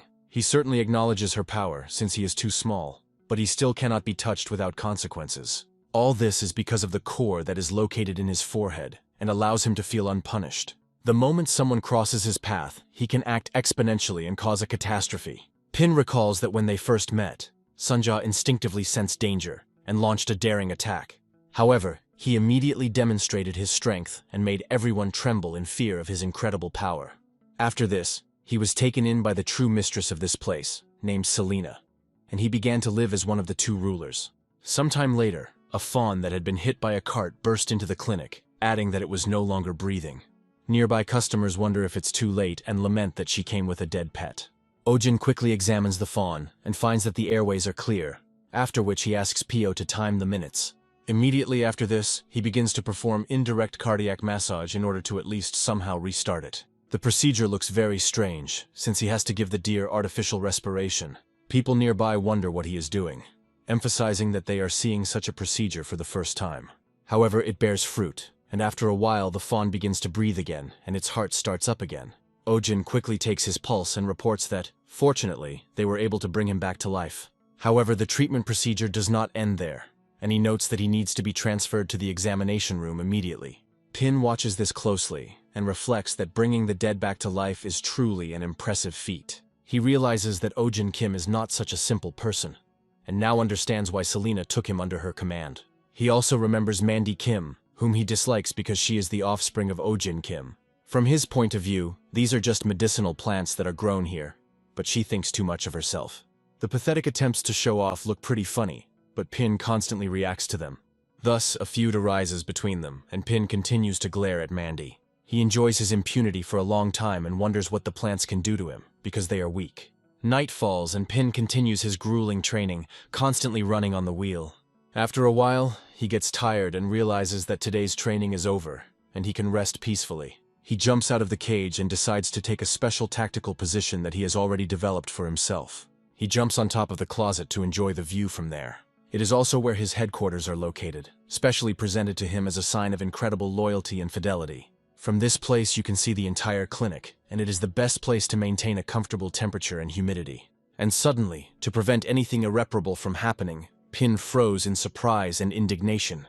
It turns out that his precious headquarters was destroyed by an unknown creature that managed to get there. Pin falls to his knees for a moment and ponders what kind of creature could stoop to such a level. He hears a strange rustling sound and realizes that Mandy is nearby, learning to get out of the potty. Looking at her, he notices an incredibly satisfied expression on her face, and feels a complete sense of impunity. Pin wonders how this creature dared to do such a thing, unaware of the consequences. Pin recalls that recently, due to the development of new drugs, Mandy ate all sorts of junk and learned to move around without a potty. He says that the ability to somehow move his pathetic legs does not give him the right to challenge him. After this, he throws himself into the air to restore order in this place and punish the violators. He delivers a quick and powerful blow to the mandrake's body, but she manages to block it in time. Pin is thrown backwards at high speed, but manages to stabilize himself in flight and stop. He realizes that his opponent has become much stronger and more powerful due to the effects of drugs. He also realizes that Mandy's durability has also increased, and now he will have to take that into account. However, from his point of view, pure fighting power cannot be imitated with meager drugs. He quickly jumps up in the hopes of taking revenge in a mirror image on this pathetic plant. He realizes that without a pot to return to, Mandy will simply dry up and die forever. Under Pin's powerful blows, the pot falls down and breaks, scattering earth all over the floor. Mandy falls to her knees in despair and begins to cry, trying to understand how Pin dared to break her pot. Pin continues to look at her proudly, adding that this is precisely the difference in level between them. Mandy turns towards him in irritation, and Ping realizes that he has started celebrating his victory prematurely. Mandy begins to quickly take a deep breath to prepare for the sonic attack. Pin tries to cover his ears, but his arms are too short to reach them. Luckily, instead of a powerful scream, Mandy only lets out a hoarse whisper, which sounds rather unimpressive. Pin happily realizes that since she started coming out of the pot, she has lost her voice and can no longer scare others. He begins to laugh menacingly and notes that she fully deserved her fate with her arrogance. Ojin comes downstairs after hearing the sounds of breaking pots and wonders what happened. The first thing he comes across is a distraught Mandy, who looks like everything she held dear has been taken from her. Ojin picks her up and says that he understands perfectly the grief of losing her home. He tries to calm her down when suddenly a brilliant solution comes to him about what he needs to do. He realizes that it is time to transplant her, as she has received a generous dose of growth serum and has grown 1.5 times. The next morning, Ojin notes that this is why they prepared a new, spacious house for her. He reports that inside there are several layers of the best soil they could find. He also adds that as a bonus they brought a portion of elite organic fertilizers. Ojin plants the mandrake in the ground and congratulates her on her housewarming, hoping that she will like it very much. To his great surprise, she reacts with absolutely no enthusiasm, as if she is ill. Ojin asks her if she likes everything and how she feels in her new home, but she doesn't answer. Selena watches closely to see what is happening and whether there is any way to fix it. Suddenly, she picks up a mandrake leaf and plucks it out to test her sensory sensitivity. Mandy turns around indignantly, and Ojin braces himself for the sonic attack that is about to follow. However, despite all her intentions and incredible rage, Mandy only repeats her hoarse whisper instead of screaming. Selena concludes that because Mandy was using the potty so often, she lost her voice and now needs rehabilitation. Ojin asks her not to worry, adding that after the transplant, her voice will return very quickly. However, the next day, Mandy begins to look so bad that it causes serious concern. Ojin wonders why she suddenly aged so much, as it could lead to death. Selena suggests that she is lacking fertilizer and needs to add a few more nutrients. Pio immediately stops them both and says that such treatment of the plant is simply monstrous. She asks how they could do such a stupid thing, and accuses them of changing all the soil in the pot. She also asks if they have ever done any farming, to which they have no answer. Pio states that for a plant, the earth is like blood and flesh, which constantly nourishes it with the necessary substances. She adds that if you suddenly change your familiar land to a completely new one, you will have to wait for the connection to form. She also says that if they had kept Mandy in the new land any longer, she would have withered away with no way to save her. Pio sternly points out that now they will have to hope that Mandy is a strong enough plant. She states that to prevent moisture loss, all leaves should be removed first. Mandy is feeling worse and worse with each passing hour, but this time the deterioration concerns her mental state. After this, it is placed in a well-ventilated area, but the sunlight is blocked to prevent photosynthesis. Ojin covers all the windows with curtains and says that this is done solely for Mandy's sake, to make her feel better. Night falls, but Mandy cannot sleep, as the emotional anxiety over what happened continues to weigh on her. She cries quietly, hoping that the troubles will go away on their own, and she will recover quickly. However, her old enemy suddenly approaches her, and she realizes that this night will be longer than she would like. Ping Ping came to mock her, because this is just the beginning of his grand plan. He takes out a small leaf that was previously on Mandy's head, and hints that he is going to eat it. Mandy immediately begins to get indignant, but she can't do anything against him because she is too weakened. Pin Pin begins to eat the leaf with a satisfied look, realizing that he has the whole night to mock his enemy. Ojin instantly grabs him by the scruff of the neck and lifts him into the air, announcing that he has finally caught the bastard. Looking at it, he notes that it has now become clear who is constantly stealing herbs, adding that it is not good for the rodent. He plucks a mandrake leaf from Ping Ping's mouth and asks him if he knows how valuable these leaves are. He also accuses him of being too naughty lately, but Ping Ping immediately responds with a cheeky bite. Sunja rushes into the attack to put this impudent hamster, who has already lost all fear, in his place. At the same second, she delivers a powerful blow to the hamster and sends him flying out of control. Ping Ping feels intense pain from the blow, but also realizes that his star has not yet activated. Ojin, with tears in his eyes, notes that this is the most undesirable outcome of all possible. He begs all the higher beings of the world to cancel the process of division that is already in motion. The process fires a powerful beam towards Pin Pin, not giving him a second to react. The beam envelops its body and prevents the division process, gradually absorbing the energy contained in the star. After a few moments, the beams seem to separate the star from Ping Ping's body and fly into the air. Ojin looks at what is happening in surprise, trying to figure out what to do and how to control the situation. The light begins to wander throughout the room, ricocheting off different surfaces, making the situation extremely unpredictable. At a certain point, the beam is directed straight towards Mandy, who accidentally ends up in its path. Mandy realizes that this is likely where her story ends, as she won't be able to dodge it. Ojin rushes towards her in fear, hoping to prevent serious injury. Fortunately, this intervention not only did no harm, but also restored Mandy. Mandy feels an incredible glow emanating from her aura and realizes that her powers have fully returned. Pin Pin and Ojin watch this in surprise and try to understand what caused it. The next morning, Selena calmly explains that this is normal plant cell division. She adds that the fission core's energy came into contact with Mandy, causing abnormal cell division, and that's all. Pio is the happiest of all because Mandy was her favorite plant, and Mandy continues to dance and rejoice. Selena suddenly turns her gaze towards the enclosure where Pin Pin is sitting, and notices that he is in a depressed state. She looks at him carefully and asks what happened. She also tries to reassure him by saying that the fission nucleus is normal, and has simply lost some of its energy. She hands him a mandrake leaf and tells him that as soon as his strength is restored, the plant will also return to normal. Selena carefully watches the processes happening to Ping Ping and remembers her master. She mentally thanks him for the work he has done, and notes that the fission core he has created is simply magnificent. There is a terrifying story in the western forest that can make even the most seasoned hunter's blood run cold. This story tells of a beauty who looks like an ordinary woman with long hair. In fact, she turns out to be a terrible cannibal with long fangs, who cruelly deals with her victims. According to legend, this creature has no hind legs and moves by crawling on its front paws, and it appears when a baby cries. There is a theory that it is a vengeful spirit that went mad after losing its cub, but no one knows the whole truth. Ojin interrupts the story, explaining that it is not worth saying something so plausible. Pio claims that the story just told is true, and Ojin asks if she saw the creature. Pio proudly adds that no one has ever seen anything like it, but Selena claims that she has encountered this creature. Ojin turns to her, startled, and asks what she means. Selena explains that she saw tracks, as if someone was crawling on its front paws, and notes that the number of people has decreased. A terrible, sticky fear creeps through Ojin's body, and he understands that he urgently needs to find some kind of peace. He hears a strange sound outside the door and wonders who decided to make it at such a time. Selena says that someone must have decided to visit them and heads for the door, despite her friend's entreaties. As soon as the door opens, Max comes in, holding a piece of clothing in his hands. Ojin greets him happily, then tries to get the piece to see what it is. Upon further inspection, it becomes clear that the clothes belong to Mr. Sven. Ojin and Max quickly run towards the forest where Sven lives and try to shout to him. Sven appears alive and well and asks why they came here at such a time.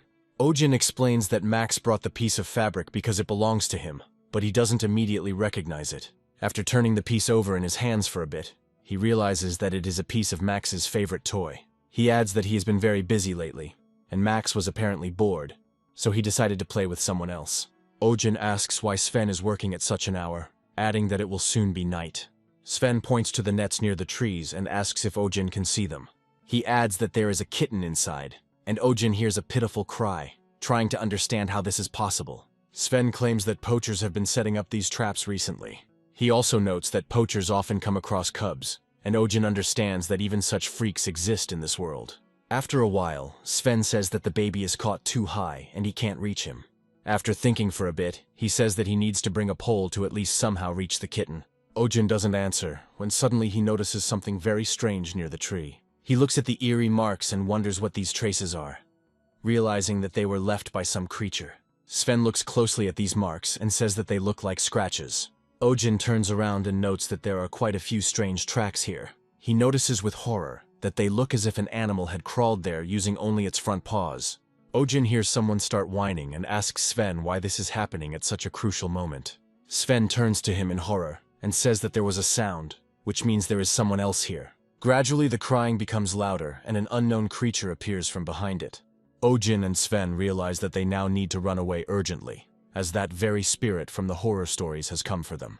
However, upon closer inspection it becomes clear that this is some kind of animal that was badly injured. Ojin realizes that all this time it was a fox in front of them, and not the monster they imagined. He discovers that the fox has injured its hind legs, which is why its tracks look like someone is crawling on its front paws.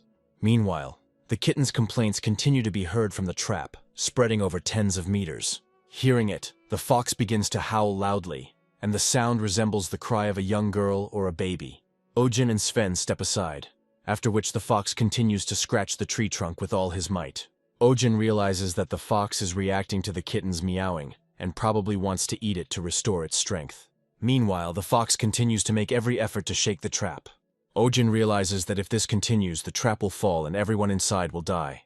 After some time, the fox reaches its target, and the trap with the net falls down. Ojin rushes forward to intercept the trap and prevent tragedy. Opening the net, he finds inside a kitten that has gotten a lot of splinters lately. However, to his surprise, he notices that there is another fox cub inside the trap, which, unfortunately, has already died.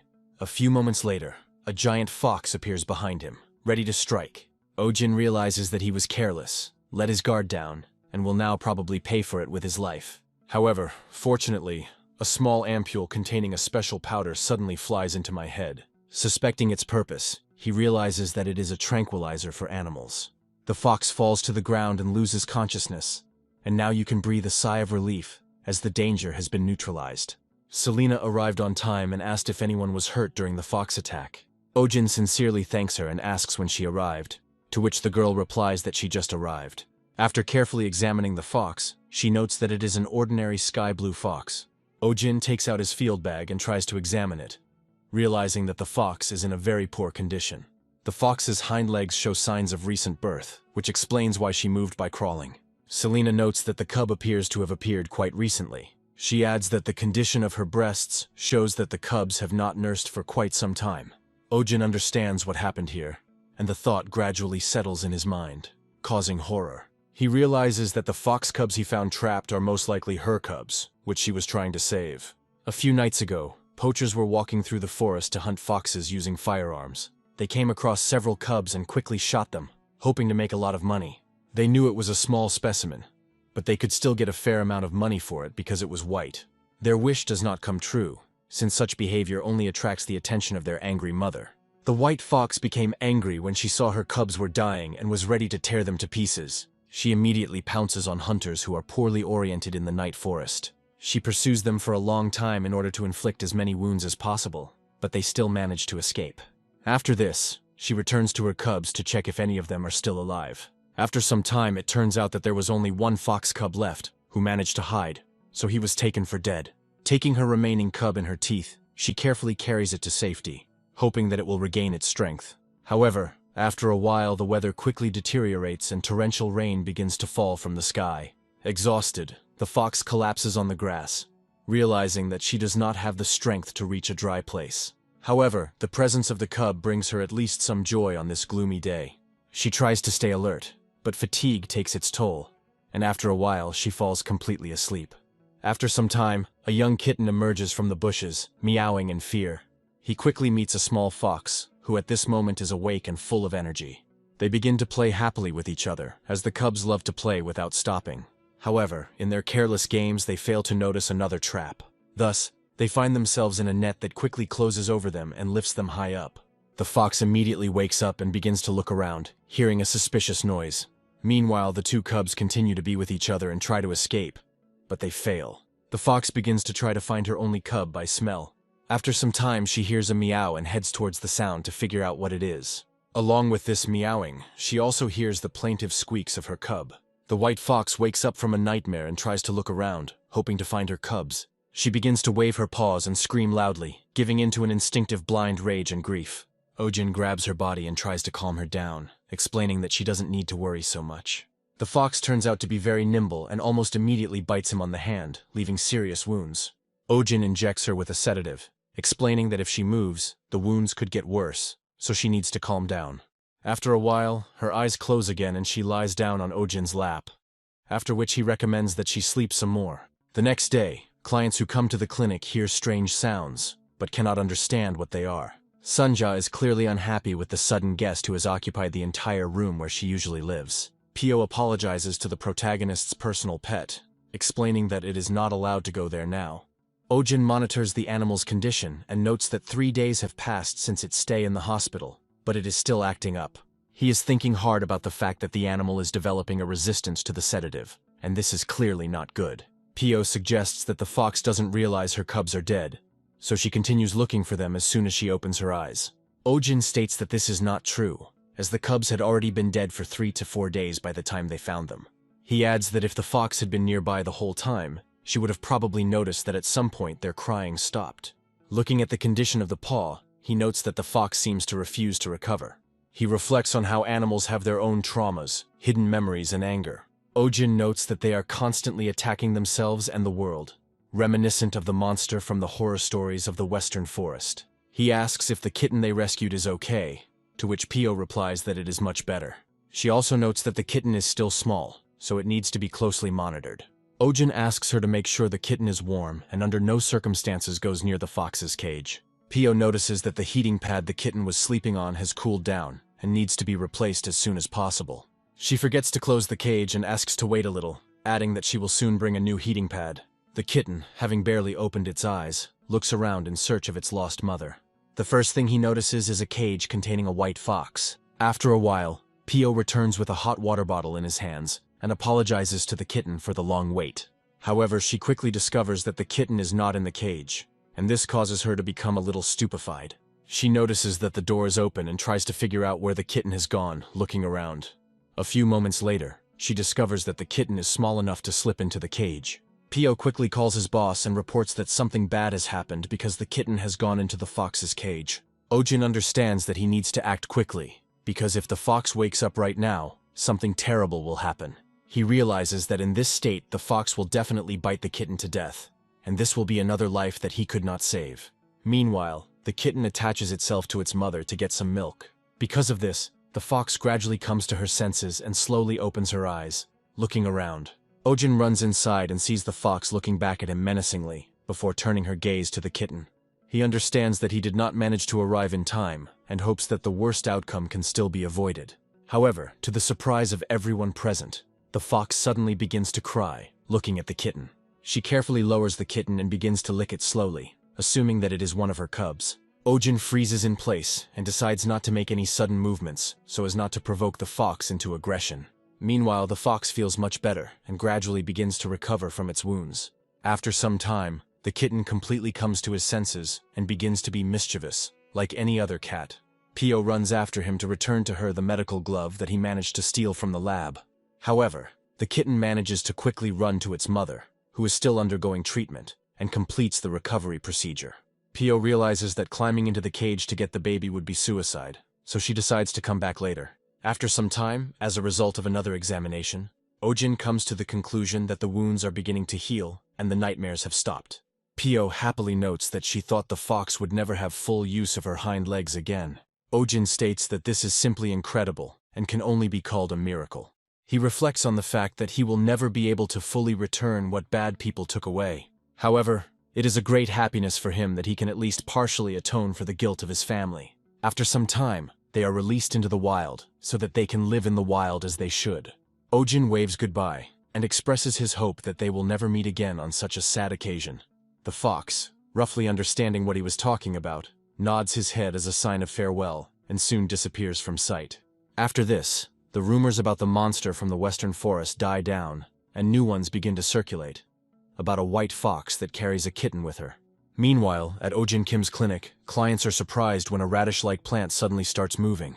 A client who has been here many times before smilingly informs that it is a mandrake named Mandy who lives here. He adds that, according to rumors, it is something like a guardian spirit for this hospital, which everyone treats with respect. However, another client says it appears to be outdated information as the hospital has a different custodian. A little girl who has also been here before reports that, according to rumors, there is a very scary cat here. She adds that no matter what predator comes, it dares not peep in front of this cat, and in fact, it is a messenger of the devil. Mandy starts to get angry because some pathetic cat is getting all the attention instead of her gorgeous self. Immediately after this, she heads towards Sunji's bowl to take immediate revenge. Coming closer, she throws water into the bowl with incredible determination to show how cool she is. Watching her, clients wonder if she is really the real owner of this clinic and is not afraid of anything. Mandy's triumphant triumph is short-lived as the bowl's owner appears behind her. Sunja looks at the troublemaker with an angry look, who for some reason decided that she was the boss here. Mandy takes a deep breath to defend herself with the powerful scream she has now regained. Sunja realizes that she is not in danger and begins to meow, preparing to attack. However, suddenly she begins to cough and loses her fighting and threatening appearance. People look at her with fear and assume that she is ill. After some time, a lump of an unknown substance flies out of the cat's mouth, which looks quite disgusting. The lump flies straight into Mandy's face, and because it was flying at such a high speed, she falls on her back. After this, Sunja calmly begins to lick herself, not paying attention to what happened. Ojin explains that it's just a hairball, adding that cats usually lick themselves with their tongue to stay clean. He adds that the hair that enters the body accumulates into a ball and comes out either from one side or the other. He also notes that he has been busy lately and hasn't brushed Sunja's hair, so she needs a good brushing. However, an hour later, the procedure is still not finished, and he is trying to understand what the reason is. He comes to the conclusion that this is no longer just shedding, but real baldness, which requires urgent action. After some time, he discovers a huge bald spot on Sunji's body. Ojin carefully leans over the bald spot and tries to figure out what it is, as it is clearly a disease. After examining the skin, which is no longer hairless, he realizes that it is a fungal dermatitis that causes hair loss. Ojin mentally scolds himself for not noticing that his cat had developed a skin condition. After this, he opens the box to find there a special tool that he had been keeping all this time. He is glad that it was not in vain that he prepared the instrument, made to order by the best master. Looking happily at Sunja, he realizes that he will soon be able to begin her hand training, the first in the world. Ojin watches the instrument perform in action and notes that it performs beyond all praise. However, it would be a big mistake to say that Sunja enjoys the procedure and that it does not cause her any discomfort. She suddenly jumps into the air, trying to escape the cruel pressure from her master. She also begins to hiss at him, indicating that she does not want her fur to continue being cut. Ojin is very impressed when his beloved cat suddenly hisses at him out of aggression. There is a slight pause, and he realizes that a normal owner would back down in such a situation so as not to destroy trust. However, he firmly decides that now he will act as a veterinarian, not as an owner, to help the animal. Ojin awakens his inner veterinarian spirit, who never backs down when confronting an animal. He holds the cat tightly and begins to cut its fur to see how deep the fungus has penetrated. He tries to calm her down, telling her that it will all be over soon and she doesn't need to worry. Sunja starts screaming loudly, and Ojin apologizes to her, telling her that it will be over soon. He understands that in such matters one must act quickly, since an animal's patience is a very fragile resource. Sunja starts screaming desperately, and suddenly activates the collar, which creates a powerful flash of light. Ojin looks at his pet in surprise, as it gradually begins to glow more and more. A few moments later, a beam of light pierces the office he is in, and goes far into the sky.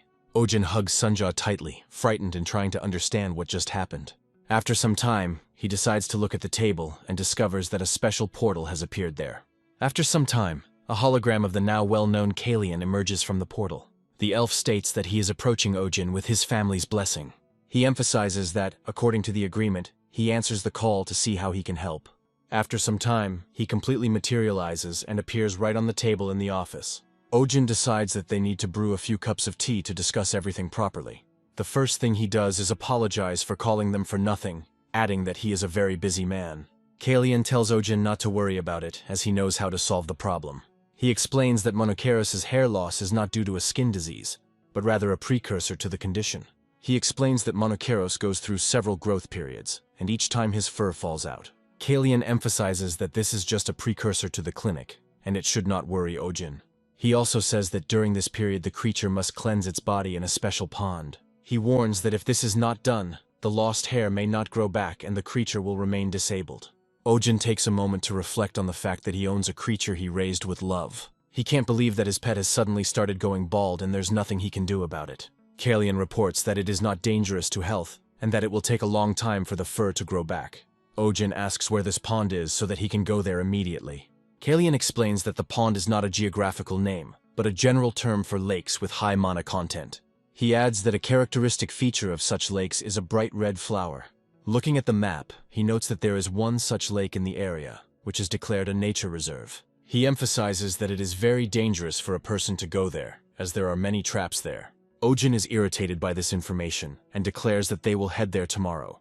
When asked who will look after the pets in his absence, Ojin states that he has a doctor who will take his place. After some time, they find themselves in the western forest, which at this moment looks simply incredible. The heroes find themselves in a mysterious place surrounded by legends and creepy stories. Strange things often happen here, so people rarely come here, but the heroes stumble upon those very flowers. Kalian explains that if these flowers are here, then the lake is very close. Ojin approaches the flower and notices that it looks very strange, but Selena immediately stops him. She warns him of the danger, explaining that these flowers release a powerful poisonous charge when struck. She adds that besides these flowers, there are many dangerous creatures here, so you need to be careful. Suddenly, they discover Sunja, who has brought them a snake that she has been hunting for quite some time. Selena uses magic to take control of the snake, explaining that it can pretend.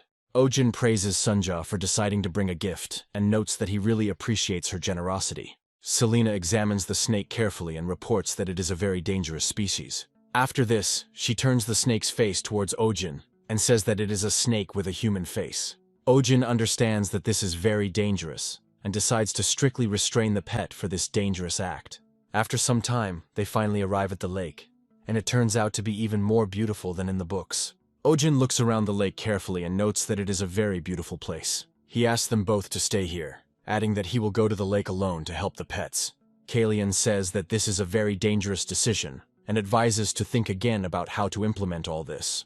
Ojin explains that when cats are in a vulnerable position while bathing, their alertness increases. From his point of view, if there was anyone other than the owner nearby at that moment, the cat would experience severe stress. He remembers that during haircuts she behaves very naughty, and during washing a real nightmare begins. Kalian notes that he understands this perfectly well, and adds that in this case, in order to scare away the spirits of the lake, he will provide protection.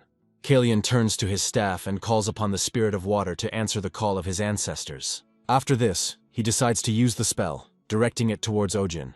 Ojin stares at the glow, mesmerized, trying to figure out what the spell will do to him in the end. Kalian proudly announces that no one will be able to touch Ojin Kim in this incredibly powerful outfit. Ojin realizes that he wants to sink into the ground from excitement, but hopelessness takes over him, and he calls Sunju with him. He immediately summons some special bars that Sunja loves, explaining that it's all for her. Ojin decides to take advantage of the moment and carefully lowers Sunja down, hoping that she won't be afraid. Sunji's reaction is almost instantaneous. She looks around in surprise, as if she felt a sharp cold. A few moments later, she jumps to the side, freeing herself from Ojin's embrace. After spending a few moments in the air, she falls down and dives into the water with incredible courage and lightness. Ojin initially rushes after her, realizing that all cats really don't like water. However, it quickly becomes clear that Sunja is an exception to the rule and feels at ease in the water. Ojin reflects that this is incredibly rare, as such a cat can only be found if 3 generations of ancestors have done good. He watches her swim with ease for a long time, and still can't believe his eyes. He notes that she is incredibly cute, and would like to show it to everyone in the world, but there are no cameras in this world. After this, he discovers some shiny particles in the water, and assumes that these are particles of magical energy. Suddenly he remembers the hot springs he trained in and rejoices at those times. Tears begin to flow from his eyes, and he reflects that he is almost completely overwhelmed by a feeling of nostalgia. He also remembers his favorite dish, shashlik, which he really misses. A huge number of dishes that remained in the previous world are now unavailable to him, but this is not a reason to be sad. Looking around, he reflects that in the real world, such a landscape cannot be found anywhere. After this, he approaches Sunji and says that it is time to wash up, as they have been playing for too long. Looking at the comb, he discovers a huge amount of hair on it. He wonders if this is normal and points out that it looks like her old skin is coming off. After a while, the soap falls into the water because it is too slippery. Ojin tries to get the soap, but accidentally grabs one of the dangerous plants. He remembers Selena's words about how these plants release poison when touched, and sense danger. The flower reacts almost instantly, turning towards him and preparing to release a cloud of poison. Ojin looks at the flower in fascination, and does not have time to move away to avoid being poisoned. As soon as the poison enters the respiratory tract, he begins to cough loudly, hoping that everything will go away on its own. However, after a while, everything suddenly stops, and he feels that his clothes have changed to the old ones. He looks around cautiously, trying to understand where he is and why stone walls have suddenly appeared around him.